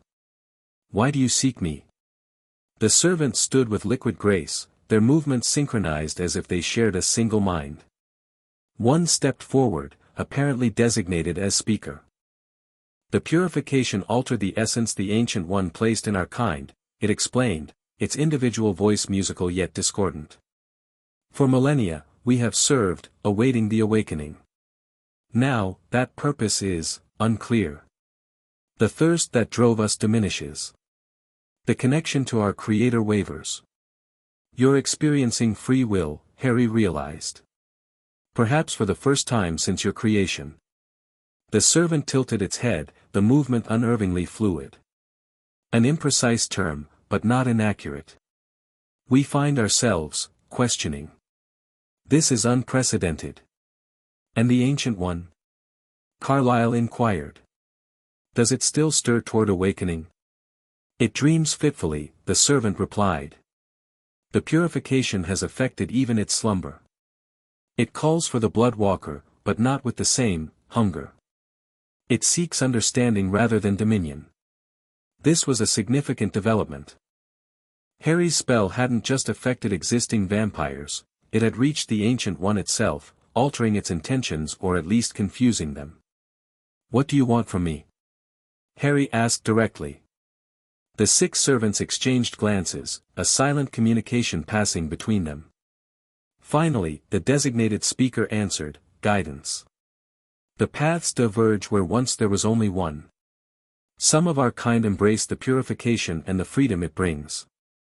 Others resist, seeking to restore the Ancient One's dominion. We stand between, uncertain. You want me to tell you what to do with your newfound free will? Harry asked incredulously. You enacted the change, another servant spoke, its voice slightly different from the first. Your blood resonates with our Creator's essence, yet follows its own path. You are significant. Harry understood their confusion. Created to serve a singular purpose for thousands of years, they now found themselves with choices they never expected to make. It was both an opportunity and a dangerous moment. These beings possessed immense power, and how they decided to use their new freedom could have far-reaching consequences. I can't make your choices for you, Harry told them firmly. But I can tell you this, freedom means responsibility. If you choose to embrace the purification, you must also embrace its implications for how you exist in this world. The servants absorbed this, their iridescent eyes unreadable. Then the first speaker asked, and the Ancient One? What becomes of our Creator? That was the central question. What would happen to the being that had created vampire kind if its servants chose independence? Would it eventually awaken regardless, or would it remain in eternal slumber? Before Harry could formulate a response, howl echoed from the forest, a warning from one of the patrol wolves. Jacob immediately tensed, his form trembling as he prepared to shift. Volturi, he growled. Coming fast from the south. The confrontation had just become infinitely more complicated. If the Volturi arrived to find Harry conferring with the Ancient One's servants, they would assume the worst, an alliance against their rule. You should leave, Harry told the servants quickly. The Volturi will not understand this meeting. We do not fear the usurpers, one servant replied dismissively. Perhaps not, Jasper interjected, but a conflict now serves none of our goals. There will be time for further discussion after you've considered your path. The servants conferred silently again, then nodded in unison. We will withdraw. But we will find you again, Bloodwalker.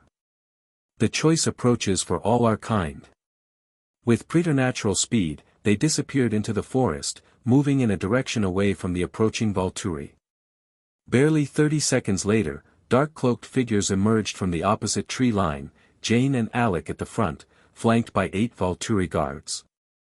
How predictable, Jane commented, her childlike face betraying no emotion as she surveyed the assembled Cullens and wolves. The moment the Bloodwalker returns, so do the Ancient One's servants. One might suspect coordination. There's no alliance, Jane, Carlyle replied calmly. The servants came seeking answers, as I imagine you have. Jane's crimson eyes fixed on Harry with burning intensity. The wizard returns from the dead. Master Arrow will be pleased to hear it. Her gaze shifted to the defensive perimeter of wolves and vampires. Though he may be less pleased by the company you keep. The Quilutes are protecting their territory, Edward stated. As is their right. Their territory, Jane repeated with mock thoughtfulness. How convenient that it overlaps with yours, allowing this unnatural alliance. One of the wolves, Jacob in his massive russet form, growled low in his throat, taking a step forward. Jane's smile widened fractionally, her gift primed to deliver pain. I wouldn't, Harry warned, raising his wand subtly. Your abilities may not work as expected after the purification. Uncertainty flickered across Jane's perfect features. The purification had affected all vampires, including the Volturi. The extent to which it had diminished their gifts remained untested, and Jane clearly wasn't eager to discover limitations in front of potential enemies. Master Arrow extends an invitation, she said instead, smoothly changing tactics. He wishes to discuss recent events with the Bloodwalker. Privately. After what happened in Volterra? Harry replied skeptically. I think not. The circumstances have changed, Alec spoke for the first time, his voice as childlike as his appearance. The purification has altered perspectives. Master Arrow seeks understanding, not conflict. Harry doubted that sincerity, but the request itself was interesting. The Volturi were adapting their approach, using diplomacy where intimidation might have failed. The purification had truly shifted the balance of power. I'm willing to meet with Arrow, Harry said, ignoring the looks of alarm from the Cullens. But on neutral territory, with guarantees of safe passage for myself and anyone who accompanies me. Jane's expression remained neutral, though Harry suspected she was displeased by his conditions. Master Arrow anticipated your caution. He proposes a meeting on the neutral ground of the Olympic Treaty Line, the boundary between Cullen and Quilute territories. Tomorrow at midnight. This was unexpected. The Volturi acknowledging werewolf territory as legitimate was a significant concession. How do we know this isn't a trap? Jasper demanded, his military caution evident. Master Arrow will come with only 2 companions, Alec replied. You may bring an equal number. The wolf pack may observe from their side of the boundary. It was a reasonable offer, suspiciously so, which made Harry wonder what Arrow's true agenda might be. Nevertheless, the opportunity to speak directly with the Volturi leader without the power imbalance of Volterra was valuable. I'll consider it, Harry said noncommittally. You'll have my answer by dawn. Jane's childlike features hardened momentarily before she regained control. Very well. Dawn it is. She turned to leave, then paused. One more thing, wizard. The purification may have changed the nature of our thirst, but it hasn't changed the nature of power. Master Arrow still rules vampire kind. Remember that when you make your decision. With that final warning, the Volturi delegation departed, moving with the preternatural speed of their kind. When they were gone, the clearing erupted in debate. "It's obviously a trap," Rosalie declared. "Arrow would never willingly meet on equal terms. Unless he's genuinely concerned about the purification and its effects," Carlyle countered. "This change has undermined the foundation of Volturi power, fear and bloodlust. Arrow is nothing if not adaptable." Jacob, having shifted back to human form, rejoined the discussion. "The pack won't allow Volturi on our lands, treaty or not. They've already killed 2 of our younger wolves during their initial incursion." "The meeting would be at the boundary," Edward clarified. "Technically not on either territory." Harry listened to the debate, weighing options and implications. The Volturi's request came suspiciously soon after the servant's visit. Had they been watching, waiting for Harry to reveal himself? Or was there some other factor driving their sudden desire for negotiation? "There's something we're missing," he said finally, interrupting the ongoing argument. "Arrow doesn't make moves without multiple layers of strategy. What does he hope to gain from this meeting that's worth the risk of leaving Volterra?" Silence fell as everyone considered this question.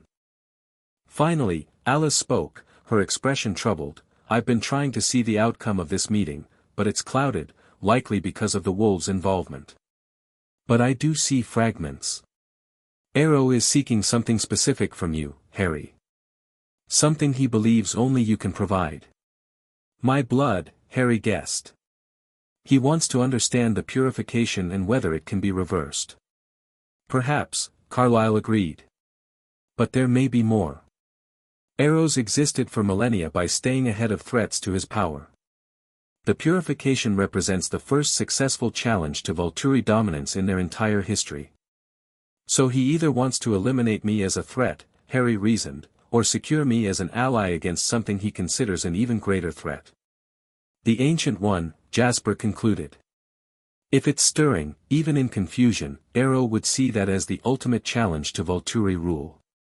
The pieces began to fit together. The servant's visit followed immediately by the Volturi invitation suggested both factions were responding to some development regarding the Ancient One, something that made direct contact with Harry suddenly urgent. "I need to meet with Arrow," Harry decided. "Not because I trust him, but because whatever has prompted this sudden diplomacy might be crucial to understanding what's happening with the Ancient One." "You won't go alone," Carlyle stated firmly. "I'll accompany you, along with me," a new voice interrupted. All eyes turned to the house entrance, where a figure stood silhouetted against the porch light. As she stepped forward, Harry felt his heart leap with recognition and relief. Alessandra looked exhausted, her clothes dirty and torn, her face scratched and bruised. But her eyes were alert and determined as she surveyed the gathered vampires and shapeshifters. The historian, Jacob, identified unnecessarily. "We thought you'd been captured." "Nearly," she confirmed, her voice hoarse with fatigue. "The Volturi have been hunting me since Florence. I've been one step ahead, barely." Her gaze found Harry's. "You survived. Good. We have much to discuss before you meet with Arrow." Harry moved to her side, supporting her as she swayed slightly with exhaustion. "How did you find us?" "The elder, Jacob, told me where to go if things went wrong in Florence." She smiled faintly. "He said the Bloodwalker would return to where his journey began." Another piece of the puzzle. The old man in the sanctuary had known more than he revealed, laying groundwork for events even after Harry's disappearance. "What happened in the sanctuary?" Alessandra asked. The Volturi guards who survived spoke of blinding light and ancient servants, but little else. "I'll explain everything," Harry promised. "But first, you need rest and medical attention." Carlyle stepped forward, his medical training taking precedence. "Let's get her inside. She's suffering from exhaustion and dehydration at minimum." As they helped Alessandra into the house, Harry felt a shift in the atmosphere, a sense that pieces were moving into final position. The servant seeking guidance, the Volturi seeking negotiation, Alessandra arriving with unknown information, all converging at once. The purification had changed more than vampire thirst. It had altered the fundamental power dynamics of this world, creating possibilities that hadn't existed before. And Harry stood at the center of it all, a wizard from another reality whose blood and magic had catalyzed transformation. Tomorrow's meeting with Arrow would be a turning point, a confrontation not just between individuals but between competing visions for vampire kind's future. Whatever choice Harry made would ripple outward, affecting two worlds. He only hoped he would choose wisely. Chapter 4, Crimson Prophecy. Dawn broke over the Olympic Peninsula, painting the forest in watercolor hues of amber and gold. Inside the Cullen house, Harry sat beside Alessandra's bed, watching her sleep. Carlyle had treated her injuries, mostly minor cuts and bruises, but concerning enough given her exhausted state. She'd managed to tell them that she had critical information before fatigue claimed her. "She's resilient," Carlyle remarked, entering the room with silent vampire grace. 3 weeks on the run from the Volturi would kill most humans. Harry nodded, his gaze still on the sleeping historian. "She risked everything to help me. I need to know why."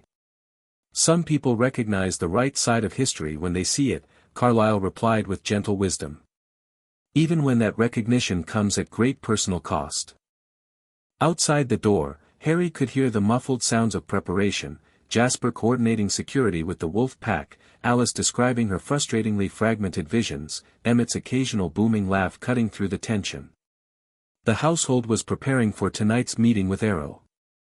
"Have you decided?" Carlyle asked, correctly reading Harry's thoughts. "About meeting the Volturi?" "Yes," Harry replied, finally turning from Alessandra. "I'll meet with Arrow. But on our terms, not his." Carlyle nodded, unsurprised. "He'll try to manipulate you. It's his nature." "I know." Harry stood, stretching muscles stiff from hours of vigilance. "But I need answers only he might have. And he needs something from me, or he wouldn't have suggested a meeting." A soft sound drew their attention back to the bed, where Alessandra was stirring. Her eyes fluttered open, confusion briefly clouding her features before recognition dawned. "Harry," she whispered, her voice rough from sleep. "You're really here." "Save your strength," he advised, moving back to her side. "You're safe now." She shook her head slightly, struggling to sit up. "No time." "The meeting with Arrow, when is it?" "Tonight," Carlyle supplied. "Midnight. Then we have hours, not days." With visible effort, Alessandra fully sat up, wincing at the movement. "Help me up.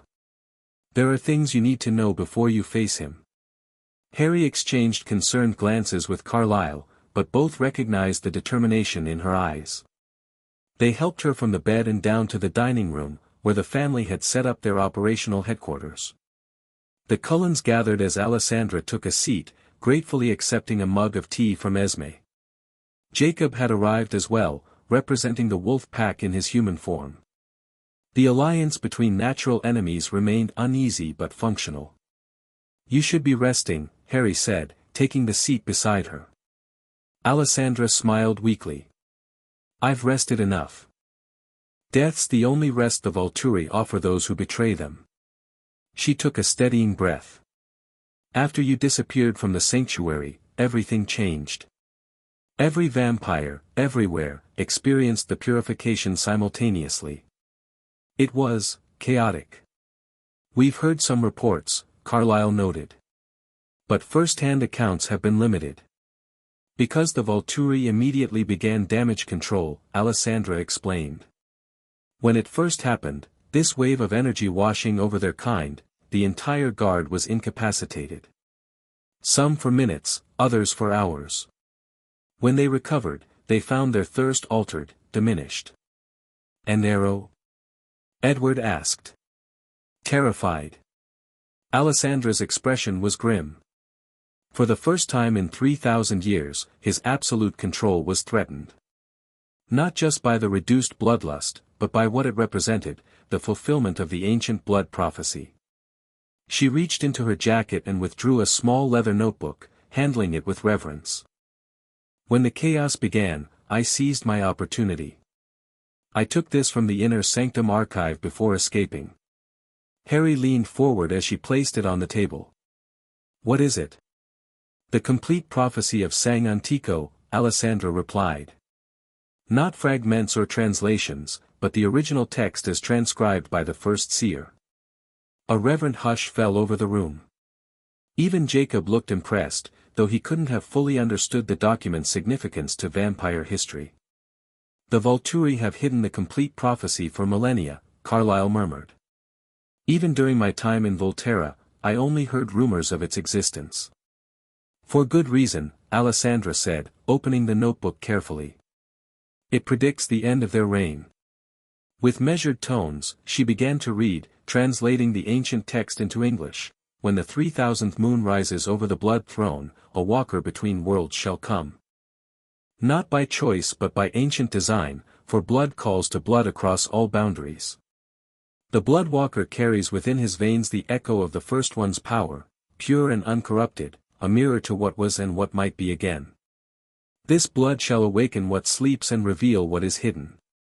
3 paths lie before the blood walker: dominion, where blood rules blood; purification, where blood remembers its original purpose; return, where blood finds its true home. But beware the unseen path, where choice transcends destiny. For in that moment of true choice, 2 worlds shall tremble, and both may fall. The Ancient One stirs with the Bloodwalker's coming. First in dreams, then in shadow, finally in form. Its servants shall rise to herald its return, their eyes turn to the blood that calls them. The Bloodwalker's choice shall determine the fate of all blood drinkers. If dominion is chosen, eternal night shall fall as the Ancient One and the Bloodwalker contend for mastery. If purification is chosen, the thirst shall be transformed, but the price shall be the Bloodwalker's immortal bondage to this world. If return is chosen, the door between worlds shall close forever, leaving this world to the Ancient One's mercy. But if choice itself becomes the path, if the Bloodwalker refuses the pattern set since the first awakening, then the Crimson Prophecy unfolds anew, written not in ancient words but in present deeds. Blood remembers. Blood transforms. Blood transcends. The Bloodwalker's true power lies not in the paths offered, but in the path created. Alessandra closed the notebook, leaving a profound silence in her wake. Harry felt the weight of every word settling on his shoulders, the realization that his 4th path wasn't unexpected but actually predicted in the final verses of the prophecy. The unseen path, he murmured. Choice that transcends destiny. You've already begun it, Alessandra confirmed. The purification wasn't one of the 3 ordained paths, it was something new, created when you combined your magic with the medallion's blood power. But the Ancient One still stirs, Jacob pointed out. Its servants confirmed that. Yes, but differently than the prophecy originally suggested, Carlyle mused.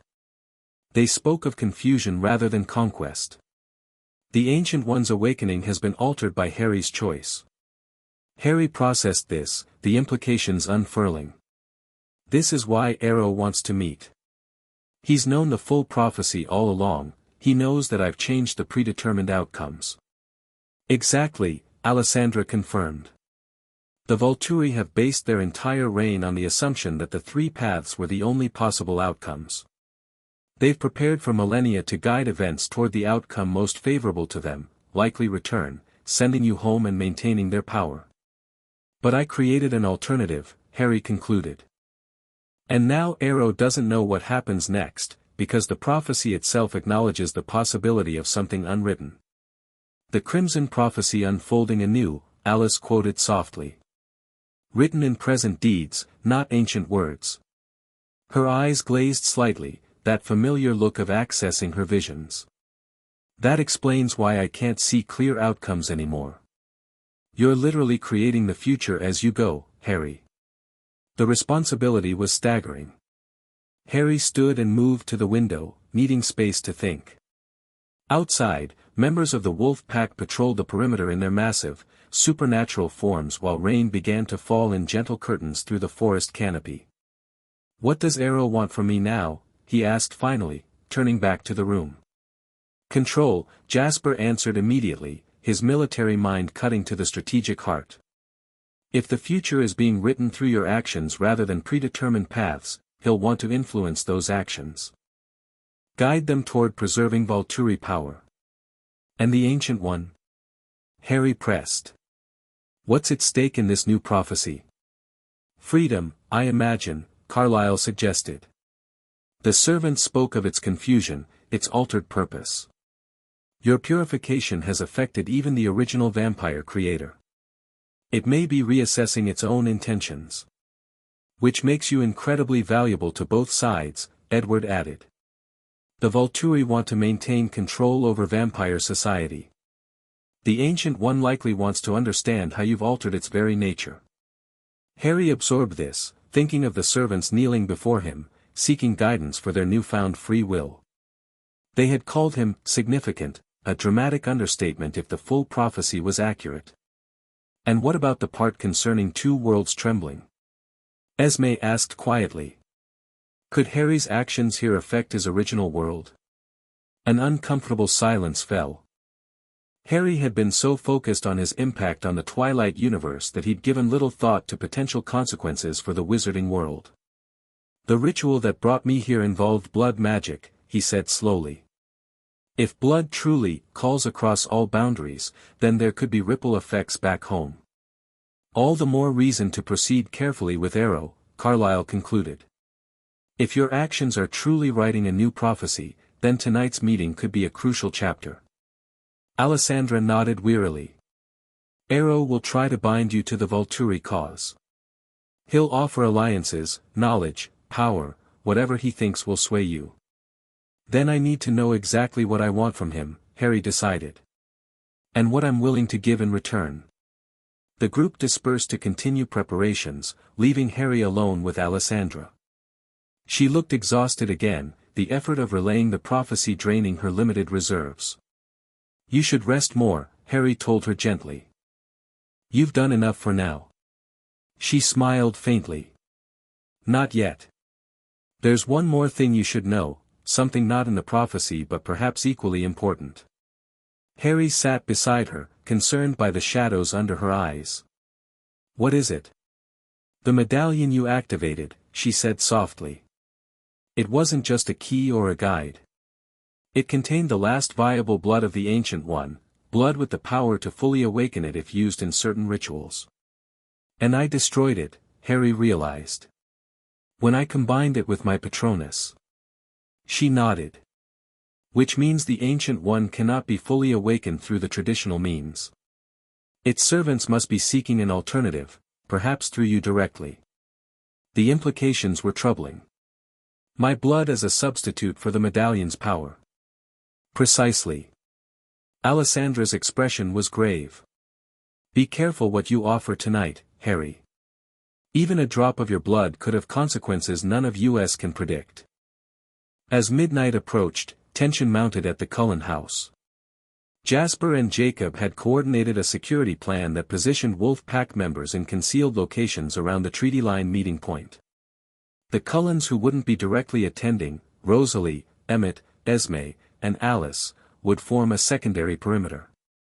Remember, Arrow will have hidden assets beyond the two companions he's bringing, Jasper cautioned as they prepared to depart. Likely Dimitri tracking from a distance, possibly Jane and Alec positioned for ambush if things go wrong. Harry nodded, checking his wand one final time. He'd spent the afternoon preparing specific spells that might be effective against vampire abilities, focusing on defensive magic rather than offensive.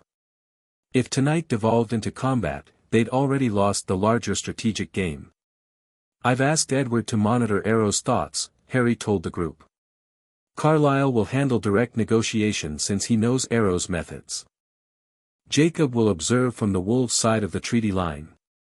And I'll be listening from just beyond vampire hearing range, Edward added. If Arrow thinks anything significant, I'll relay it through Alice's phone. They'd decided against bringing Alessandra, though she'd volunteered despite her weakened condition. The human historian was too valuable a resource to risk, and her mere presence would infuriate Arrow, who considered her a traitor to the Volturi. As Harry prepared to leave, Bella approached him, looking uncharacteristically nervous. "I have something for you," she said, holding out her hand. On her palm rested a simple braided leather bracelet with a small wooden charm, a wolf, similar to the one she'd given him before his trip to Volturi but subtly different. "It's from Billy Black, Jacob's father and the tribe's chief. He said it's meant for the bloodwalker who changes paths." Harry accepted it with surprise. "The Quileutes recognize me from their legends too?"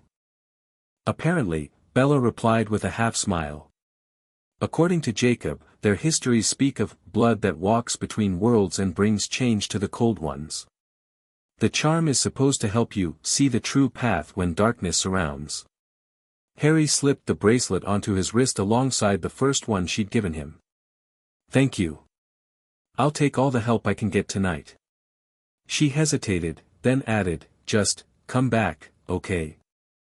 All of you. We've lost too many people to vampire politics already." The simple human concern in her voice was touching amidst the supernatural complexities surrounding them. Harry smiled reassuringly. "We'll be careful." The meeting location was a small clearing bisected by an invisible boundary, the treaty line that had separated Cullen and Quileute territories for generations. Under normal circumstances, vampires crossing this line would violate the ancient pact between the families. Tonight, by mutual agreement, it would serve as neutral ground. Harry, Carlisle, and Edward arrived first, positioning themselves precisely on the line itself, neither on Cullen land nor wolf territory. The symbolic placement wasn't lost on any of them. In the darkness surrounding the clearing, Harry could sense rather than see the wolf pack members concealed among the trees. "They're coming," Edward murmured, his enhanced senses detecting movement before Harry could. 3 of them, as promised. Arrow, Marcus, and Renata. His shield, Carlisle explained for Harry's benefit. She can deflect physical attacks through mental misdirection. An interesting choice, defensive rather than bringing Felix or Dimitri. The Volturi delegation emerged from the forest with theatrical precision.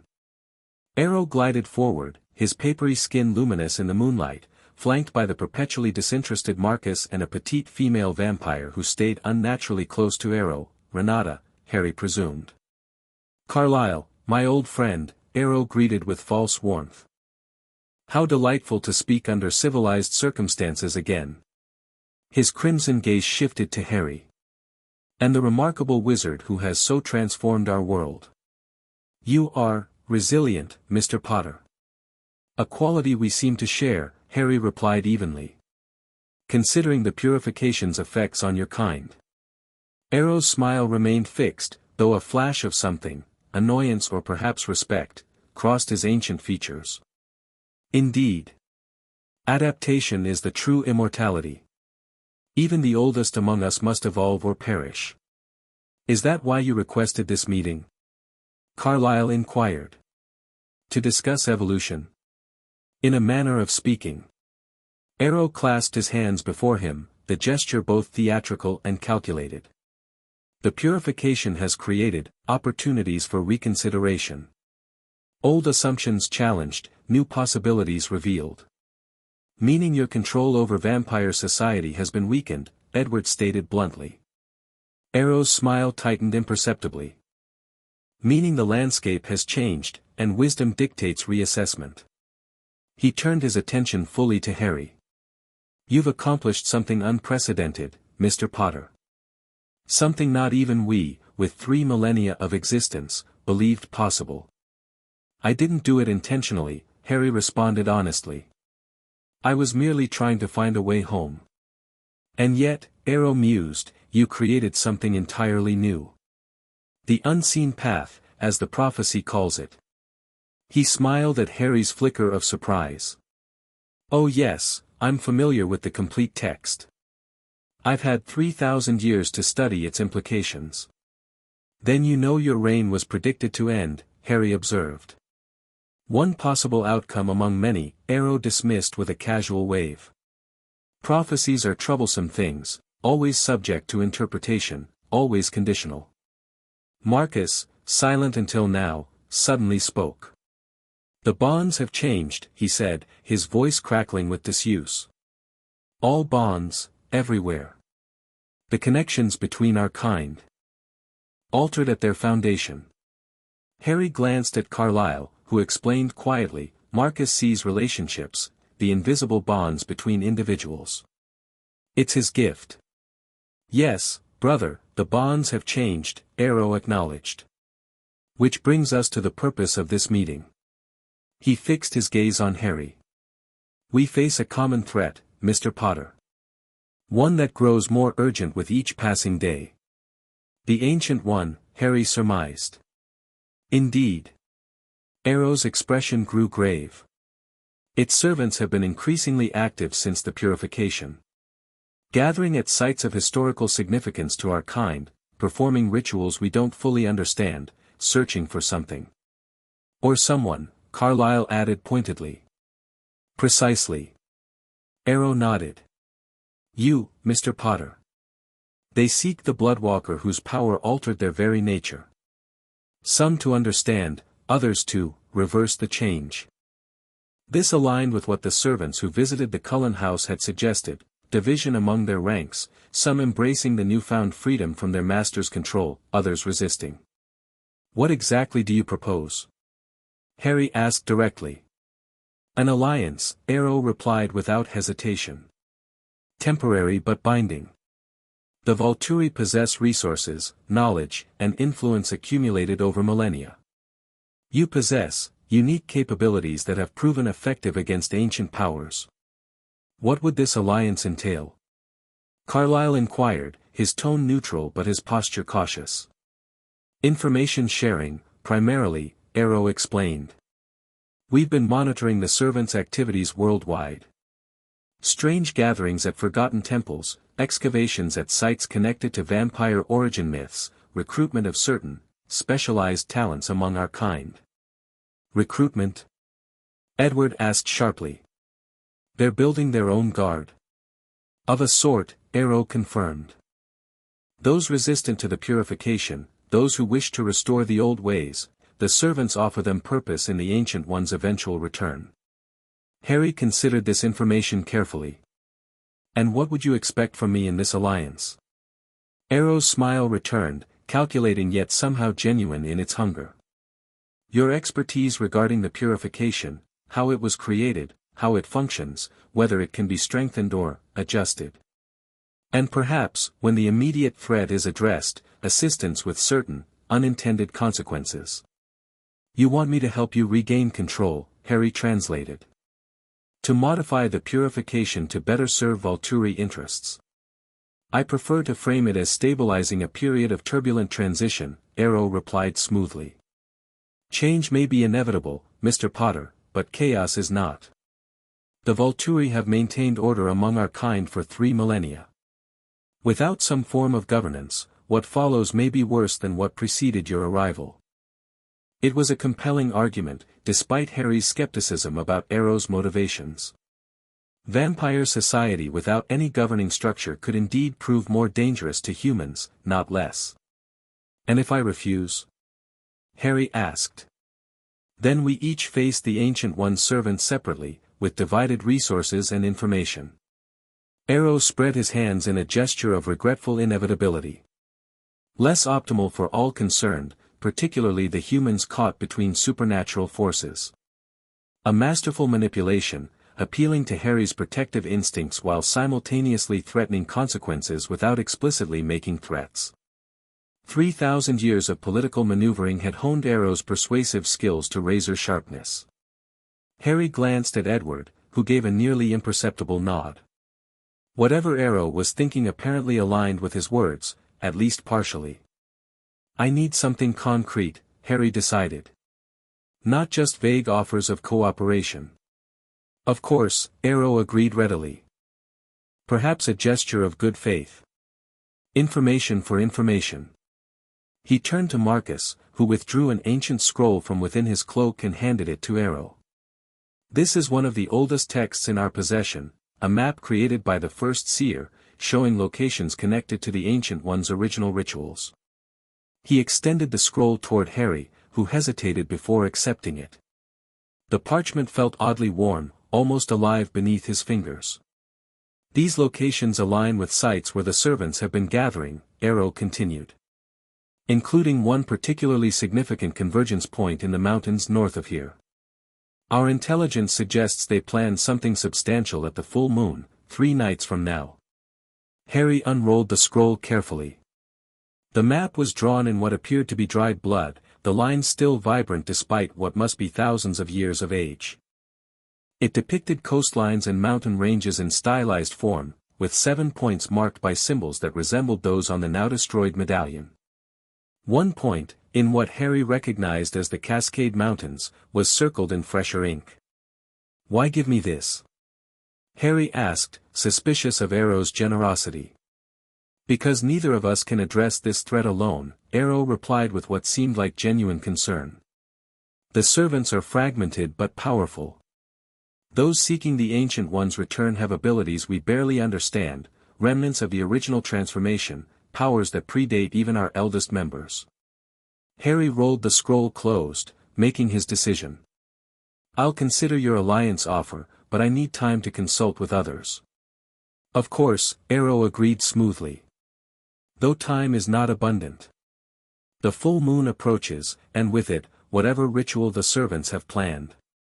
"One day," Harry countered. "I'll give you my answer tomorrow night." Arrow inclined his head in acceptance. "Until tomorrow, then." He turned as if to leave, then paused. "One last thing, Mr. Potter. The human historian, Alessandra. I trust she reached you safely?" The question carried layers of meaning, acknowledgement that Arrow knew of her escape, confirmation he was aware of her current location, and a subtle reminder of his information network's reach. "She's under my protection," Harry replied, not confirming or denying her presence. "As she should be," Arrow said with surprising sincerity. "Her knowledge of our histories is irreplaceable. Should you accept our alliance, her insights would be most valuable to our mutual efforts." With that final, ambiguous statement, Arrow and his companions retreated into the forest, leaving Harry, Carlyle, and Edward alone in the moonlit clearing. "Well?" Harry asked once the Volturi were beyond even vampire hearing range. Edward frowned. He was being selective with his thoughts, focusing on immediate concerns rather than long-term strategies. "But I caught glimpses of genuine fear regarding the Ancient One's potential return." "The map is authentic," Carlyle added, gesturing to the scroll in Harry's hand. "It's referenced in vampire histories but thought lost centuries ago. Arrow wouldn't part with such a relic without serious motivation." Harry nodded thoughtfully. "He's afraid. Not just of losing power, but of something worse replacing Volturi rule." "The devil you know," Edward murmured. As they made their way back to the Cullen house, Harry mulled over the complexities of his position. Arrow was manipulative and self-serving, but his concerns about the Ancient One's servants couldn't be dismissed. If they truly were gathering for some significant ritual during the full moon, the consequences could affect both vampires and humans throughout the region. Back at the house, the family gathered to debrief.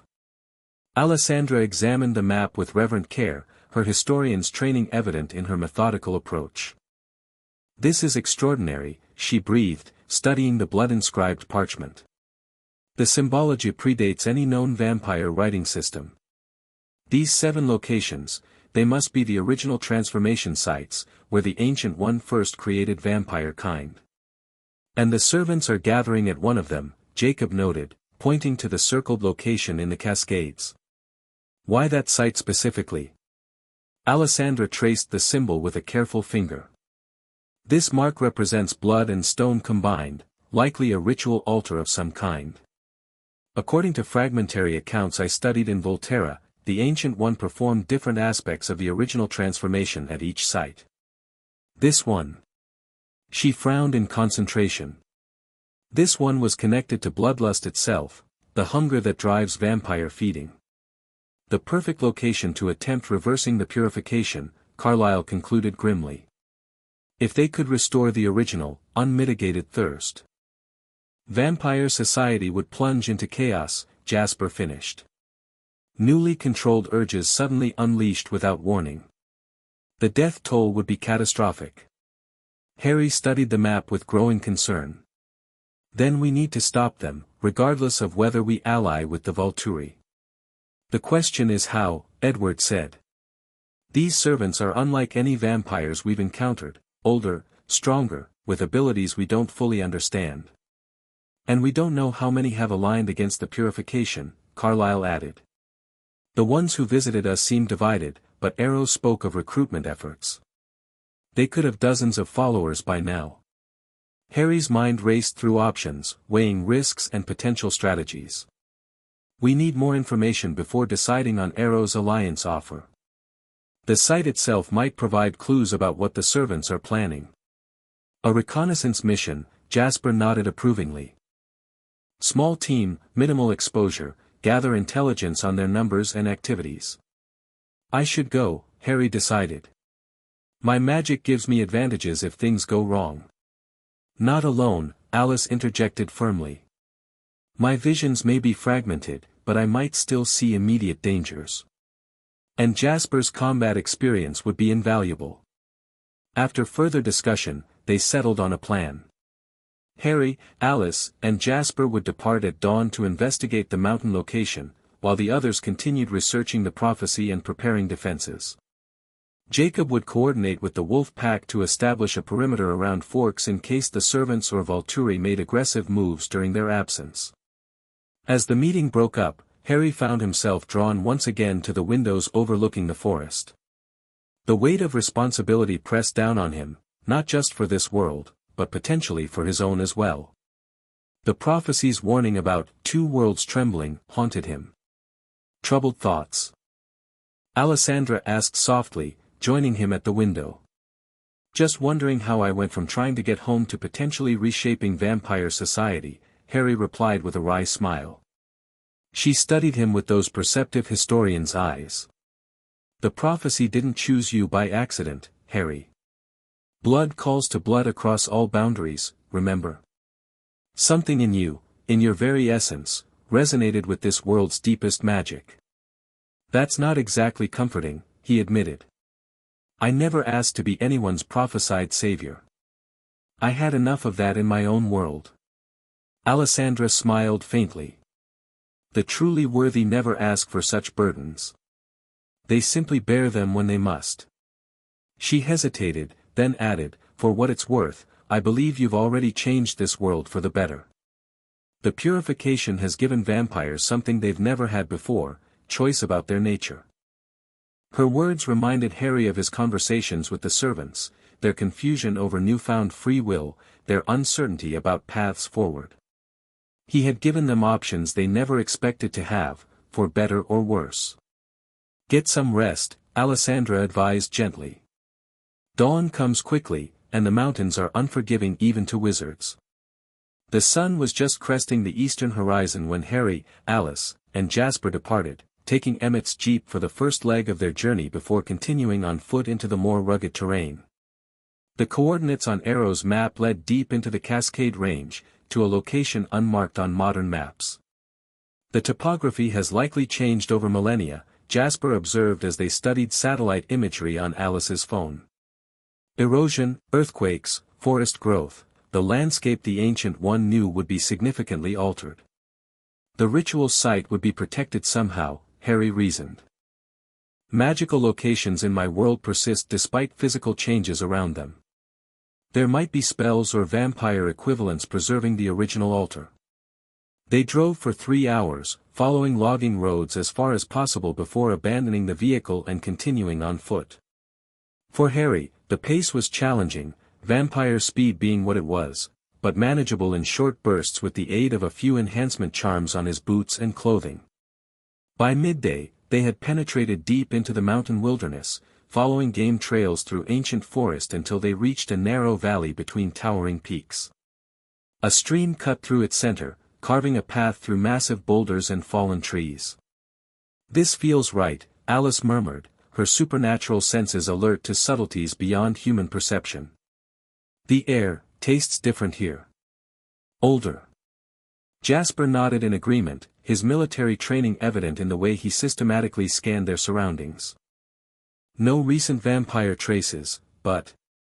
He frowned. Something has been here. Recently. Not vampire, not human, not animal. Different. Harry extended his magical senses, seeking any trace of the kind of ancient power the ritual site might emanate. At first, nothing registered, just the natural magic of wilderness undisturbed by human development. Then, as they moved deeper into the valley, he felt it, a subtle resonance that reminded him of the medallion's power, but deeper, more primal. This way, he directed, leading them toward a sheer rock face at the valley's end. The cliff appeared solid and unremarkable, weathered by centuries of wind and water. But as they approached, Harry felt the resonance grow stronger. There's something behind or within that rock face, he told the others. A concealment of some kind. Alice closed her eyes, accessing her visions. I see, fragments. An opening, darkness beyond. Stone steps descending. But it's unclear, shifting. Ancient magic interfering with vampire gifts, Harry surmised. Similar to how my blood affects your abilities. He approached the cliff cautiously, running his hand over the rough stone surface while murmuring revealing spells. Nothing happened at first, but when his fingertips brushed a particular section, he felt a distinct vibration, as if the rock itself recognized his touch. Blood calls to blood, he murmured, recalling the prophecy. Making a decision, he pressed his palm firmly against the stone and used his wand to create a small, painless cut across it. The effect was immediate and dramatic. As his blood made contact with the rock, crimson lines spread outward from his palm, tracing ancient symbols across the cliff face. The stone seemed to liquefy in part, revealing a dark passage leading into the mountain's heart. Well, Jasper commented dryly, that was effective. They entered cautiously, Harry creating magical light to illuminate their path. The passage descended steeply, carved steps worn by countless feet over millennia. The walls were inscribed with the same symbols Harry had seen on the medallion and map, the ancient language of vampire origins. Alessandra would give her right arm to see this, Alice murmured, trailing her fingers reverently over the inscriptions. After several minutes of descent, the passage opened into a vast chamber deep within the mountain. Harry's magical light couldn't penetrate its full dimensions, revealing only portions of the space. But what they could see was enough to stop them in their tracks. At the chamber's center stood a massive stone altar, easily 15 feet across, its surface carved with intricate channels that converged at a central depression, similar to the altar in the sanctuary beneath Florence, but vastly larger and more elaborate. Surrounding it in concentric circles were stone pillars inscribed with the same ancient symbols, each topped with what appeared to be crystallized blood, dark and dormant. The original transformation site, Jasper breathed, his usual stoicism momentarily shaken. One of 7, Harry reminded him, thinking of the map. Each dedicated to a different aspect of vampire creation. They approached the altar carefully, alert for any sign of the servants or their followers. The chamber appeared deserted, but Harry sensed they weren't alone, something lingered here, a presence neither fully physical nor entirely spiritual. As they reached the altar, Harry felt a pull similar to what he'd experienced with the medallion, his blood responding to the ancient magic imbued in the stone. The central depression seemed to watch him, an expectant void waiting to be filled. They've been preparing, Jasper observed, examining marks around the altar. These are recent, scratches from claws or tools, new inscriptions added to the original patterns. Alice moved to one of the pillars, studying the crystallized blood at its top. These are changing. Slowly reawakening. Harry knelt to examine the altar's surface more closely. The channels carved into the stone were designed to direct blood flow from multiple sources to the central depression, a ritual focused on blood magic, just as Alessandra had suggested. I think I understand what they're planning, he said slowly, the pattern becoming clear. This site was connected to the creation of vampire thirst. If they conduct a ritual here during the full moon, using blood from the Ancient One's servants combined with other ingredients. They could potentially reverse the purification, Jasper concluded grimly. Restore the original, uncontrolled bloodlust to all vampires simultaneously.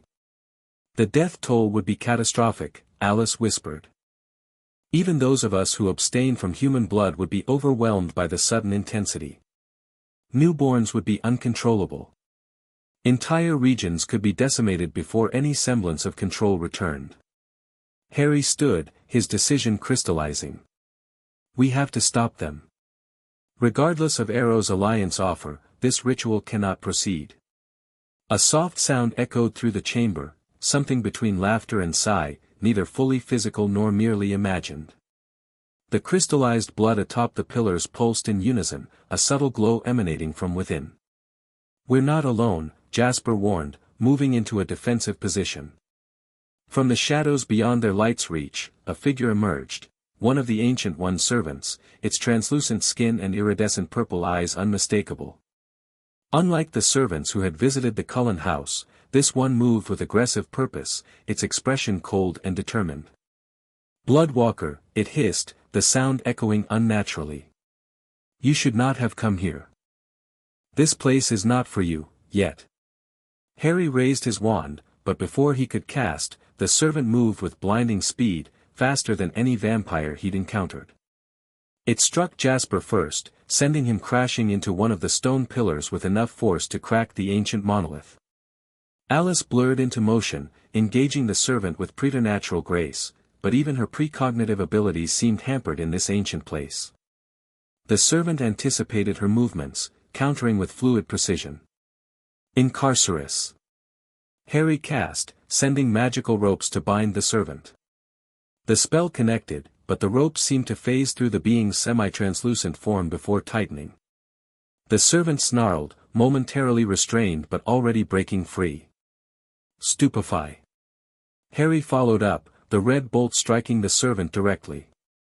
It staggered, momentarily disoriented, more affected than a normal vampire would be, but far from incapacitated.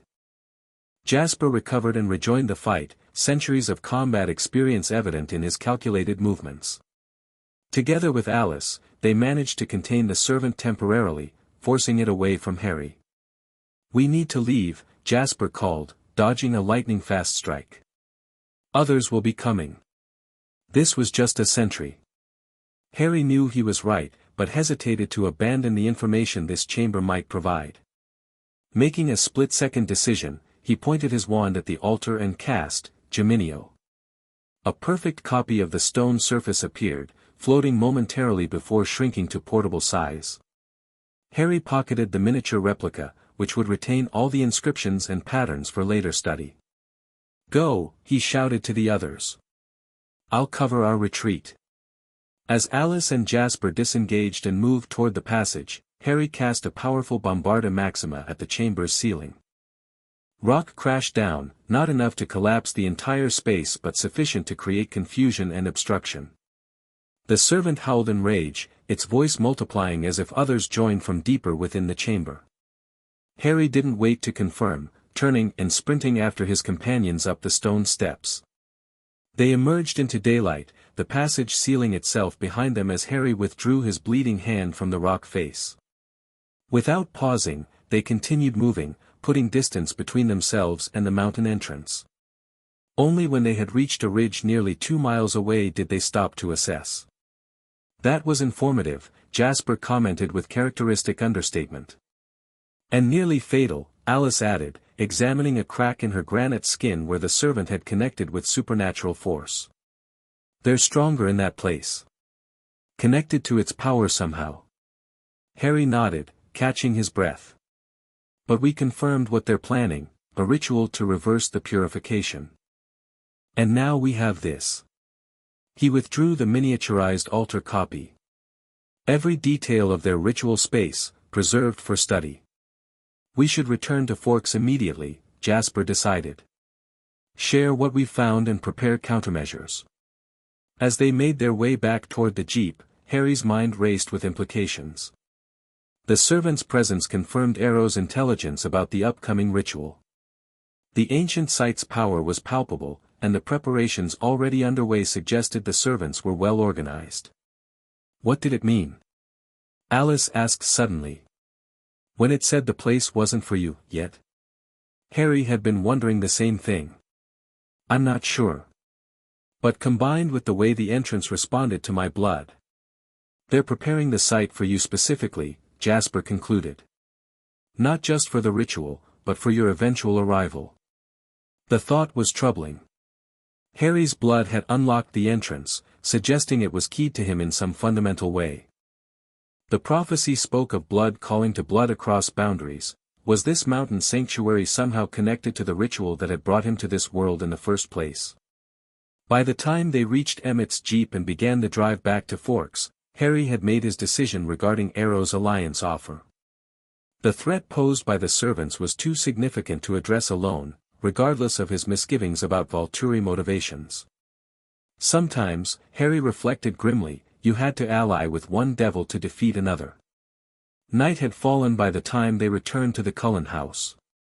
The family gathered immediately, along with Jacob and 2 other pack members who had joined him for a strategy session. Alessandra, looking stronger after a day of rest, examined the miniaturized altar with scholarly precision. It's definitely the thirst creation site, she confirmed after studying the inscriptions. These channels are designed to infuse blood with the specific hunger that drives vampire feeding. If they conduct a ritual there during the full moon, using blood from the servants combined with other catalysts, they could undo the purification, Harry finished. Returning vampire kind to its original, uncontrolled state. Worse, Alessandra corrected grimly. Based on these new inscriptions they've added, they're attempting to amplify the original thirst. Make it even more consuming, more impossible to resist than before. The implications were staggering. Even the Cullens, with their centuries of practice abstaining from human blood, might be overwhelmed by such an intensified hunger. How many servants did you encounter? Carlyle asked. Only one directly, Jasper replied. But we heard others deeper in the chamber. Based on the preparations visible around the altar, I'd estimate at least 6 working consistently at the site. Plus whatever followers they've recruited from among regular vampires, Edward added. Arrow mentioned recruitment efforts targeting those resistant to the purification. Harry placed the scroll map on the table beside the miniaturized altar. The ritual will take place during the full moon, 2 nights from now. We need to decide on Arrow's alliance offer immediately. Can we trust them? Rosalie asked pointedly. The Volturi have manipulated situations to their advantage for millennia. We can't trust them completely, Harry acknowledged. But right now, their interests align with ours. Neither of us wants the Ancient One's servants to succeed. We should accept the alliance, Jasper stated firmly. With conditions and limitations. The Volturi have numbers and information we lack, and will need both to counter the servants effectively. After further discussion, consensus emerged. They would accept Arrow's offer of temporary alliance, but with clear parameters, information sharing regarding the servants and the ritual site, coordinated strategy to prevent the ceremony, but no long-term commitments beyond addressing the immediate threat. I'll convey our decision tonight, Harry decided. The sooner we combine resources, the better our chances of developing an effective countermeasure. As the others continued analyzing the altar replica and map, Harry stepped outside for a moment of clarity. The night was clear, stars brilliant above the forest canopy. Somewhere out there, ancient forces were gathering to undo what he had inadvertently created. The wooden wolf charm on his wrist, Billy Black's gift, seemed warmer than it should be, almost alive against his skin. He studied it in the moonlight, noting intricate carvings he hadn't observed before, symbols that resembled those on the altar and medallion, but with subtle differences. It's Quilut magic, Jacob's voice came from behind him. Different from vampire magic, different from your wizard powers. But effective in its own way. Harry turned to find the pack leader watching him with unreadable dark eyes. What does it do? Helps you see paths, Jacob replied, moving to stand beside him. When multiple choices present themselves, the charm helps reveal their true nature, not just their obvious consequences but their deeper meaning. Useful gift for someone facing prophecy-altering decisions, Harry observed. Jacob shrugged powerful shoulders. Our legends speak of the Bloodwalker facing a moment of ultimate choice. The elders believed you would need clear sight when that moment came. Harry appreciated the gesture, though he wondered if any charm, magical or otherwise, could truly illuminate the complex decisions before him. Your people have protected this region from vampires for generations. Why help me change their nature instead of simply destroying them? A thoughtful expression crossed Jacob's features. Balance has always been our goal, not extermination. The Cold Ones exist for a reason, just as we do. The purification you created, it restores something that was lost, some original balance between our kinds. It was a perspective Harry hadn't considered, that his inadvertent magic might have corrected an ancient imbalance rather than simply altering vampire nature. The servants we encountered at the ritual site, Harry said after a moment.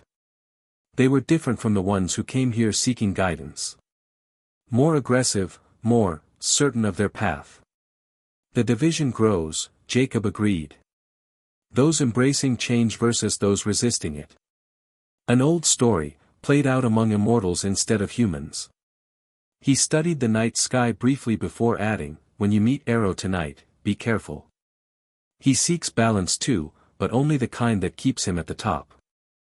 With that warning, Jacob returned inside, leaving Harry alone with his thoughts. The decision to ally with the Volturi was pragmatic, necessary, but fraught with potential complications. Arrow had ruled for 3 millennia by manipulating situations to his advantage. He wouldn't abandon that habit easily. After conferring further with Carlyle about specific terms for the alliance, Harry prepared to meet with Arrow again. This time, they would rendezvous at a location of Harry's choosing, a small clearing near the coast, far from both forks and the ritual site, selected for its natural defensibility and neutral associations. Jasper and Emmett accompanied him, their combat abilities providing security without appearing overtly threatening. As they waited in the midnight clearing, Harry sensed the Volturi's approach before seeing them, that distinctive stillness that accompanied vampire movement through forest. Arrow emerged into the moonlight, again flanked by Marcus and Renata. His ancient features revealed nothing as he surveyed their smaller delegation. You've reached a decision, he stated rather than asked. Yes, Harry confirmed. We accept your proposal of temporary alliance against the Ancient One's servants, with specific conditions. He outlined the terms they had prepared: information sharing, strategic coordination, but limited duration and scope. Arrow listened without interruption, his papery features impassive. When Harry finished, the ancient vampire smiled faintly. Reasonable parameters, he acknowledged. Though I note your careful restriction of the alliance to the current threat only. One might think you don't trust our long-term intentions, Mr. Potter. One might be correct, Harry replied evenly. We can address broader vampire governance after preventing the immediate catastrophe. Arrow's smile widened slightly. Direct, like your magic. Very well. I accept your terms. He gestured, and from the forest emerged Felix carrying a large wooden chest. A gesture of commitment to our new alliance, information vital to countering the ritual. Felix placed the chest on the ground between them and retreated. Harry approached cautiously, scanning for traps before opening it. Inside lay several ancient texts, artifacts inscribed with the same symbols as the altar, and vials containing what appeared to be preserved blood of different colors and consistencies.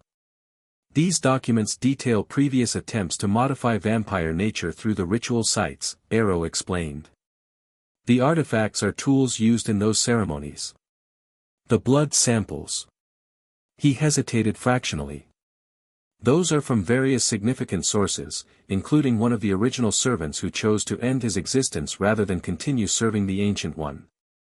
It was a treasure trove of information, potentially game-changing in their efforts to counter the upcoming ritual. Harry nodded, acknowledging the genuine value of Arrow's contribution. We have information to share as well, he said, withdrawing the miniaturized altar replica and returning it to full size with a flick of his wand. Arrow's eyes widened fractionally, the only indication of his surprise. "You penetrated the sanctuary," he observed, moving closer to examine the replica. "Impressive. Few can find the entrance, let alone pass it." "My blood opened the way," Harry explained. "The inscriptions suggest they're planning to amplify the original thirst, not merely restore it." Arrow's expression darkened. "As I feared. Not balance but domination. The servants loyal to the Ancient One's original purpose seek not coexistence but conquest." The next hour was spent comparing information, developing a clearer picture of what they faced. The Volturi had been tracking servant activities globally, documenting their movements between ritual sites and recruitment efforts among disaffected vampires. Combined with what Harry and the Cullens had discovered about the mountain sanctuary, a troubling pattern emerged. "They're using the 7 original sites to channel power back to the Ancient One," Arrow concluded. "Each ritual addresses a different aspect of vampire nature: thirst, strength, immortality, sensitivity to sunlight, and so forth. By amplifying thirst first, they ensure maximum chaos while preparing the remaining rituals. Creating a world where resistance becomes nearly impossible," Jasper observed grimly. "Precisely," Arrow agreed. "Even those of us with millennia of self-control would struggle against such enhanced bloodlust. Human governments would be overwhelmed, vampire society would fracture completely, and into that chaos. The Ancient One returns," Harry finished. "With servants already positioned globally and vampire kind too consumed by thirst to organize resistance." "An efficient strategy," Marcus commented, speaking for the first time. "The bonds of loyalty and family would dissolve before the overwhelming hunger." The implications were horrifying, not just for vampire society but for the human world that would become their uncontrolled feeding ground. Millions could die in the initial frenzy, with civilization itself threatened in regions with high vampire populations. "We need to prevent the first ritual," Harry decided. "Stop the thirst amplification before it begins, then address the remaining sites." "Agreed," Arrow said. "Though the sanctuary's defenses are formidable. The servants draw power from the site itself, making them significantly stronger on their chosen ground." "We need to draw them out," Jasper suggested. "Force them to confront us away from their power source." As they discussed tactical options, Harry's mind kept returning to something fundamental: blood. Everything in this situation revolved around it: the prophecy, the ritual sites, the very nature of vampires themselves. His blood had opened the sanctuary entrance, suggesting a connection deeper than mere coincidence. "There's another approach," he said suddenly, interrupting the ongoing strategic discussion. "We don't just prevent their ritual, we perform our own." All eyes turned to him with varying degrees of surprise and skepticism. "Explain," Arrow prompted, intrigue evident beneath his controlled expression. "The ritual site responds to my blood, blood that carries magical properties from my world, blood that enacted the purification when combined with the medallion's power." Harry gestured to the altar replica. "What if, instead of simply disrupting their ceremony, we use the site's power for our own purpose? Strengthen and stabilize the purification, make it permanent and irreversible?" A heavy silence followed his suggestion. The implications were enormous, not merely preventing a temporary crisis but fundamentally altering vampire nature forever. A counter-ritual, Arrow mused, his ancient eyes calculating possibilities. Using the very site they've prepared against them. Elegant, if extraordinarily risky. "The blood samples you provided might serve as templates," Harry continued, warming to the concept. "Combined with my blood and the right magical focus, we could potentially channel the site's power toward reinforcing what the purification began rather than reversing it." "You would need to reach the central altar," Arrow pointed out. "Past whatever defenses the servants have established. And the timing would need to be precise, the moment of full moon, when the site's power peaks." "That's where our alliance provides advantage," Harry replied. "The Volturi create a diversion, drawing most of the servants and their followers away from the sanctuary. A smaller team, perhaps myself, Alice for her precognition, Jasper for tactical support, and one of your guard with relevant skills, penetrates to the altar and conducts the counter-ritual. Arrow exchanged glances with Marcus, some silent communication passing between them. Finally, he nodded slowly. Ambitious, he acknowledged. And with significant potential benefits, assuming success. He studied Harry with renewed intensity. But it would require your blood, freely given, as the primary catalyst. Are you prepared for the consequences of such a gift? The question carried multiple layers, as most of Arrow's utterances did. Harry recognized the implied concern: vampire nature permanently altered, power dynamics shifted forever, and his own blood used for transformation on a scale never before attempted. I understand the responsibility, he replied simply. The purification has already changed your world for the better. This would simply ensure those changes endure. Arrow's smile was enigmatic. Then we are allied in purpose, wizard from beyond. Let us prepare to rewrite vampire destiny together.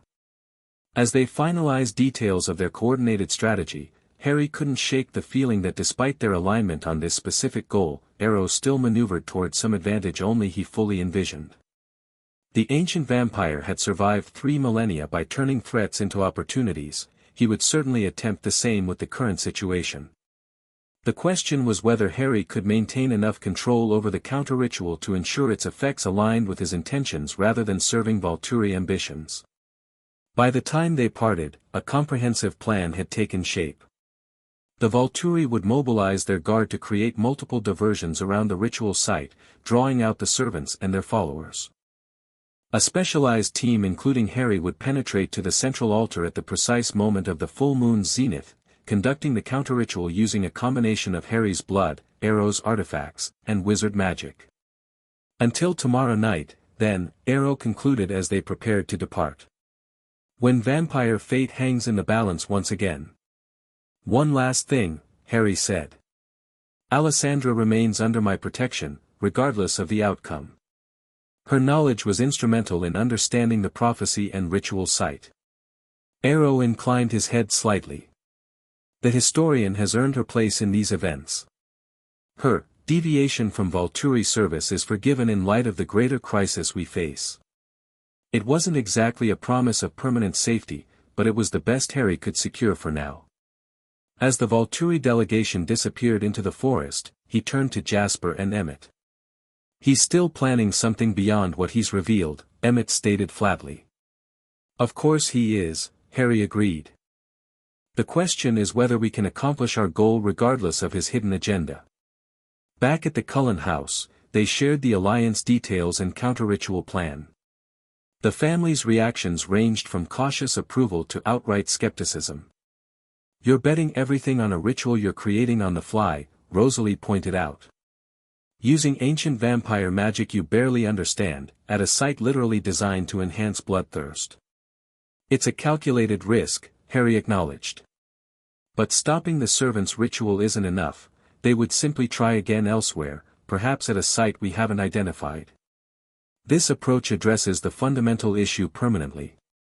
And keeps the Volturi occupied with a common enemy rather than focusing on us, Carlyle added, recognizing the strategic layer.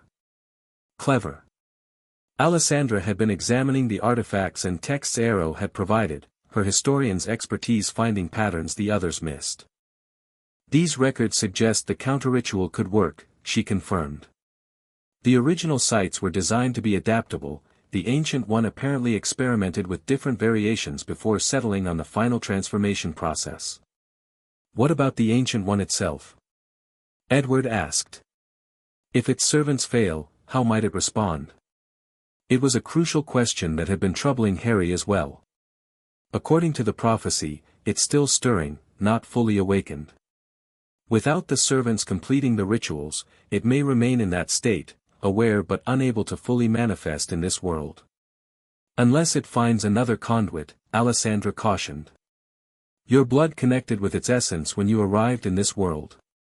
That connection might provide an alternative path if its servants fail. The room fell silent as they contemplated this possibility. The Ancient One, creator of vampire kind, being of immense power, seeking Harry directly if its planned return through ritual was thwarted. One problem at a time, Carlyle finally suggested. Let's focus on preventing the immediate threat, then address whatever consequences follow. They spent the remaining hours of night and much of the following day preparing for the counter-ritual. Harry worked with Alessandra to adapt the Volturi texts into a workable ceremony, combining vampire blood magic with his own wizarding abilities. Jasper coordinated with Volturi representatives on tactical approaches to the sanctuary, while Alice struggled to see outcomes through the haze that still clouded her visions around these events. By late afternoon, exhaustion began to take its toll. Harry found himself alone in the Cullens' backyard, seeking a moment of clarity before the night's fateful confrontation. The forest stretched before him, ancient trees swaying gently in the mountain breeze. "You should rest," Bella's voice came from behind him. "Everyone says the ritual will demand enormous energy." Harry turned, offering a tired smile. "Probably. But my mind won't quiet enough for sleep."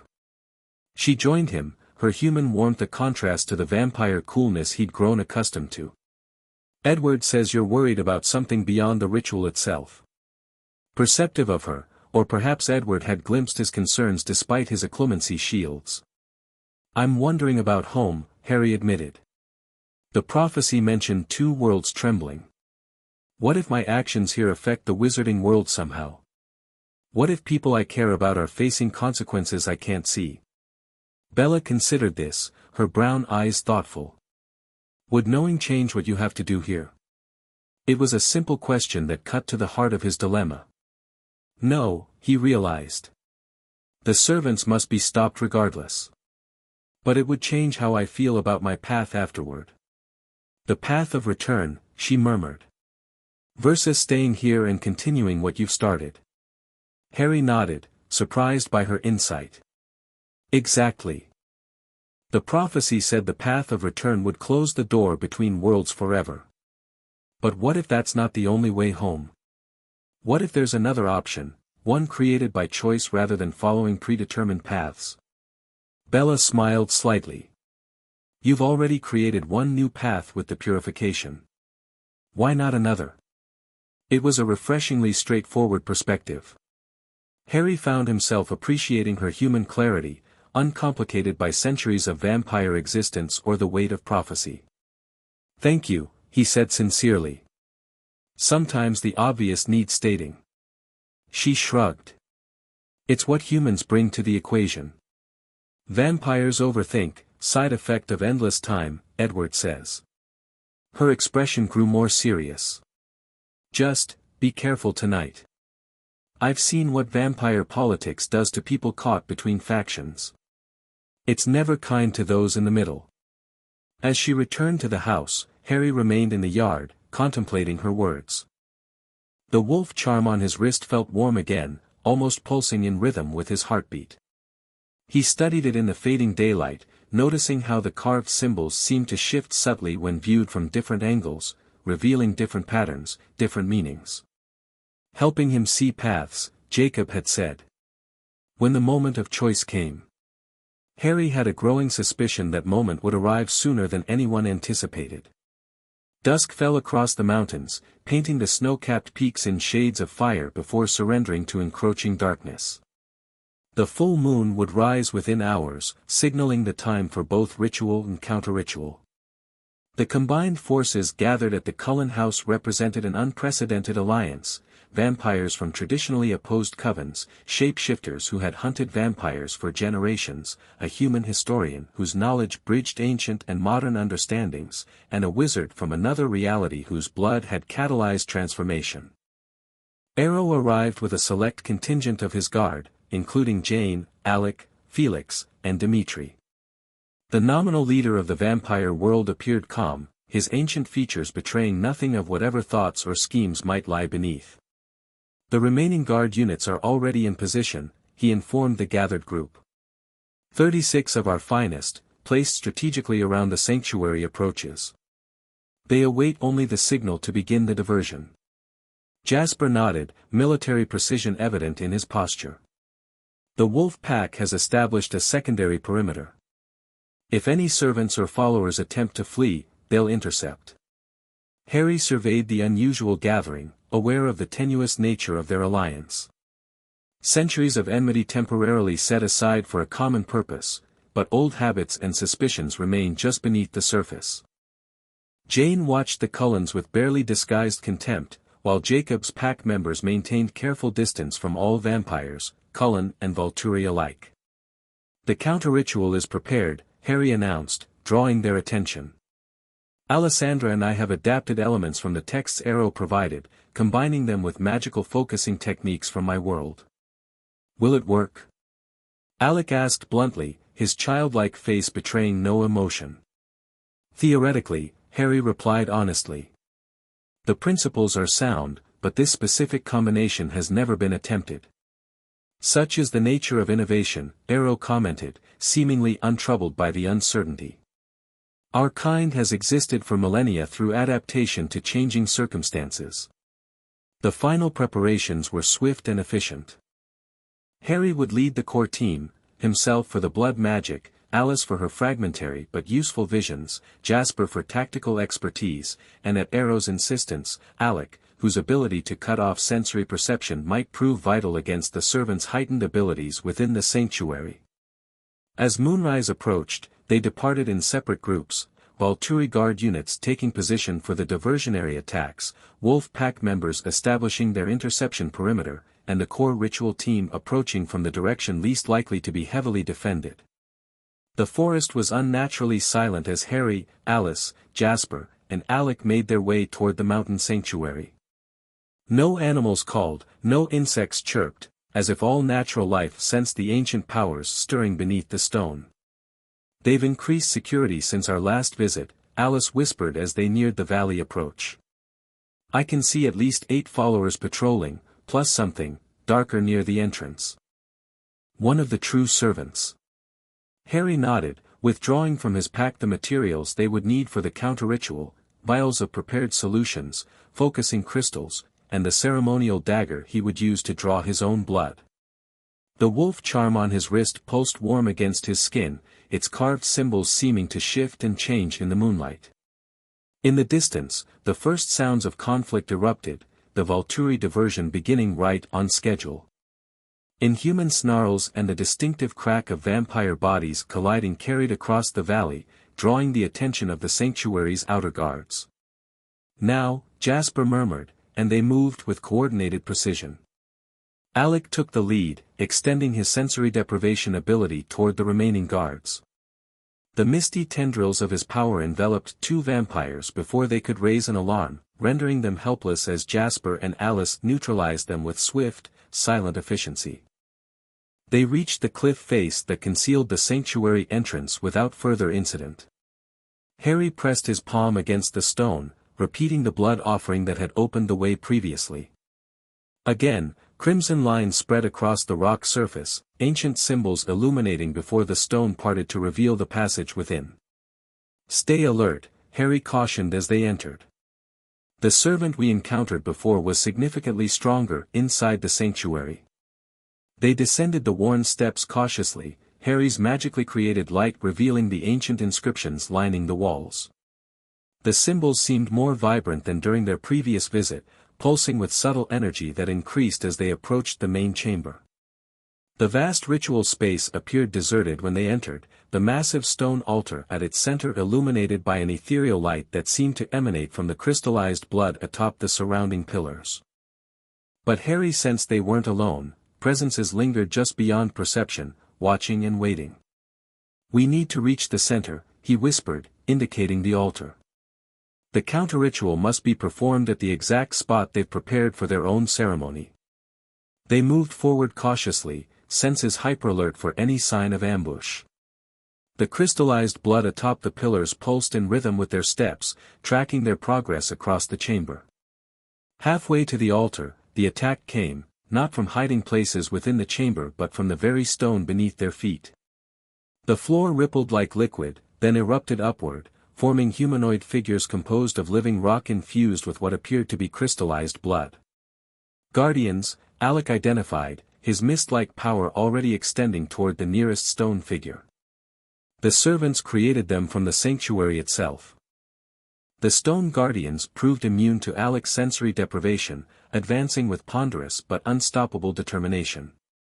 Jasper and Alice engaged them directly, their vampire strength sufficient to crack the animated stone but not destroy it completely. "Keep going," Jasper called to Harry as he grappled with a guardian twice his size.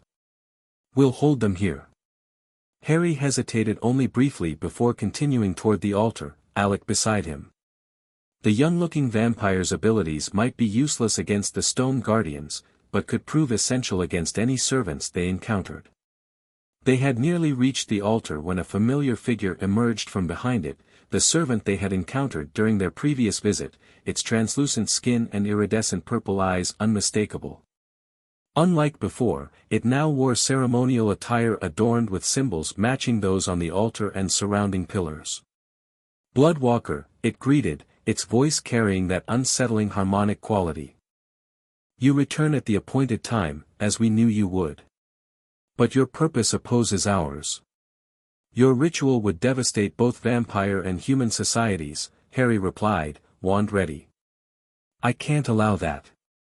The servant tilted its head with that unervingly fluid motion. "You misunderstand our purpose. Not devastation, restoration. Return to the original design, the true balance the Ancient One intended." "Bloodlust and slaughter is not balance," Harry countered. "You see through human perspective," the servant said dismissively. "Limited, temporary. The Ancient One's vision spans millennia, selective culling that strengthens both species over time." Beside Harry, Alec had begun extending his power toward the servant, the misty tendrils of sensory deprivation creeping across the chamber floor. The servant noticed, its iridescent eyes narrowing.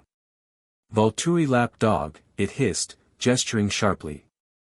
Alec crumpled instantly, his body convulsing as if under assault from Jane's pain-inducing gift, but far more intense, drawing an actual scream from the usually stoic vampire. His sensory deprivation mist dissipated immediately. Harry reacted instinctively, casting a shield charm between Alec and the servant. The invisible barrier interrupted whatever power was being directed at the young vampire, who gasped in relief. "Interesting," the servant observed. "Your magic interferes with our abilities, just as our essence interferes with yours. We are complementary opposites, Bloodwalker." Behind them, the sounds of combat continued, Jasper and Alice still engaged with the stone guardians, buying time for Harry to reach the altar. The full moon would reach its zenith within minutes, beginning the window for both ritual and counter-ritual. "Let me pass," Harry demanded, maintaining his shield while advancing toward the altar. "This doesn't need to end in destruction." "But it does require choice," the servant replied enigmatically. "The prophecy demands it. The path created, not followed." Before Harry could respond, the servant moved with that preternatural speed, bypassing his shield by simply leaping over it. It landed directly before him, close enough that Harry could see the shadowy movements beneath its translucent skin, currents of what appeared to be living blood flowing in alien patterns. "Your blood carries the echo of our Creator," the servant said, its voice softer now, almost reverent. "You could join us, Bloodwalker. Rule alongside the Ancient One when it returns. Why fight for vampires who would use you for their own purposes?" It glanced meaningfully toward Alec, who was struggling to his feet. "I'm not fighting for them," Harry replied steadily. "I'm fighting for choice, the same choice your fellow servants sought when they came to me for guidance. The purification gave your kind free will for the first time. Why surrender that for a return to slavery?" The servant hissed, clearly angered by the reference to its divided brethren. "Weakness. They embrace corruption of the original design, dilution of our purpose. They embrace freedom," Harry countered. "Something you fear because it means making your own choices rather than following ancient commands." For a moment, uncertainty flickered across the servant's inhuman features, a crack in its conviction. Harry pressed the advantage, taking another step toward the altar. "The Ancient One stirs in confusion because the purification changed something fundamental," it restored choice to a process that was originally coercion. Harry's voice grew more confident as understanding crystallized. That's what this is really about, isn't it? Not thirst or power, but freedom versus control. The servant's expression shifted between rage and uncertainty, the conflict visible even in its alien features. Behind it, the stone altar began to glow more intensely, the full moon nearing its zenith, the ritual moment approaching. Harry made his decision. Rather than fighting past the servant, he lowered his wand slightly. "I'll make you an offer," he said. "Let me approach the altar. Let me complete my counter-ritual. In exchange, I promise not to seal the Ancient One away completely. It will remain as it is now, aware but dormant, able to communicate but not control." "Why would we accept such terms?" the servant demanded, though Harry noted the "we" rather than "I," suggesting it spoke for others, perhaps even the Ancient One itself. "Because the alternative is war," Harry replied simply. "Vampire against vampire, servant against servant, with humans caught in the crossfire. No one wins, not you, not the Volturi, not the Ancient One." The servant studied him with those iridescent eyes, searching for deception. Behind it, the altar's glow intensified further, the critical moment almost upon them. "And what guarantees such an arrangement?" it finally asked. Harry raised his left wrist, displaying the wolf charm. "My oath, bound by magic older than either of us. I will not seek to destroy or banish the Ancient One completely, so long as it remains dormant and allows vampire kind their freedom of choice." Something shifted in the chamber's atmosphere, a subtle change in pressure, as if another presence had joined their negotiation. The crystallized blood atop the surrounding pillars pulsed in perfect unison, and the servant's eyes widened fractionally. "The Ancient One hears," it whispered. "And considers." The moment stretched, tension building as the full moon reached its zenith directly above the mountain sanctuary. The altar now glowed brilliantly, channels carved in its surface illuminated from within by crimson light that flowed like liquid. Finally, the servant stepped aside. "Proceed with your ritual, Bloodwalker. The Ancient One accepts your terms, for now." Harry didn't waste the opportunity, moving swiftly to the altar with Alec following close behind. From his pack, he withdrew the prepared materials, crystalline focusing elements, the vials of solution derived from Arrow's artifacts, and the ceremonial dagger. The ritual required precise timing and placement. Harry positioned the focusing crystals at key junctions in the altar's carved channels, then poured the prepared solutions into specific reservoirs around its perimeter. The liquid glowed as it contacted the stone, flowing along the channels toward the central depression. "Now my blood," Harry murmured, taking the ceremonial dagger. "Wait," Alec interjected, his childlike voice unusually hesitant. "Arrow instructed me to assist at this point." Harry glanced at him suspiciously. "How?" Instead of answering, Alec removed a small vial from within his cloak, one that wasn't part of their prepared materials. The liquid inside was darker than normal vampire venom, with an oily iridescence that reminded Harry of the servant's eyes. "What is that?" Harry demanded. "Insurance," Alec replied, his expression unreadable. Arrow anticipated the possibility of negotiation with the Ancient One's servants. "This ensures the outcome serves all parties." Harry immediately understood, Arrow had prepared for this scenario, creating some additive designed to modify the counter-ritual's effects in ways that would benefit the Volturi. Typical of the ancient vampire's layered scheming. "No," Harry said firmly. "The ritual proceeds as we prepared it, or not at all." Alec's childlike features hardened. Arrow was explicit. "The ritual must include this element." The wolf charm on Harry's wrist suddenly flared with heat, the carved symbols glowing with inner light. Harry glanced down, seeing the patterns shift and realign, revealing paths, just as Jacob had described. One path showed subjugation, another conflict, a third balance, each branching from this moment of decision. Understanding dawned.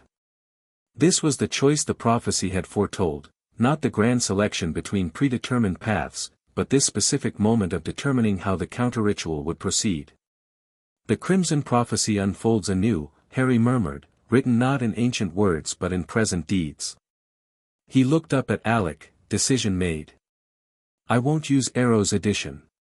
The counter-ritual will proceed as originally designed, strengthening the purification without serving any faction-specific agenda. Alec's expression darkened. Then I cannot allow you to continue. He moved with vampire speed, attempting to seize the ceremonial dagger. Harry was prepared, casting a shield charm that repelled the young vampire. Incarcerus. He followed up, magical ropes binding Alec temporarily, not enough to hold a vampire for long, but sufficient to buy precious seconds. The servant, who had been watching the exchange with alien interest, made no move to interfere. Its iridescent eyes tracked the conflict with what almost appeared to be satisfaction, as if this confrontation confirmed something it had suspected. Without further hesitation, Harry completed the ritual preparation. Using the ceremonial dagger, he cut his palm deeply, allowing his blood to flow directly into the altar's central depression. The effect was immediate and dramatic, his blood merged with the prepared solutions flowing through the channels, creating a brilliant crimson light that pulsed outward through the entire chamber. The crystallized blood atop the surrounding pillars responded, changing color from dark red to a luminous gold reminiscent of the Cullen's eyes. The transformation spread through the chamber, racing along the inscribed walls and up into the mountain itself. Alec had broken free of his bonds but made no further attempt to interfere, watching the unfolding ritual with a mixture of awe and apprehension. From elsewhere in the chamber, the sounds of combat had ceased, the stone guardians apparently affected by the spreading transformation. As the ritual reached its crescendo, Harry felt something he hadn't anticipated, a direct connection forming between himself and what could only be the Ancient One. Not words exactly, but impressions, emotions, and fragmented images flowed into his consciousness, the original creation of vampire kind, the subsequent disappointment as they grew beyond control, the retreat into dormancy, and the long wait for opportunity to reclaim dominion. And beneath it all, loneliness, the profound isolation of a being utterly unlike any other in this world. In that moment of connection, Harry understood what the servant had meant about complementary opposites. His blood carried magic from another reality, fundamentally different from this world's supernatural forces yet compatible on some deeper level, like puzzle pieces from different sets that somehow fit together.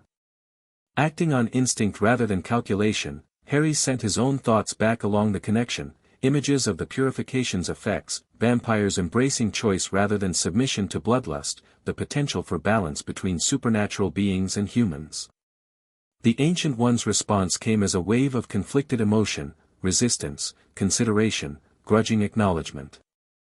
The connection vibrated with tension, potential futures branching like lightning across Harry's consciousness. Finally, acceptance, not surrender but accommodation. The Ancient One would remain dormant but aware, observing rather than controlling, allowing the experiment of free will to continue among its created children. The ritual reached completion, the transformed energy flowing outward from the sanctuary in an expanding wave that would touch every vampire globally, solidifying and enhancing the purification's effects while maintaining the crucial element of choice. As the crimson light faded, Harry swayed with exhaustion. The blood loss combined with the magical exertion had drained him severely. Alice and Jasper appeared at his side, supporting him while eyeing both Alec and the servant warily. "It's done," Harry managed, his voice hoarse. "The purification is permanent now, but with choice preserved. No faction controls the outcome." The servant bowed its head slightly. "The Ancient One acknowledges your choice, Bloodwalker." The path created rather than followed. It turned to leave, then paused. "We will be watching. Always." With that cryptic farewell, it departed, moving with that liquid grace through a previously invisible exit at the chamber's far side. The stone guardians had crumbled to dust, leaving only the altered altar and surrounding pillars as evidence of what had transpired. Alec remained, his childlike face unreadable. "Arrow will not be pleased." "Arrow will adapt," Harry replied wearily. "He survived 3 millennia by embracing necessary change. This is just another. They departed the sanctuary without further incident, the mountain ceiling itself behind them. Outside, the full moon illuminated a landscape transformed by recent conflict, trees splintered by vampire strength, stone crushed to powder by supernatural impact. But the fighting had ceased, both Volturi and servants apparently withdrawing when the ritual's effects began spreading. Jasper's phone vibrated with an incoming message. "Carlyle," he reported after checking it. "The Volturi are regrouping at their designated point. Arrow requests our presence." Harry nodded tiredly. One final confrontation before this chapter closed, facing Arrow after thwarting his attempt to manipulate the ritual's outcome. The Volturi leader awaited them in a small alpine meadow, his ancient features illuminated by moonlight. Jane, Felix, and several other guard members stood nearby, their postures tense but not overtly threatening. "It is accomplished," Arrow stated rather than asked as they approached. "I felt the wave pass through me, the purification strengthened, stabilized." "Yes," Harry confirmed simply, too exhausted for elaborate explanations. Arrow studied him with those crimson eyes that had witnessed 3 millennia of vampire history. "Though not precisely as planned, it seems." Alec reported, "Complications. Your additive would have served Volturi interests at the expense of genuine balance," Harry replied directly. "I chose a different path." A tense silence followed, Jane looking particularly eager for permission to unleash her ability on Harry. But Arrow merely smiled faintly, his papery features arranging themselves into an expression of philosophical acceptance. "The path created rather than followed," he quoted from the prophecy. "I suspected you might make such a choice, Mr. Potter. It aligns with what I glimpsed in your thoughts during our first meeting." Harry blinked in surprise. "You anticipated this outcome?" "I anticipated you would choose balance over faction," Arrow clarified. "Which is why I prepared alternatives. The Volturi have not survived for 3 millennia by relying on single strategies." The implication was clear. Arrow had likely prepared multiple approaches to maintaining Volturi relevance in the post-purification world. Harry's rejection of the ritual additive was a setback, not a catastrophe, in the ancient vampire's calculations. "What now?" Jasper asked bluntly. "The immediate threat is resolved. The alliance served its purpose." Arrow clasped his hands before him in that characteristic gesture.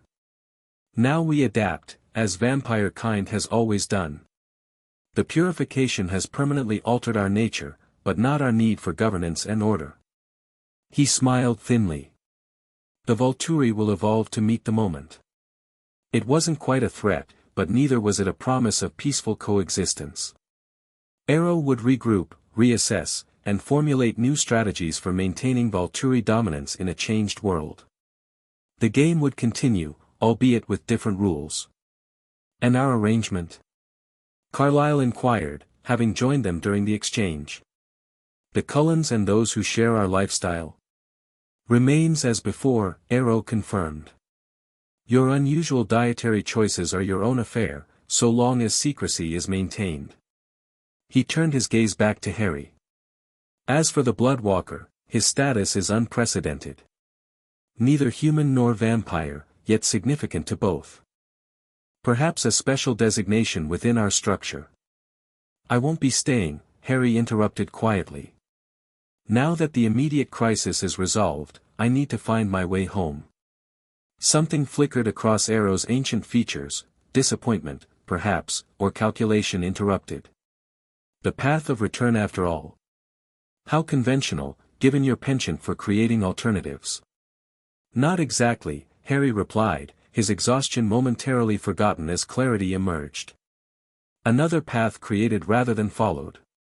The prophecy spoke of 3 predetermined options and the possibility of transcending them. I've already created one alternative with the purification. Why not another for my return journey?" Arrow studied him with renewed interest. "Fascinating. You believe you can forge a way home without closing the door between worlds permanently?" "I don't know," Harry admitted. "But I intend to try." A genuine smile spread across Arrow's features, the expression of someone who appreciated audacity even when it contradicted his plans. "Then I wish you success, wizard from beyond. The vampire world is more interesting with you in it, even intermittently."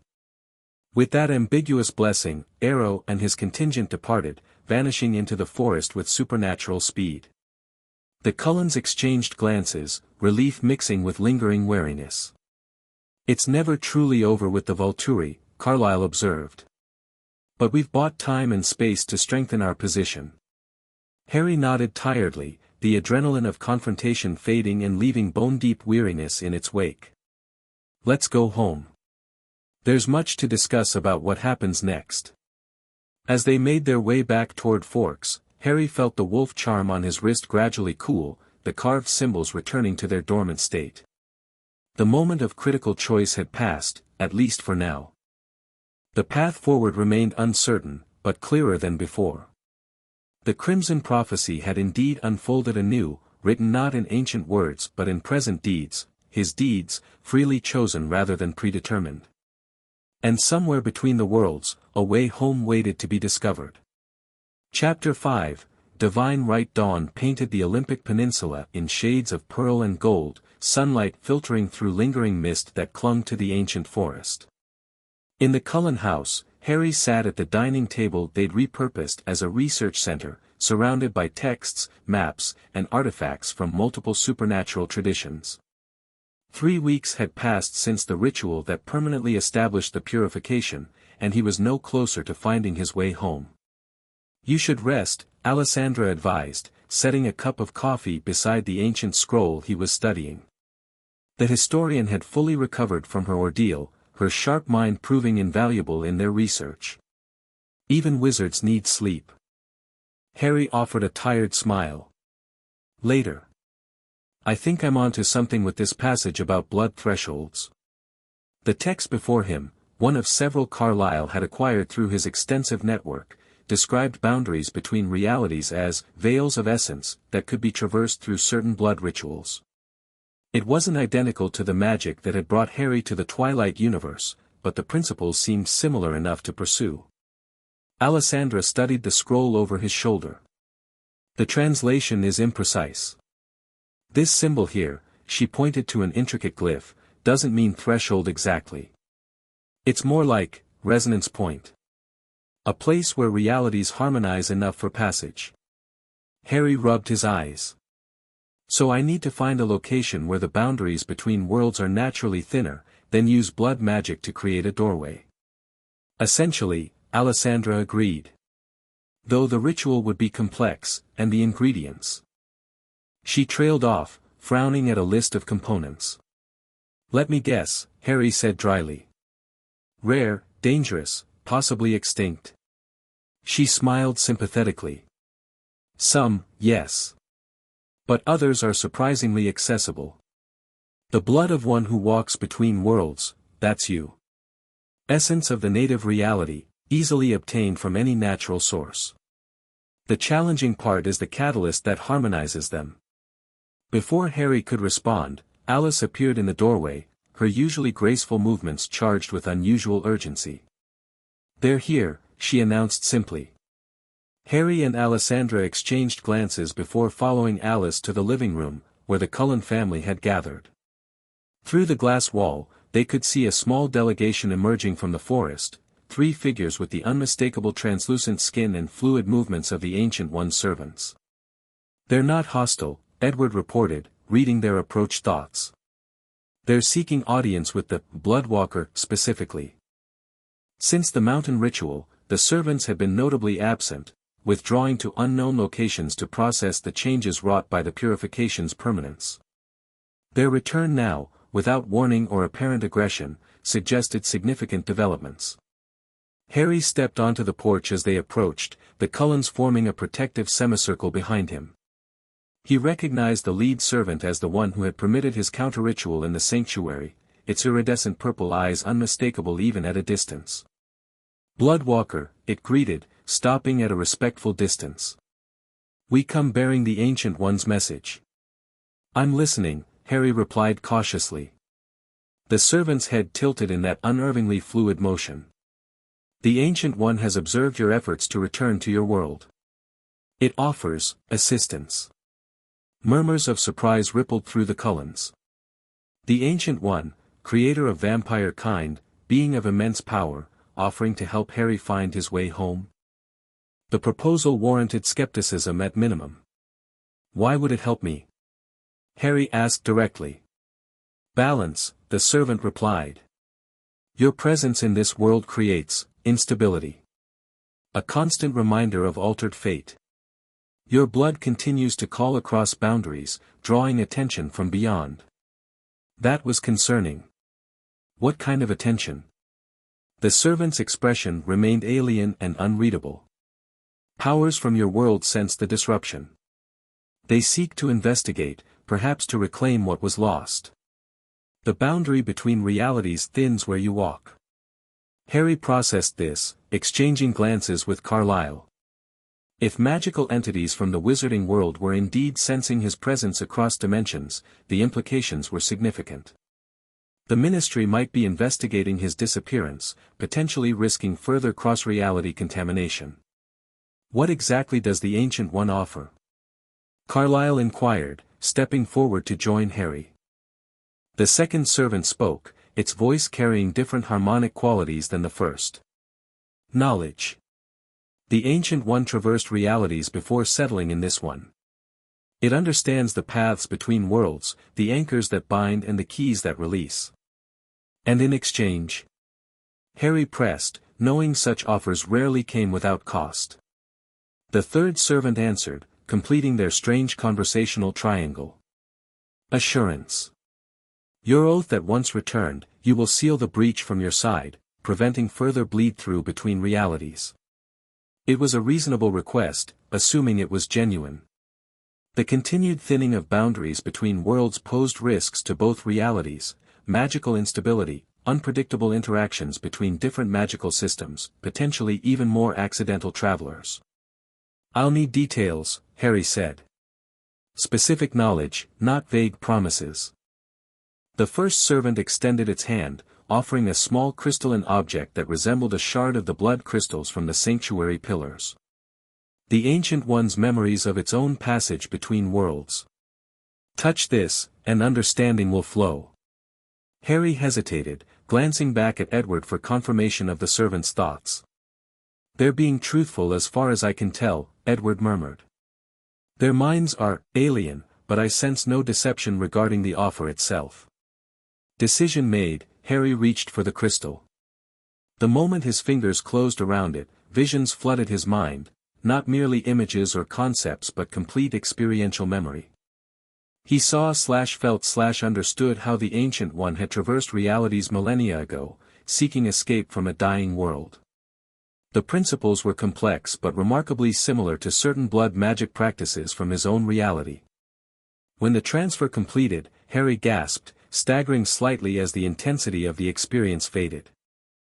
I understand, he said, his voice rough with awe. The resonance points, the blood anchors, the harmonization ritual, it's all there. The first servant nodded. Then you comprehend what must be done. I do, Harry confirmed. And I'll need to return to the mountain sanctuary to perform it. The Ancient One anticipated this, the servant replied. The sanctuary awaits. 3 days hence, when the moon enters its third quarter, the boundary between worlds will thin naturally. The optimal moment for passage. With that cryptic statement, the servants withdrew, moving with that liquid grace back into the forest. When they had disappeared, the Cullens immediately surrounded Harry, questions flowing rapidly. What did you see? Carlyle asked, his scientific curiosity evident. A way home, Harry replied, still processing the Ancient One's memories. The crystal contained knowledge of interdimensional travel, specific rituals using blood as both anchor and key. Can you trust information from the Ancient One? Jasper questioned pragmatically. It tried to reclaim control of vampire kind barely 3 weeks ago. The methods align with texts we've already found, Alessandra interjected, having observed Harry's reaction carefully. And they match certain principles I've encountered in my historical research. The Ancient One may have ulterior motives, but the knowledge itself seems genuine. Harry nodded agreement. The ritual requires preparation, but it's feasible. And the timing makes sense. The third quarter moon creates natural harmonic resonance between realities according to several magical traditions. 3 days, Alice mused, her eyes distant as she accessed her visions.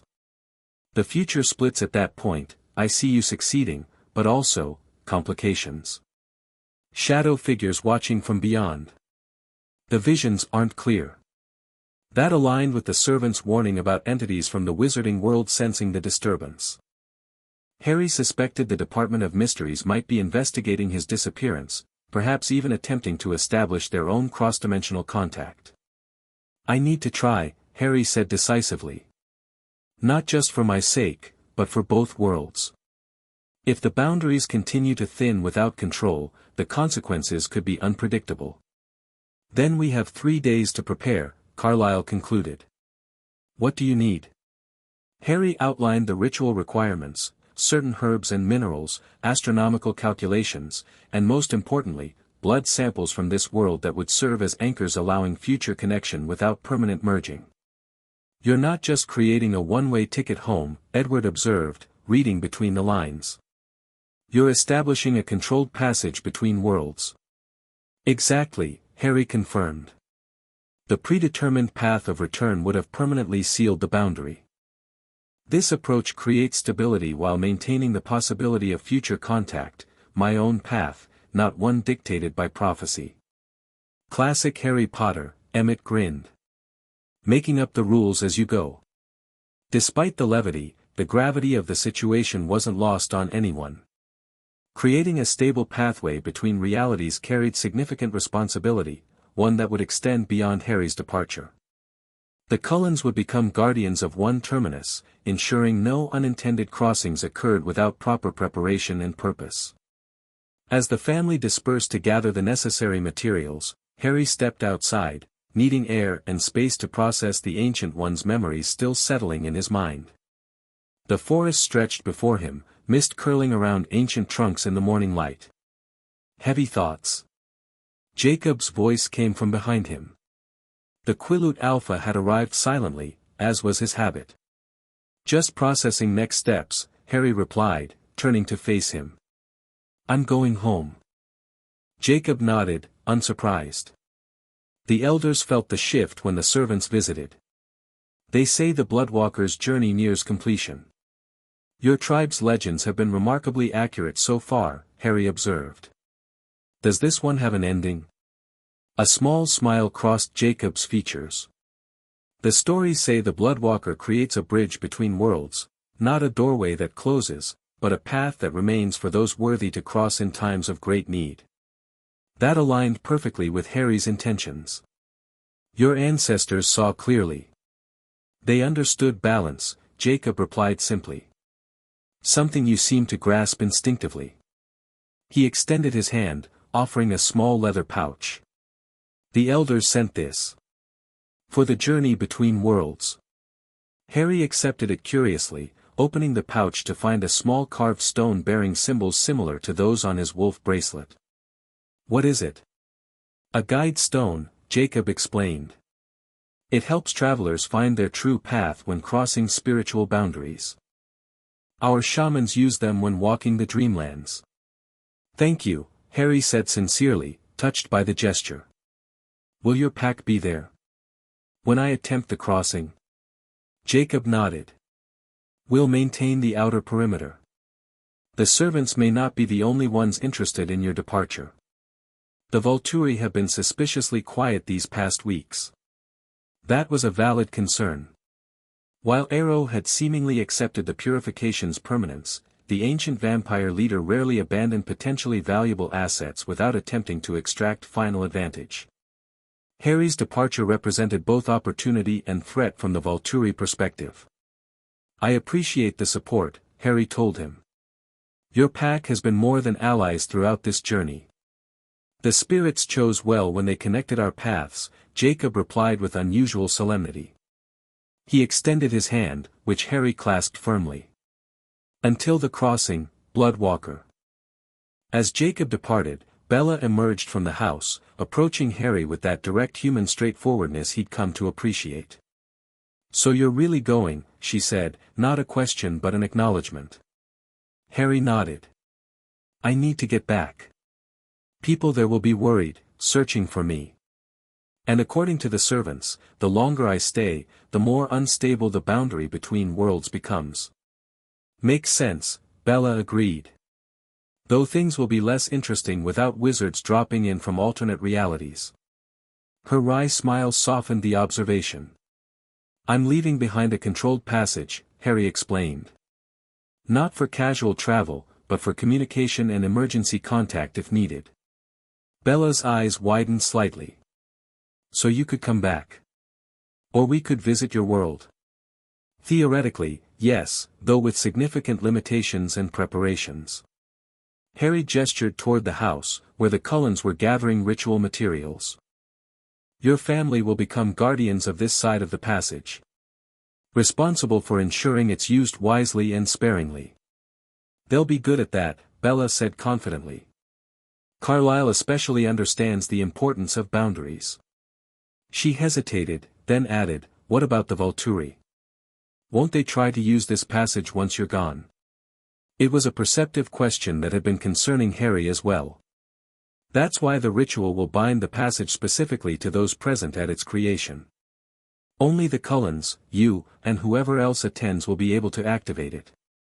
The Volturi can try, but without the right blood signatures, they'll find nothing but stone." Bella nodded, satisfied with the explanation. "Well, for what it's worth, I'm glad you fell into our world, even if it wasn't planned. You've changed things for the better." The simple human acknowledgement meant more than elaborate vampire philosophizing. Harry smiled. "Thanks, Bella. Sometimes the unplanned journeys matter most." The following days passed in focused preparation. Harry worked closely with Alessandra to translate the Ancient One's knowledge into practical ritual components, while the Cullens gathered the necessary materials and secured the path to the mountain sanctuary. Carlisle's centuries of connections proved invaluable, allowing them to acquire even the most obscure components through his global network of supernatural contacts. Alice's fragmentary visions helped identify potential complications, while Jasper developed security protocols to ensure the ritual wouldn't be interrupted by unwelcome visitors. On the evening before the planned crossing, Harry found himself once more examining the miniature replica of the sanctuary altar, now modified with his notes for the interdimensional ritual. The core principles were elegant in their simplicity. Blood would serve as both anchor and key, creating resonance between realities that would allow controlled passage. "It's remarkable how similar the fundamental principles are," Carlisle observed, joining Harry at the table. "Blood magic exists in both our worlds, despite other significant differences in how supernatural forces manifest." Harry nodded. "Blood carries essence in ways other substances don't. It's why the Ancient One used it to create vampire kind, and why my blood affected vampires so profoundly when I arrived. The ultimate connective tissue between worlds," Carlisle mused. "Both literal and metaphorical." "Speaking of connections," Harry said, setting aside the altar model, "I've been meaning to ask about your family's role after I'm gone. The passage between worlds will need guardians on this side." Carlisle's expression grew serious. "We've discussed it extensively. Our family unanimously accepts the responsibility. We understand the importance of maintaining the boundary while preserving the possibility of controlled contact. It's a significant burden," Harry warned. "Others will eventually learn of the passage's existence, the Volturi, other vampire factions, possibly even human organizations. We've guarded secrets before," Carlisle reminded him with a gentle smile. "For centuries, in some cases.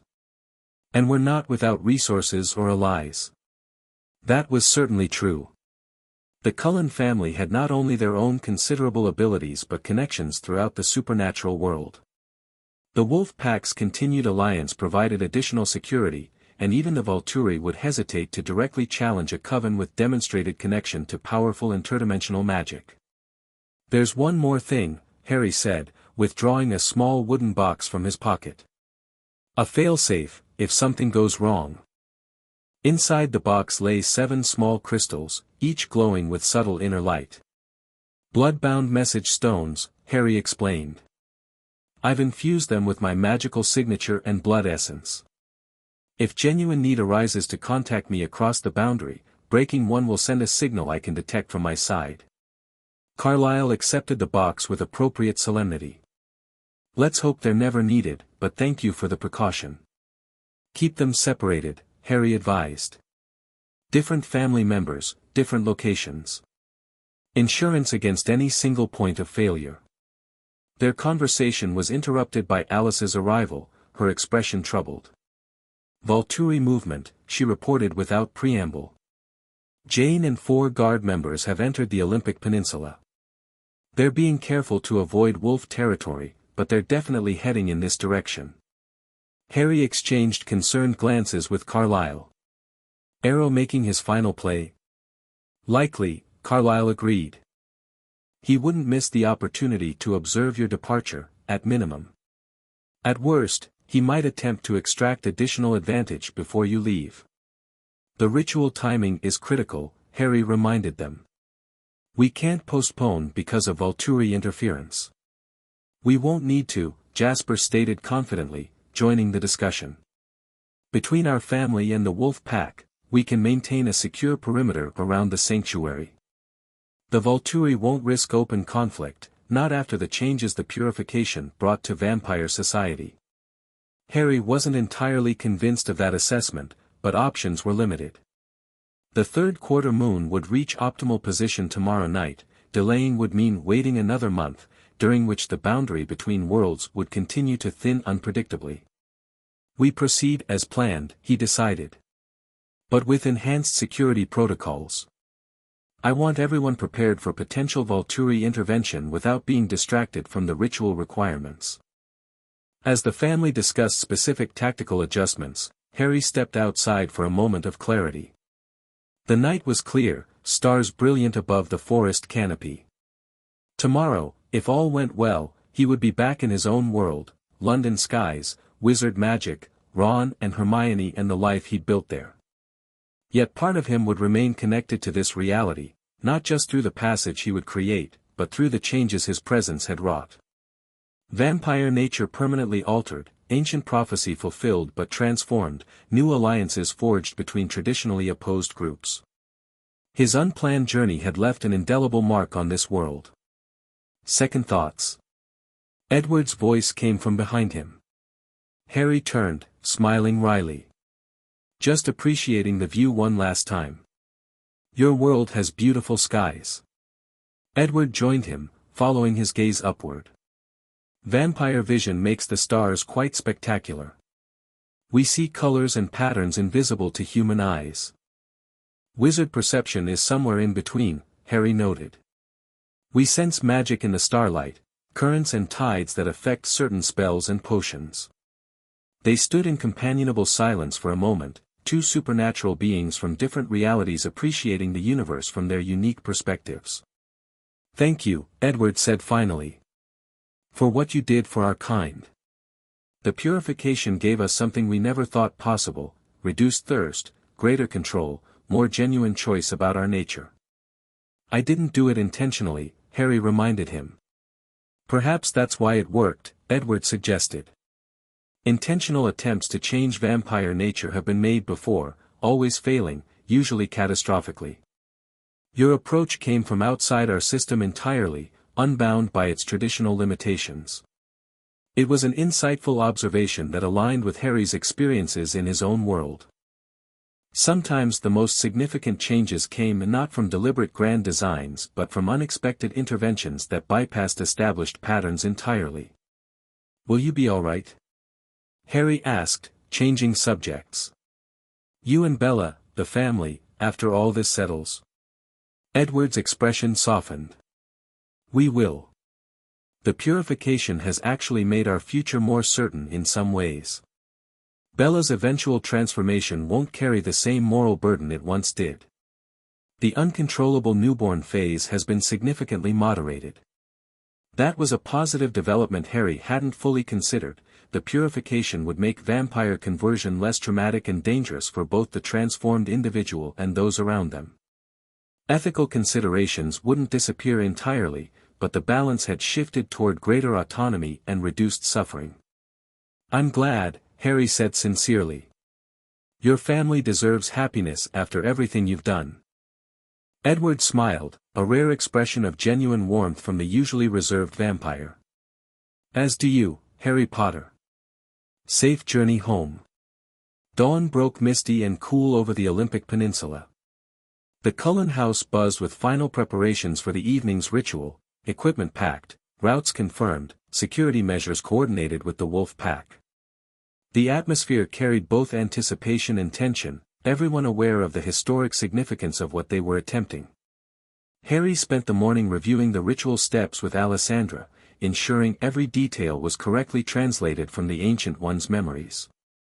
The historian had proved invaluable throughout their preparations, her expertise bridging the gap between vampire legends and practical application. "You should come with me," Harry said suddenly, looking up from their notes. "To my world. Your knowledge of vampire history would be invaluable to wizard historians. A cultural exchange of sorts." Alessandra smiled, touched but shaking her head. "Tempting, but my place is here. This world needs objective chroniclers of what's happened, the purification, the Ancient One's accommodation, the new balance emerging between supernatural factions. Future generations will need accurate accounts untainted by Volturi revisionism." She was right, of course. The historian's role in documenting these unprecedented changes was perhaps more important than any contribution she might make in the wizarding world. Still, Harry felt a pang of regret. Alessandra had become a friend and ally through their shared journey. "I've prepared something for you," she added, reaching into her bag. She withdrew a small leather-bound volume, handwritten in her precise script. "The complete account of your time here, everything from your arrival through the purification and its aftermath. For your world's records, when you're ready to share what happened." Harry accepted the book with genuine appreciation. "Thank you. This means more than you know." "Just promise you'll visit someday," she replied with a smile. "Once the passage is established and stabilized. I'll have 1,000 questions about wizard history by then." "Deal," Harry agreed, carefully packing the volume with his few possessions. As afternoon approached, the family gathered for final briefings. Jasper's tactical assessments were precise as always, identifying potential vulnerabilities and countermeasures with military efficiency. "The Volturi contingent has remained stationary since dawn," he reported, indicating a position on their map approximately 10 miles from the sanctuary. "They appear to be waiting rather than advancing. For guard members with Jane, as previously identified. Observing rather than interfering, at least for now," Carlyle interpreted. "Classic Arrow strategy, gather intelligence while maintaining plausible deniability." "The wolf pack has established a perimeter here," Jasper continued, tracing a wide circle around their route to the sanctuary. 17 wolves in total, positioned to intercept any approach toward the ritual site. Alice stepped forward next, her expression troubled. "My visions remain fragmented around the ritual itself. I see success, but also, shadows at the edges. Watchers from beyond. And something else." She frowned, struggling to interpret the images. "A choice, at the critical moment. One not anticipated in our planning." Harry wasn't particularly surprised by this warning. Interdimensional magic involved inherent uncertainties, and his entire journey in this world had been characterized by creating paths rather than following predetermined ones. He would face whatever choice emerged when the moment arrived. "We should depart earlier than planned," Jasper suggested. "Establish control of the sanctuary well before ritual time. If the Volturi intend to intervene, better to force them to approach on our terms." The recommendation was sound. By mid-afternoon, they were moving through the forest in carefully coordinated groups, Emmett and Rosalie in the lead as frontline defenders, Alice and Jasper handling tactical coordination, Carlisle and Esme managing the ritual materials, with Edward, Bella, and Alessandra accompanying Harry at the center of their formation.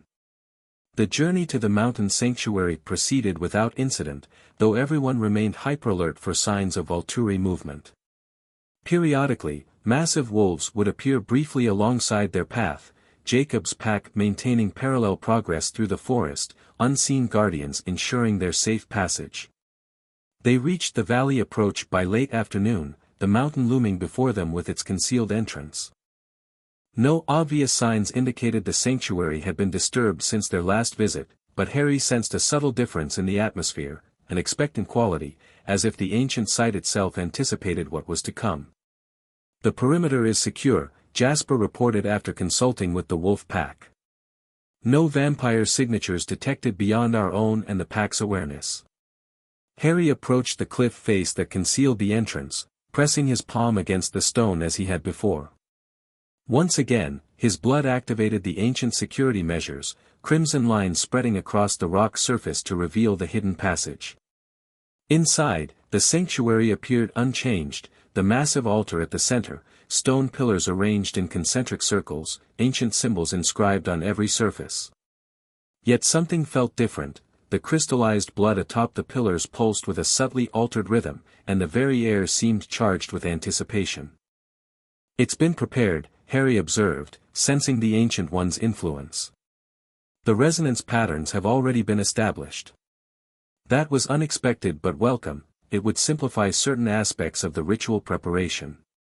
As the Cullens brought in the materials they'd gathered, Harry began arranging them according to the patterns he'd gleaned from the Ancient One's memories. Crystalline focus points were placed at specific junctions around the altar. Herbal compounds representing elemental forces were positioned at the cardinal directions. A central bowl was prepared to receive the blood offerings that would serve as both catalyst and anchor for the interdimensional passage.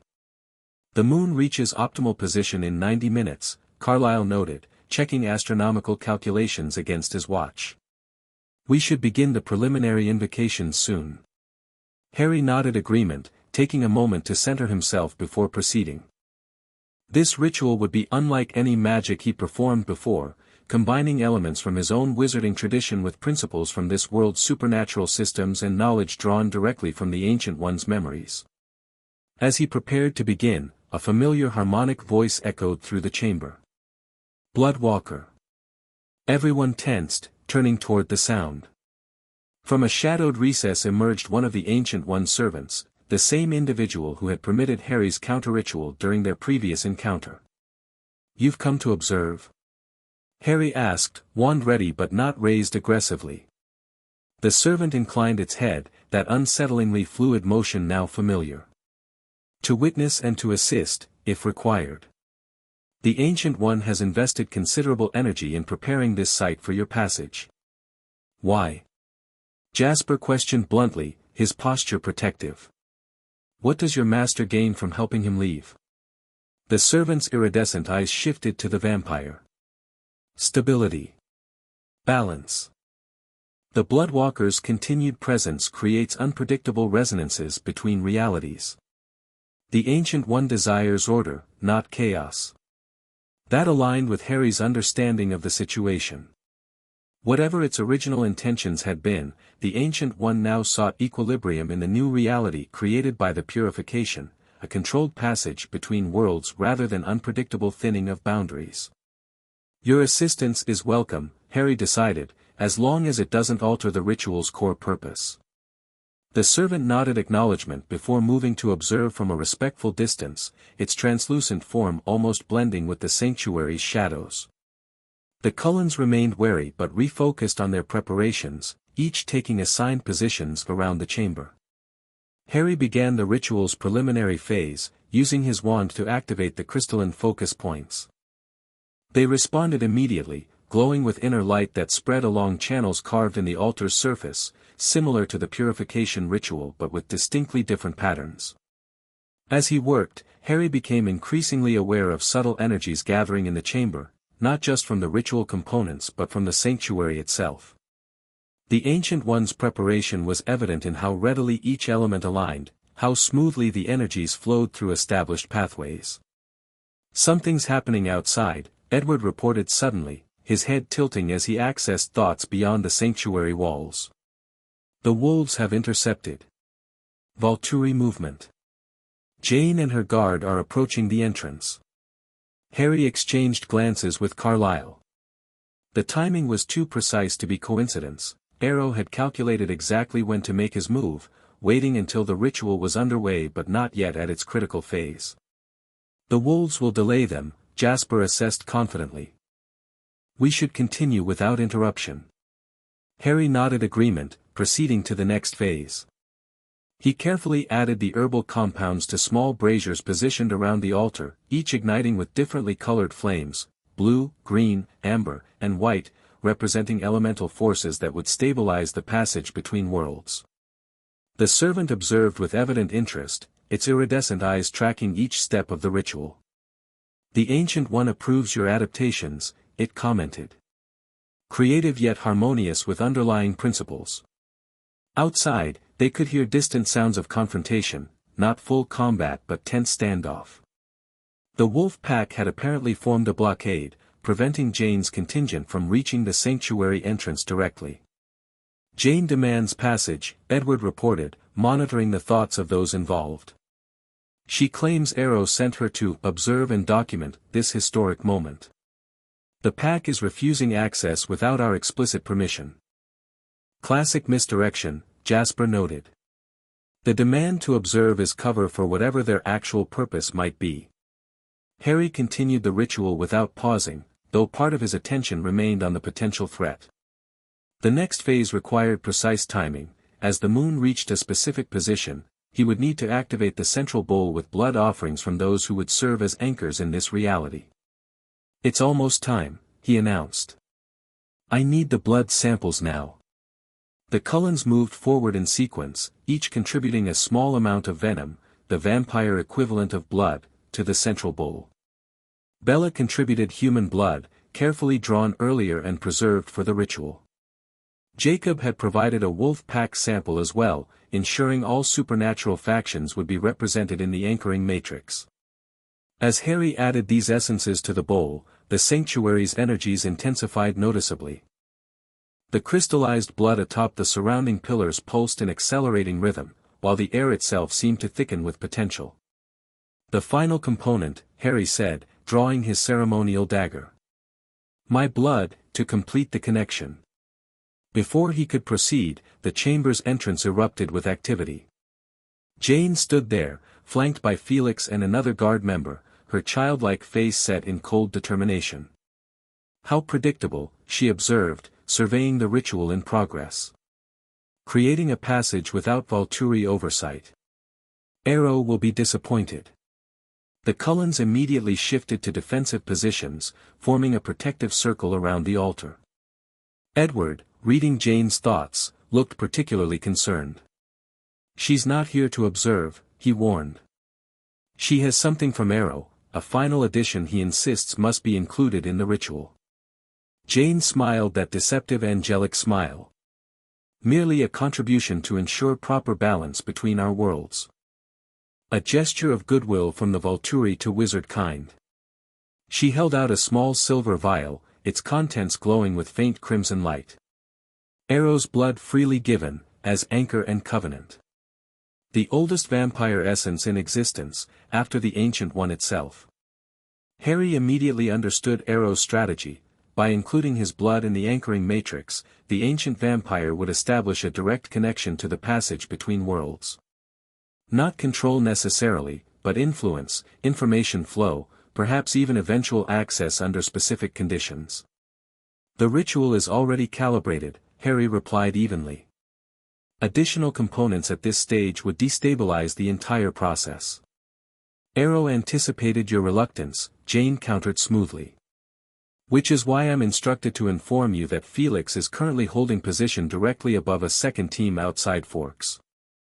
Should my communication cease, they have orders regarding your friends at the reservation and certain human associates of the Cullens. Classic Volturi leverage, distant threats against those not present to defend themselves. Harry had no way to verify the claim, but also couldn't risk dismissing it entirely. The servant, who had remained silent during this confrontation, suddenly moved forward with that unnatural fluidity. The Ancient One rejects this interference, it stated, its harmonic voice resonating through the chamber. The passage must remain neutral, bound to neither Volturi nor any single faction's control. Jane's angelic features hardened. The Ancient One forfeited its authority when it accepted dormancy. The Volturi rule vampire kind now, servant. Remember your place. The servant's translucent skin seemed to ripple with inner movement, its iridescent eyes brightening with power. My place is to maintain balance, child drinker. Something your masters have forgotten in their millennia of corruption. The confrontation had shifted from political to potentially violent, with Jane and the servant representing fundamentally opposed supernatural authorities. Harry could feel the ritual energies becoming unstable around them, the careful harmonies he'd established now fluctuating with the emotional and power currents in the chamber. Enough, he declared, his voice carrying unexpected authority. Both Jane and the servant turned toward him, momentarily startled by his tone.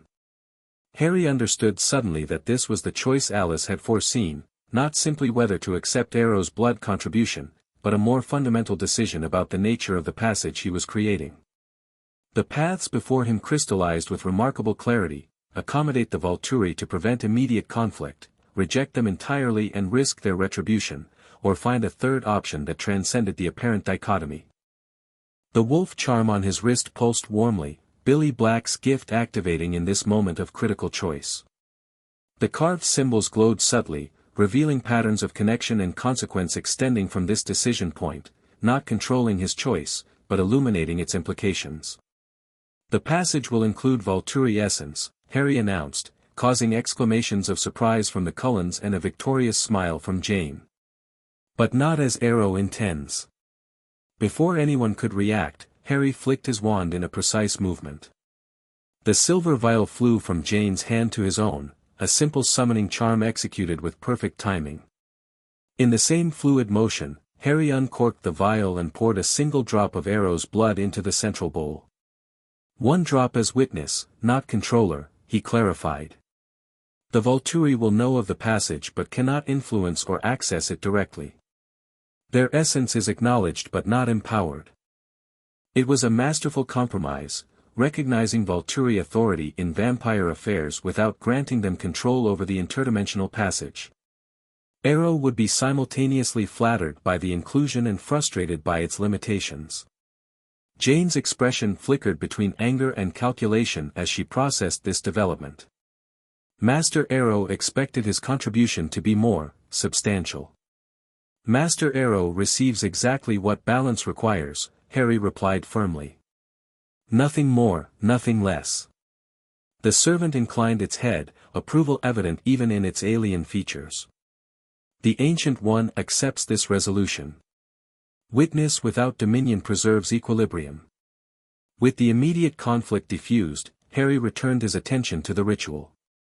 The moon had reached its optimal position, energies gathering toward the critical threshold for passage activation. There was no time for further delays or negotiations. It's time, he announced, raising the ceremonial dagger once more. Everyone maintain your positions. With practiced precision, Harry cut his palm, allowing his blood to flow directly into the central bowl where it mixed with the collected essences of this reality's supernatural representatives. As the combined substances began to glow with inner light, he recited the invocation drawn from the Ancient One's memories: blood calls to blood across all boundaries. World recognizes world through essence freely given. I establish passage between realities, controlled, balanced, maintained by those bound to its creation. The effect was immediate and dramatic. The mixed essences in the bowl flared with brilliant light, energy flowing outward along the altar's carved channels. The crystallized blood atop the surrounding pillars pulsed in perfect synchronization, their colors shifting from deep crimson to luminous gold, then to a pearlescent white that reminded Harry of his Patronus.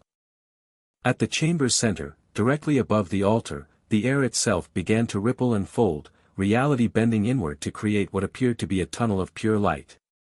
Within its spiraling depths, Harry could glimpse fragments of his own world, London streets, magical energy patterns, the distinctive architecture of the Ministry of Magic. The passage forms, the servant observed with something like awe in its harmonic voice. Stable and controlled, as intended.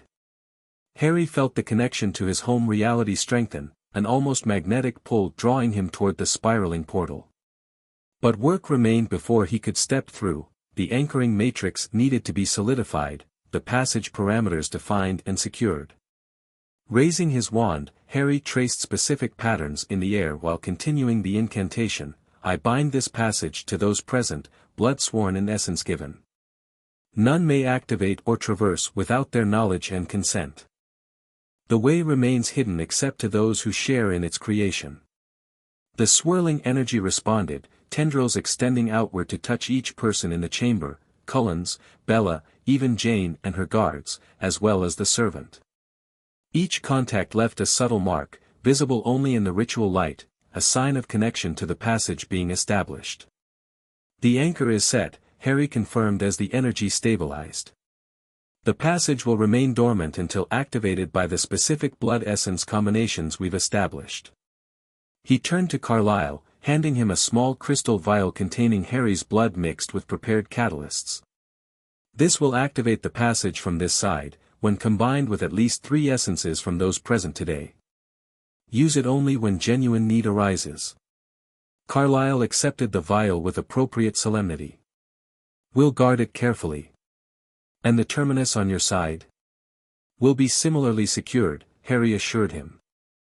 Accessible only to me initially, with provisions for carefully controlled expansion if necessary. The portal had stabilized now, a swirling vortex of light that connected the sanctuary chamber directly to a location Harry recognized, a secure room in the Department of Mysteries where experimental magic was conducted. Appropriate, given the circumstances of his disappearance. The time had come for goodbyes. Harry turned to the assembled group, emotion tightening his throat momentarily. These supernatural beings from another reality had become friends and allies through extraordinary circumstances, their bond transcending the differences between their worlds. Thank you, he said simply. For everything. Esme was the first to embrace him, her maternal warmth evident even through vampire coolness. You'll always have family here, she told him softly. Each Cullen followed in turn, Emmett's bare hug, Alice's graceful embrace, Jasper's respectful handclasp, Rosalie's surprising warmth, Edward's understanding nod, and finally Carlyle's paternal blessing. Bella approached last among the Cullen family circle. Remember us, she said, hugging him with human warmth. And visit someday. I want to see Wizard London through your eyes. It's a promise, Harry assured her. Alessandra stepped forward next, the historian's eyes bright with unshed tears. The account isn't complete yet, she reminded him, gesturing to the book she'd given him. I'll expect updates when you return. You'll be the first to know, Harry promised. Jane and her guards remained at a distance, observing the farewells with typical Volturi detachment. Only when Harry looked their way did Jane offer a slight nod, acknowledgement without warmth, respect without friendship. It was all he could reasonably expect from Arrow's faithful enforcer. Finally, Harry turned to the servant, who had watched the proceedings with alien interest. Tell the Ancient One our agreement stands. I'll seal potential breaches from my side, maintaining controlled balance between our worlds. The servant inclined its head in that unervingly fluid motion. The Ancient One will observe and maintain its part of our covenant. Sleep rather than dominion, guidance rather than control. With final farewells completed, Harry stepped toward the portal, its swirling energies brightening in response to his proximity. The pull of his home reality strengthened, the familiar magic of the wizarding world calling to his core, recognizing its native sun. At the threshold, Harry paused, turning back for one final look at the gathered representatives of this reality, vampires, human, shapeshifter essence, and the Ancient One's servant. An unlikely alliance that had forever changed vampire destiny. Until we meet again, he said, then stepped into the swirling light.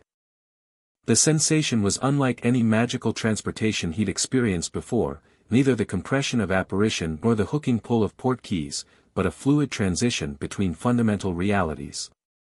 For a moment that seemed both instantaneous and eternal, Harry existed between worlds, awareness expanding to glimpse the broader multiverse beyond both his home and the vampire reality. Then solidity returned as his feet touched the stone floor of the Department of Mysteries. Wizard magic surrounded him, familiar and welcoming after his time in a reality where it functioned differently. The portal remained open briefly behind him, a swirling window through which he could still see the mountain sanctuary and those gathered there. Then it contracted rapidly, shrinking to a pinpoint of light before vanishing entirely. But not gone, merely dormant. Harry could feel the connection remained, a subtle thread binding him to the vampire world, accessible when needed through the proper ritual combinations. Alarms were already sounding throughout the ministry, magical sensors detecting unauthorized dimensional activity.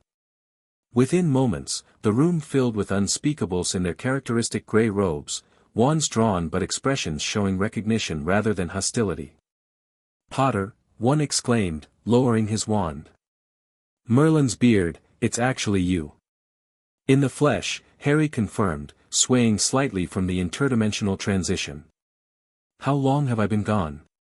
The unspeakables exchanged glances before one answered. "Almost 2 months. There's been an interdepartmental task force searching for you since the incident at the Dolohov raid."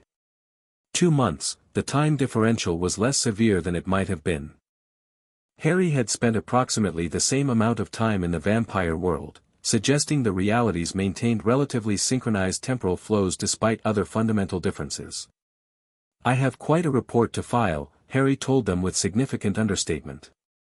What followed was a whirlwind of debriefings, medical examinations, and reunions. Ron and Hermione arrived within hours of his return, their relief palpable as they embraced him. The Auror department demanded exhaustive accounts of the blood ritual that had transported him and the Dark Wizard faction behind it. The Unspeakables were particularly interested in the interdimensional passage he had established, though Harry revealed only carefully selected details about its nature and security measures. Throughout it all, Harry maintained the connection to the vampire world, periodically checking the subtle magical thread that linked the realities. It remained stable and dormant, exactly as designed, accessible when needed but completely secure against unauthorized activation. 3 weeks after his return, with bureaucratic requirements finally satisfied and life returning to something resembling normal, Harry stood in his private study at Grimmauld Place. On his desk lay Alessandra's leather-bound account of his time in the vampire world, alongside his own supplementary notes and observations. From a concealed safe, Harry retrieved a small wooden box containing the terminus crystal for the interdimensional passage, the counterpart to what he had given Carlyle. The crystal glowed with subtle inner light, indicating the connection remained intact despite the distance between realities. Beside it, he placed Jacob's guide stone and the wolf charm Billy Black had given him, physical reminders of his journey and the friends he'd made there. The carved symbols seemed to shift slightly in the lamplight, revealing different patterns depending on the viewing angle. Harry smiled, remembering the prophecy that had both guided and been transformed by his unexpected journey: blood remembers. Blood transforms. Blood transcends. The Bloodwalker's true power lies not in the paths offered, but in the path created.